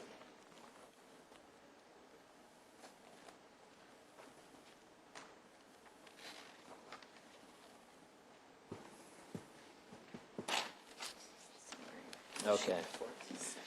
Okay. I don't know if you have this or not. This was what we, part of our submittal, but on page 16, the commercial office space summary has 27.2% vacancy, and the retail space summary is 30.5% vacancy within a 1 mile radius. It's actually within a 1 mile radius of the light rail station, to be specific. Okay. All right, thanks. And then just two questions about the building itself. It was mentioned that kind of in the evolution of the design, you're adding sloping roofs, and I thought that was going to be on the 3D rendering, but it doesn't appear to be. Yeah. I didn't notice it. I don't know. Sure, we can point that out. Okay. Can you see the? Mm-hmm. Yep. So along the west side, there are these sloping roof elements here. Oh, okay. I missed that part. And then there are much more so on the Bemis side. For obvious reasons, that's where we're mostly trying to relate these single-story and two-story elements back to the sloping roofs. So, if you kind of, there's that single-story lobby area, and then a lot of these two-story elements have, as you can see, sloping roofs. So along those lines, on that side of the building, the Littleton Corridor study specifically states that the buildings along Bemis Street should respect the scale and pattern of the houses across the street through such design strategies as articulation of building form, column pier spacing, window pattern, and similar approaches. How did you guys incorporate that? Well, I mean, I would say that start at the kind of macro level. And I think the one thing that, frankly, we resisted, ultimately we're forced into it, and kind of glad now that we were, is breaking the building mass into two. So there's your macro kind of breaking that cell size. And then within each mass, then each resultant submass needs to connote, in our opinion, a width of a dwelling unit. And that's a very convenient separation because our internal walls will be along that line. Along every dwelling unit bay is a balcony, which is also very convenient. And that balcony can translate all the way down to grade level and become a front porch through which people, and then we're kind of nothing, not everything's been figured out yet, but you can see that we kind of started making some references to, address numbers and everything. Some of these balconies, when the design is developed more, could stick out a little bit more. Right now, our building is placed at 20 feet setback. One of the conditions that's been made is 25, because that's roughly the dimension that exists on the opposing side of Bemis. When we do all of that, I don't know right off the top of my head if we're going to be allowed to take porches, projections, et cetera, into that setback. All of that will be flushed out. But our intent is to try and kind of connote a single family, and that's by physical connection, through transparency, glass, all of those things. And kind of this two-story kind of brownstone scale. Mm-hmm. Okay. And just one last thing. I'm not sure who can best answer this, but along the lines of the sloping roofs and the other conditions that the staff had put in their report, are you guys meeting all those conditions or just some of them? You mentioned several of the conditions, but I wasn't sure, like the 25-foot setback on Bemis or, some of those others. We've agreed to meet all of them. There are a couple of them we would like to, between now and City Council. We just saw the final conditions on Friday. Mm-hmm. So there are a couple of the conditions we'd like to address the language a little bit, but we're agreeable to meet the intent of all 12 of the conditions, and we understand them. We understand the intent of staff in putting them in there. So. Okay. Thanks. Which are the two that you're revisiting? Well, specifically the putting the lease provision for having the ability to discourage people from turning right. We just need to clarify that that's not we're not a policing entity, that the city can't hold us responsible to function as the police would. But we're happy to put it in our lease that we have the right to fine residents if we see them going to the south. And I think the way staff worded it was they will have the opportunity to verify that. So that was one. It's just the language. We want to make it clear we're not policing it. The other is the design review process. We just want to clarify that that it would not erode the density that we're currently proposing. So we're happy to continue to work with them, but we want to avoid things like take it down to 1 story or, you know. Were you done, Dave? Dave? Yes, I'm done. Just 2 quick ones. What is the typical lifespan of a development of yours? How long do you own it? What is the intended exit target or target date of when you get out and the next owner comes in? Sure. How does that typically work for one of your projects? It depends on the investors most of the time. Some investors have lockout periods where we're not allowed to, even if we as the managing partner would like to market it and sell it, where we're not allowed to. Certainly since the recession, that is pretty common. So we have lockout periods that are generally a minimum of 5 years after building completion. But our investors are generally long-term holders and look to, you typically have an owner like this that's 10, 15, 20 years. So the current investor on this one actually owns a project in Littleton that they've owned since I believe it's 96 or 97, and they still own it. I'd rather not say because it would potentially disclose who our investor is, and they haven't given me authorization to do that. It's a large one, built in the mid to late 90s. I appreciate your answer and understand your position of candor. On the other hand, this is a completely open forum. I'll say that for later.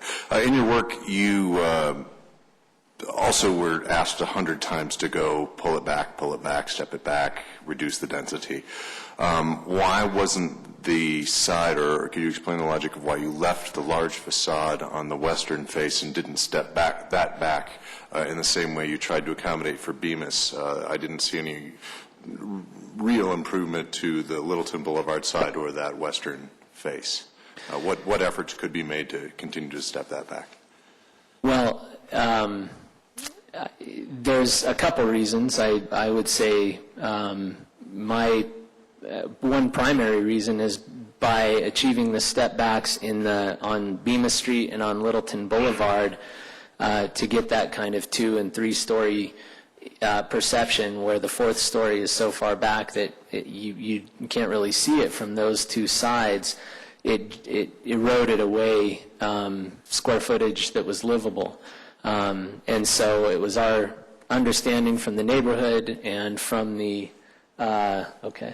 from staff that that was where they would prefer for us to focus it. I would say that they continued to ask for the west side as well, but we understood their priority to be Bemis and Littleton Boulevard, which is where we really tried to pull it back. And then there's some architectural reasons, I think, too. So. I had to add to this one. So that all of that's true. Obviously, the kind of greater impetus to transition down to a lower scale is obviously towards a single family or the lower scale existing neighborhood, not towards downtown, which is already higher scale. But I think that there's one kind of very important distinction is how is this building perceived along Bemis and along Littleton Boulevard? It's perceived from a kind of a close proximity. But this building is perceived from a great distance on the west side and the south side, from very distant perspectives. And when you appreciate a building from that far a view, step backs just don't give you anything. When you step back something 5, 10 feet, and then you look at it from 700 feet away, it still appears to be the same size. So in that discussion, what we talked about was that what would be more fruitful than just doing, and I think there's a very significant negative, oops, I'm upside down, aren't I? Okay. Negative outcome, and that is you end up with a layer cake, which is, counterproductive.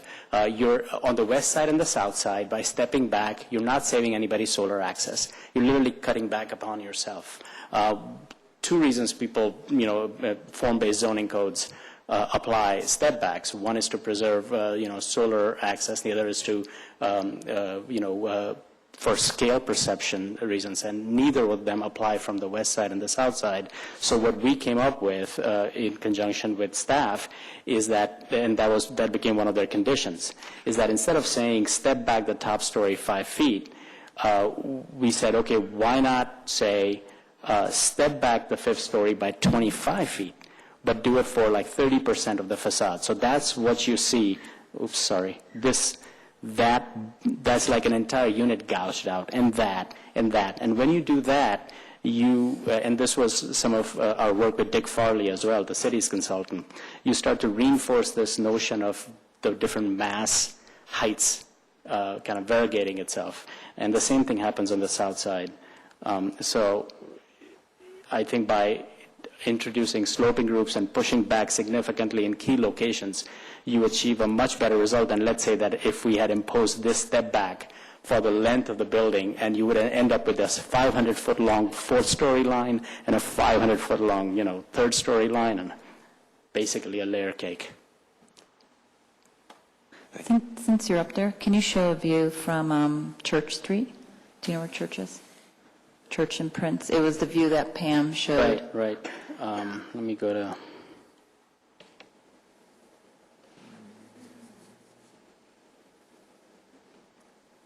So I'm guessing that's about... That's where your model ends. Right here? Yeah. Yeah, more or less. That's all you have.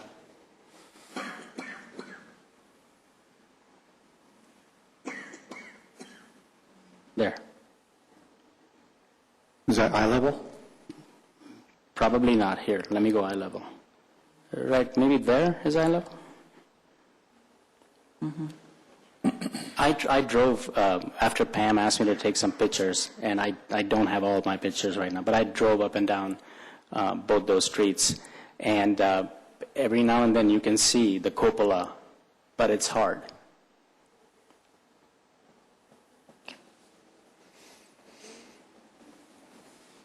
Question for staff. Do we have a working definition or number for medium density and what that is? The only place we can find a reference to medium density is in that Littleton Boulevard corridor study. And in fact, it recommends medium density residential for this site specifically, but the only reference is medium density in another portion of the plan, and that's where it says 50 units per acre. So we assumed, and I guess we have one of the original people who were part of that study, that was the intent of how they define medium density is 50 units per acre. Thank you. Okay. While we're on the model, I got a couple of views I want to see. One is back at Alamo. Okay. Looking at your tower element that is your focal. Eye level. Thereabout? Yep. Now swing over to Littleton Boulevard, looking back at the courthouse. Just to the left. Oh, I see. Like so? Yeah. Looking back at, traffic's coming at you. No, the other way. Go back to Littleton Boulevard, left. This is Main sorry. and this is Alamo. It So splits. get on Main and look the other way, basically? Yeah, look up. Okay. Okay. Eye level, as best you can get it there. Okay. Thereabout.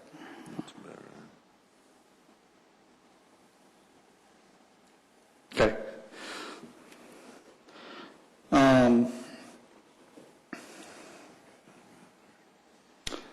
One of the things that is being considered as a rezone are development standards.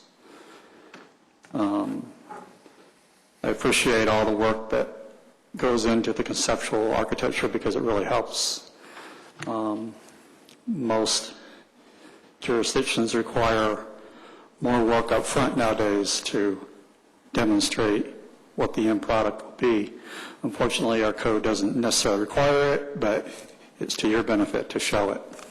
And so I appreciate the detail of the 3D model, because I was a little concerned that the submittal had no color drawings. Some of these cross sections and elevations were from angles that nobody would ever look towards. So I want to see true views that people will actually look at or have to look at. Right. Because it is such a massive building, it's very important. So because of that, the only development code that we have right now in your submittal is the cover page. It's all textual. We do have a couple of pages of illustration and one whole sheet of written guidelines. Right. And we do state somewhere in there at the very beginning that the first page, the written guidelines and the two illustrations are supposed to work together. So the illustrations are the elevations? Yes. Okay, that's what I wanted to know. Right. Because, but having said that, they don't incorporate the conditions, so we probably would want to update those. Right. It would be important that we have some assurance that what you would be showing is what we're going to be getting. Right. That is extremely important because the planning board does not get site plan review. Isn't that one of the conditions? Well, we get to sit down with you, but we don't have approval. Right. Right. That's one of the things we're going to work on. And so I wanted the conceptual elevations, architectural, including this 3D model, or at least snapshots of it, as part of the submittal. Right. The only thing I would ask is that while we have put in a lot of work on the exterior, this still doesn't relate to an interior layout. As you can imagine, where the bedroom is going to dictate to a certain extent where the window is. So, but the intent. The intent, yes, absolutely. If there's a way to describe this intent, then we would love to do that. Yes. Right. So, what about this building is a gateway? What communicates that it's a gateway? Sure. So we kind of started off with that, and we had located that large mass right here at this corner, saying that would be the gateway element. But since then, because of the step backs and because of the opposition we faced with that corner element, we've since moved it back. I would say that the gateway element is going to be created by the articulation level of these corners and this detail. The fact that it would be brick, the fact that it would be highly detailed. And the same thing applies if you see the difference between our initial building where we had sort of a negative corner here where we're cutting back there, and then that mass translated all the way down seemed like a very kind of contemporary take with a corner deck. Now we're doing basically what amounts to a two-story downtown brick building there. The detail of it, the wrought iron in these windows, the header elements, that's how do you articulate it? We're entrusted with a $50 million project, so it's incumbent upon us to make sure that it looks as such. And so, I think that's a lot of the devils are going to be in those details. And it does get tricky because we can say all day long, highly articulated this and highly refined that. But ultimately, the site development process has to be the arbiter of whether we're going to be achieving that quality or not. Mm-hmm. When I drive down Littleton Boulevard and drive into Main Street, I cross over the bridge, the change in building type from converted historic homes on Littleton Boulevard, that's one building type character. The courthouse creates another building type. You cross the bridge and you're in urban. Right. You're in downtown. That's the gateway. Right. You're crossing the sign that changes every week because there's something going on every week practically. It's like, wow, something else is happening here. Well, this, I think, would extend the gateway forward with the courthouse and masonry building framing another transition from building types. You're moving into a different building type, a different environment that you're going to live in. But I think it's important that it have that detail, that articulation, the pedestrian feel right. That we already see in some other newer developments along Littleton Boulevard and other places. Right. You already addressed the building materials, the different brick types, and the buff brick possibly to mimic the courthouse. The cast stone, or not stone, well, I guess it's cast stone, isn't it? Yes. As window sills or... Right there you can kind of see the sills and the architrave and the coping to be cast stone, yeah. So I don't think we make that distinction in the PDR. We say masonry. Right. Kind of catch-all term, I guess. I want to go back to, quick question. Do you have pets? Do I have Do your pets? apartments allow pets? Oh, so like my daughter asks me every day. You want a pet? I got one. Yes, we do allow pets, and we do not, on lead projects, we don't allow smoking. So no smoking, but we allow pets. Okay. Up to a certain size or? Yeah, we have breed restrictions and weight restrictions.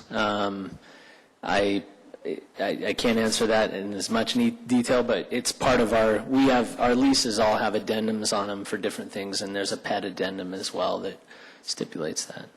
While you're there, I want a little more understanding of the our condition that you have a 1,200 square foot cafe, something or other, but it sounds to me like it's not going to be a private vendor. It'll be you, and it won't be open to the public. Is that what we were wondering? Or well,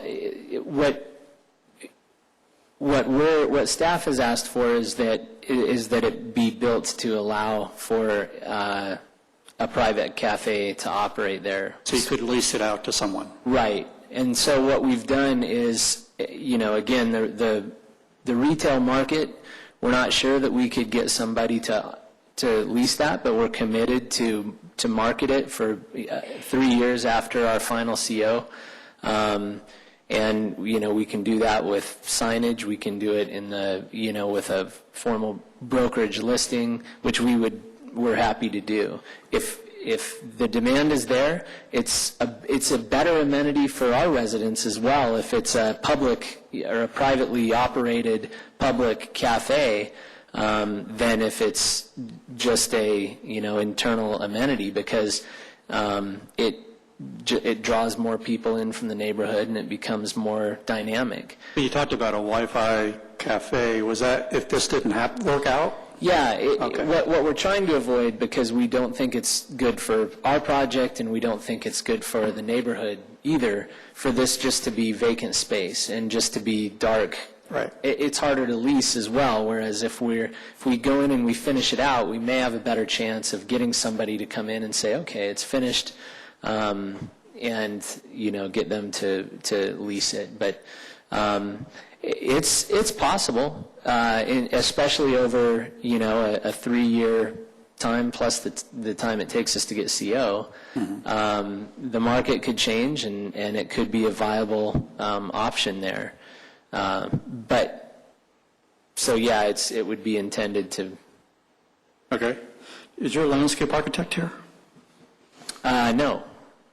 Can you speak to landscaping? Yeah. I'll put on my landscape architect's hat. Probably get scolded for it later, but she's not here. You talked about putting a berm on the west side. Isn't there a detention pond there, and aren't you required for detention? Okay, so that's a civil question. Robert, do you want to take the detention question?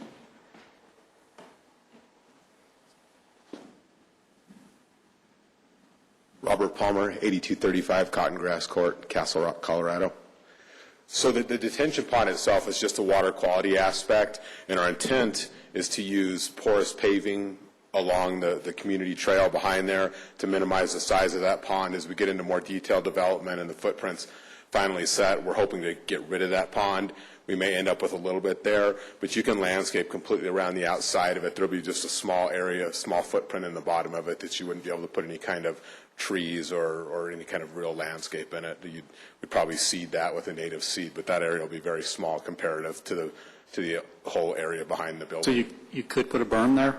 Yeah, definitely. We could definitely get our water quality pond in there with that berm. You may be able to answer the next question I have on you're required to put in a fire lane, which is 25 feet wide. The graphic on the plan shows what looks like concrete in the middle and impervious on either side. Could you explain that a little more? So, go ahead. What is the pervious material? So the impervious area we're going to use that as part of our water quality. It's a paved stone that actually is stronger than concrete. Good concrete is 4,000 psi. These paved stones are 7,000 to 10,000 psi. It's over a sand bed. It's designed to hold the weight of fire trucks. We use it in fire lanes all the time. It allows the water to soak in. It'll be part of our LEED certification as well, rather than just push all the water to a big hole in the ground. Kind of, you're all familiar with the ugly ponds. We try and do a better job of that. Utilize areas that have to be paved with good quality pavers that allow the water to soak in, be stored in a sand bed underneath it, and released back over a period of time that sand offers the filtration of the water. That section itself will also be rated to hold the fire truck. So those will be the lanes, tire tracks? So, just want to add that design that you see is not final. We've had a lot of discussions with fire about this. We're definitely granting a 25-foot wide fire access easement.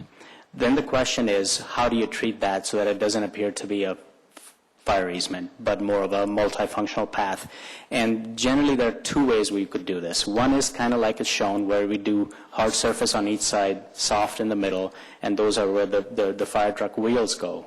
Another option is to actually do let's say a 10-foot wide hard thing for the fire to go, and then grass on either side that at select locations they can put their outriggers down, because that's what they really require the width for. And what we've done is we're basically, through the site plan process, committed to ensuring a design that meets the fire requirements, but also doesn't appear to be like a service drive, that it appears to be a soft landscaped amenity. And I'm sure this will be corrected, but your cross sections are conflicting. One cross section has trees in the fire lane, and then the other cross section, number 2, on sheet 9, implies that the entire 25 feet is paved. Right, and that... Work that out later. Yeah, and we'll work it out. That's probably a reflection of what I just said, that we've looked at two almost opposing approaches. Right. Yeah. Okay. Are there any other questions for the applicant or the city? At this point, I'd like to close the public hearing.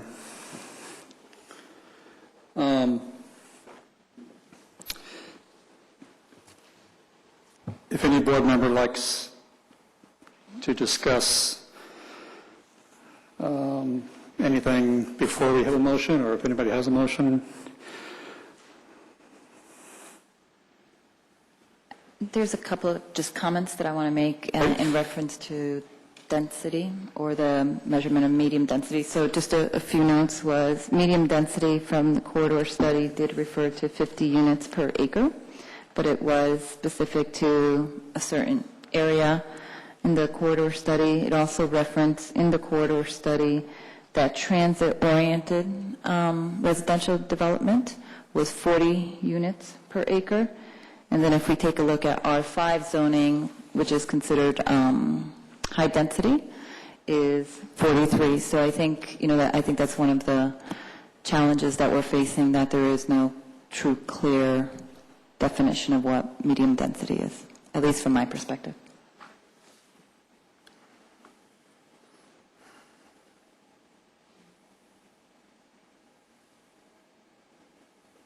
Ready for a motion?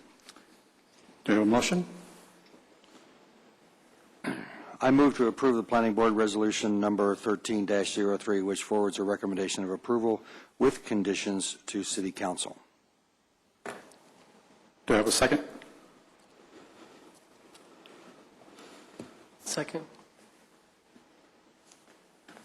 Okay, discussion. Who seconded? Dave. For the record? Dave.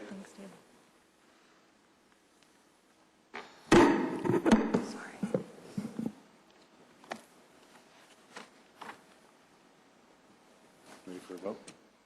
Don't all speak at once. No discussion? Your speech. Well, I'll take a stab at it then. Okay. Somebody's got to discuss it. This is a very difficult case here. I keep going back to the existing zoning versus the new PD. I live by understanding. My career is understanding zoning. The existing B2 zoning is a use by right. I think some of the citizens, some of the neighbors here tonight, and some of the letters we've read over the last month and a half either don't understand the B2 zoning or tiptoe around the B2 zoning or completely ignore the B2 zoning. This site is probably, according to the neighbors, a dangerous site in that pretty much anything can be done with this site with a lot of commercial uses that are probably not compatible with the neighborhood. It requires no setbacks. It allows a floor area ratio of 2-to-1, which would add up to approximately 379,000 square feet of space. Open space, 20%, no maximum height. So people need to understand that this site is developable and will be developed sometime in the next 10 years probably. And you might wish to go back to Littleton 1966, but that ain't going to happen. Conversely, the owner buys the site subject to the existing zoning. His economic hardship or need to make more money is not pertinent here. Rezoning is for maybe a change of conditions or an error in the original zoning. Economic hardship, again, no excuse. The owner says that he can build multiple B2 uses, also 175 to 200 residences under the B2 zoning. My question is, why are we here tonight? If he can do that, why does he need to do a PD? Bemis traffic, it's going to be tough whether the owner builds according to B2 or whether he builds according to the PD. Massing, same problem. Unlimited height under B2, massing could be quite a bit higher than what he is proposing. Economic impact, I think, is a wash. impact a neighborhood, whether it be a B2 build-out or a PD build-out, is going to affect the neighborhood. But everybody living in that neighborhood should have understood, again, that it is a B2 zoning. Lastly, somebody mentioned that they're getting there, but they're not there yet. So I latched on to that little comment. Also, I don't think this is a medium density project. R5 allows 43.5 units per acre. This is a high density proposal. So again, I'm torn. I don't know how I'm going to push that button because B2 has danger and setbacks as well as promises and opportunities. The PD has opportunities as well as detractions. Thank you. Anyone else? Yeah. I've gone to every side of this thing and thinking about it. 231 pages in version 1 of the draft, 310 pages in version 2 of the draft. I've now read clearly 700 pages of stuff when you add in all the other stuff we've looked at. For me, there's a lot of reverence to the courthouse, and it is the king of our landscape. It is the king of our skyline. And as I look at this property, which I see every day, and I see it from the long view, not the neighborhood view, of course, but it needs a queen. It needs something that is truly a complement to what the founders of Littleton or wherever the heck built the courthouse 100 years ago did. And I think as we relate back to the comp plan, that I think that's very clear. I'm troubled by the 6-story facade on the west side. I don't think that is an appropriate scale back to the courthouse itself. I am for having increased density in downtown Littleton in its proper places. I am for a younger, more vibrant community here. I am for more people to frequent the various establishments and take part in the neighborhood. So I don't see. I really would like to see a continued. I'd like to see something on this property of this idea, and I think that's great. Like Mark had just commented, I don't think we're there yet. Compatible was a word that was used earlier today. And I don't know if this is compatible with where we are today or where we're going, and I also don't know if it's compatible with the Stern Park neighborhood, so I'm torn there. I am also torn by the amount of conditions still required in the staff report. I appreciate that you've acknowledged that you will accommodate, though I'd feel much more comfortable if it was in the letter of the contract as opposed to a nice thing to have. I'd like to see more meat around those areas there. The stoplight and the traffic, I think it is an absolute fact that this will increase traffic significantly in that area. I think the use of Stern Park will go up, just by the sheer fact there are now a large number of people living there. I don't totally personally buy, and somebody could prove this to me if I'm right, but I don't buy that they're all going to use the light rail or they're all not going to have cars. I don't think that's going to happen. I have a hard time for that. And I think the piece that kind of just hits me the hardest is an apartment complex that's 30 years old. Then what happens? And I think of the number of apartment complexes all around Littleton in the proposal. There were pictures of them, and I'm sure it's going to be gorgeous, and I'm sure it is a beautiful building, and your drawings are terrific. What does it look like 30 years from now? And for a person who is going to live here 30 years from now, or fully intends to, we don't get a do-over if we do this wrong, and I don't know that I'm convinced enough that changing the zoning would matter. I don't think the design is there, and I'm just not. I don't know that it's fully compatible with where we're trying to go. today. So I think it's getting in the right direction. I'd like to see additional efforts to try to pull it back, to really give that reverence. I'd like to see that 6-story facade broken up even more.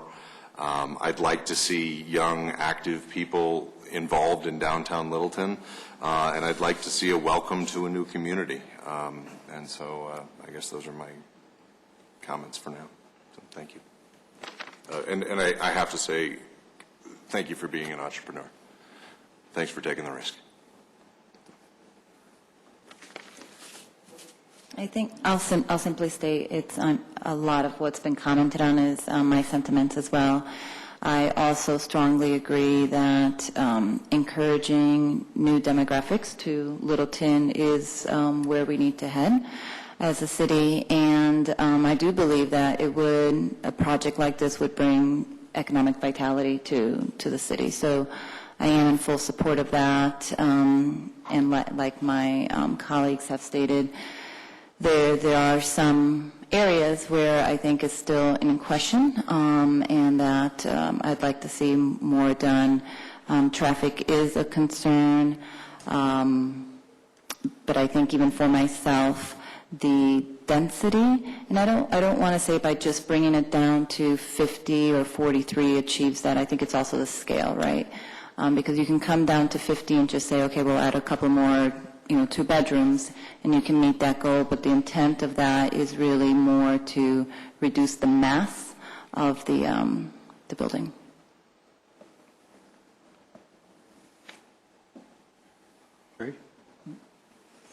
For me, I keep coming back to the PD zoning, and what it says is the intent is, 1, to encourage a more creative and effective use of the land and public or private services, and to accommodate change in land development technology so that the resulting economies benefit. And I wonder, partly, are we putting the cart before the horse here? Because I think that we have some infrastructure that's not in place. I think we need to worry about parking in downtown in general, and traffic flow and our traffic problem that we already have. So that's what I'm struggling with, those questions. I'll try to articulate my 2 cents. Because I want to say that I really like this development. I like the design.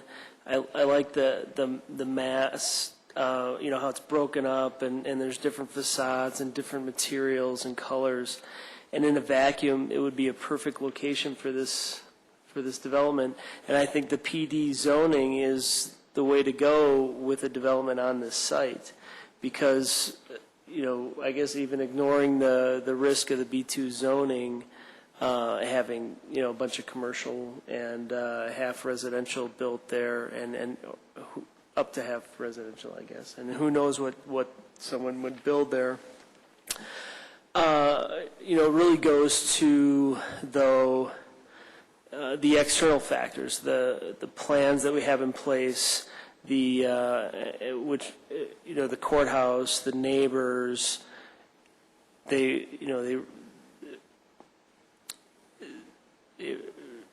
quarter plans really, or the quarter plan, the comp plan, they really kind of speak to that. And there's a great illustration in the Littleton corridor plan that has kind of 2-story townhomes on the west side and kind of a little bit bigger facade on the, on the east side, and then on the west side a little bit bigger facade, but really comes down to a lower density than we have here in this proposed plan. So, I kind of struggle as well a little bit, but I think we really have to look at what was intended when these plans were created. So. Okay. I want to thank you for your presentation, and I agree with a lot of the comments my board members have already stated. I believe a project like this is right for the site. I believe the treatment on Littleton Boulevard and Bemis is good, the way it's been stepped down to 2 to 3 stories and stepping back. I think it has the same feel that you get up the street at another development that was built. It's the way of newer form-based code development is pushing things to the street, giving that pedestrian feel.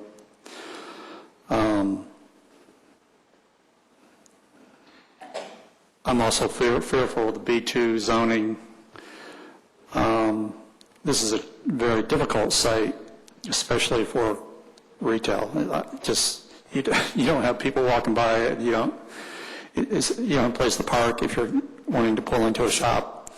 So it's very difficult, possibly commercial. But so I think this is a residential site. I think it's very compatible with light rail uses. I think it is compatible with a lot of the comp plan goals, the downtown goals, but I have a problem with the 6 stories on the west side. And it's already been said, if we need 12, 13 conditions to make this happen, something hasn't been worked out.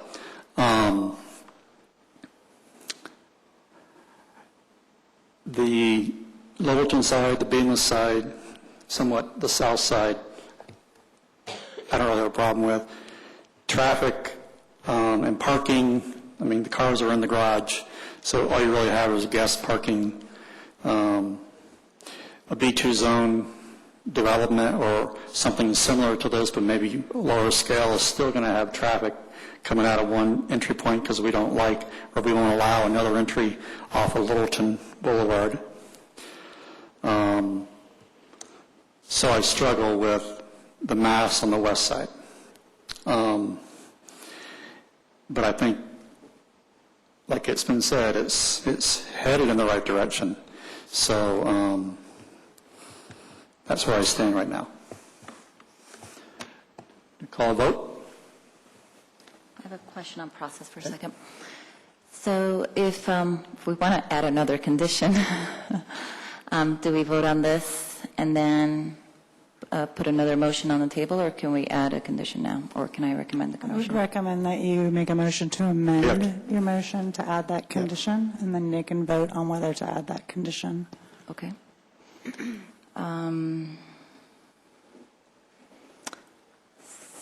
So this will need wordsmithing, but I recommend a motion to amend the current motion on the table to include an additional condition. It would be condition number 13, I believe, to further reduce the density equivalent to, I would say, 50 unit per acre, and the related square footage for purposes of reducing overall mass and scale of building. And so what I want to be clear about there, and Glenn and Jan, I'll look to you to articulate better that, is it's not just about the 50, again, as I said, it's not about the 50 units per acre, but it's about the equivalent square footage that should be reduced as a result of getting to that.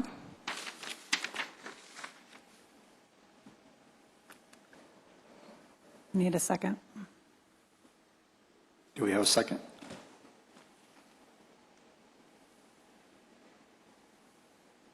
Motion dies.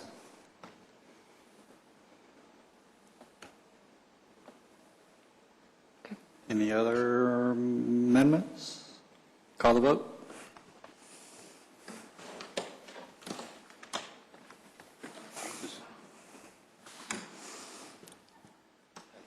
At this time, Mr. Chairman, I would ask that you, that someone give me a motion to either direct the city attorney's office to prepare a recommendation for denial, a resolution recommending denial, or else we can try to craft one here. But at this point, you're not forwarding any sort of recommendation to the council other than a failed recommendation for approval. Do you understand what I'm asking for? We need a motion to forward a recommendation of denial. to City Council. Or the other option is to direct me to bring back a resolution recommending, forwarding a recommendation of denial for you to review at your next hearing, if you'd like. I don't understand the I would difference. recommend that, I can just tell you, Okay. I would recommend that you bring us a draft recommendation for denial to the city council. Okay. And if I could get some direction from the board on the reasons, is it, there are basically several reasons that you could be recommending denial. Non-compliance with the comp plan, it doesn't promote the general welfare. Doesn't our public testimony just cover all that? It does, it is in the record, but I would need that for the resolution. If you don't want to provide those, you don't have to, but if there are specific concerns that you have, for example, the density, I would like to include those in the resolution if I'm going to bring it back. I would think, we obviously felt that it wasn't totally compatible with the comp plan. Density and mass, scale of mass, it wasn't compatible with the comp plan, the boulevard study. Boulevard study, all the various studies that talk about contextual design. Excuse me. The proposed motion was, I move to approve Planning Board Resolution blah, blah, blah, which forwards a recommendation of approval with conditions to City Council. Mm-hmm. It doesn't say what our reasons are. Why should we give reasons in You look at motion for section denial? 1, it does. And I am just concerned that if the applicant challenges this denial, that I just want to make sure that there's a record that we are relying on appropriate criteria to be denying the application. That's in what we just said. Oh, we have If you don't want to provide that, then I would just recommend that we go ahead and make a motion to forward a recommendation of denial to the council, and we don't need to prepare a resolution to that matter, and that's what we can send forward to the council. I think what Glenn just said, density, comp plan, quarter study. Okay. I would add building height as well. Mass and scale.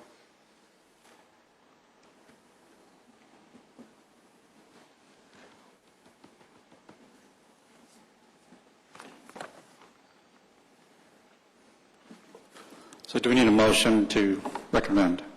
I need either a motion to forward a recommendation of denial to the council or a motion directing the city's attorney's office to bring back a resolution, a draft resolution recommending denial at your next hearing. Make a motion to recommend denial to the city council. Second.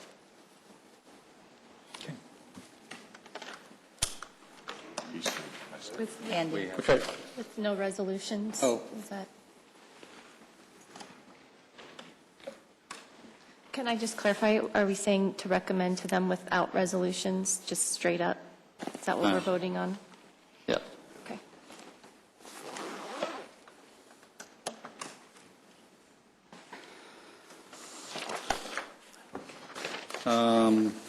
Moving on, I don't have my agenda in front of me. Reports. Glenn, are there any reports or? No, sir. Is there a motion to adjourn? Motion to adjourn. Second. Third. Approved.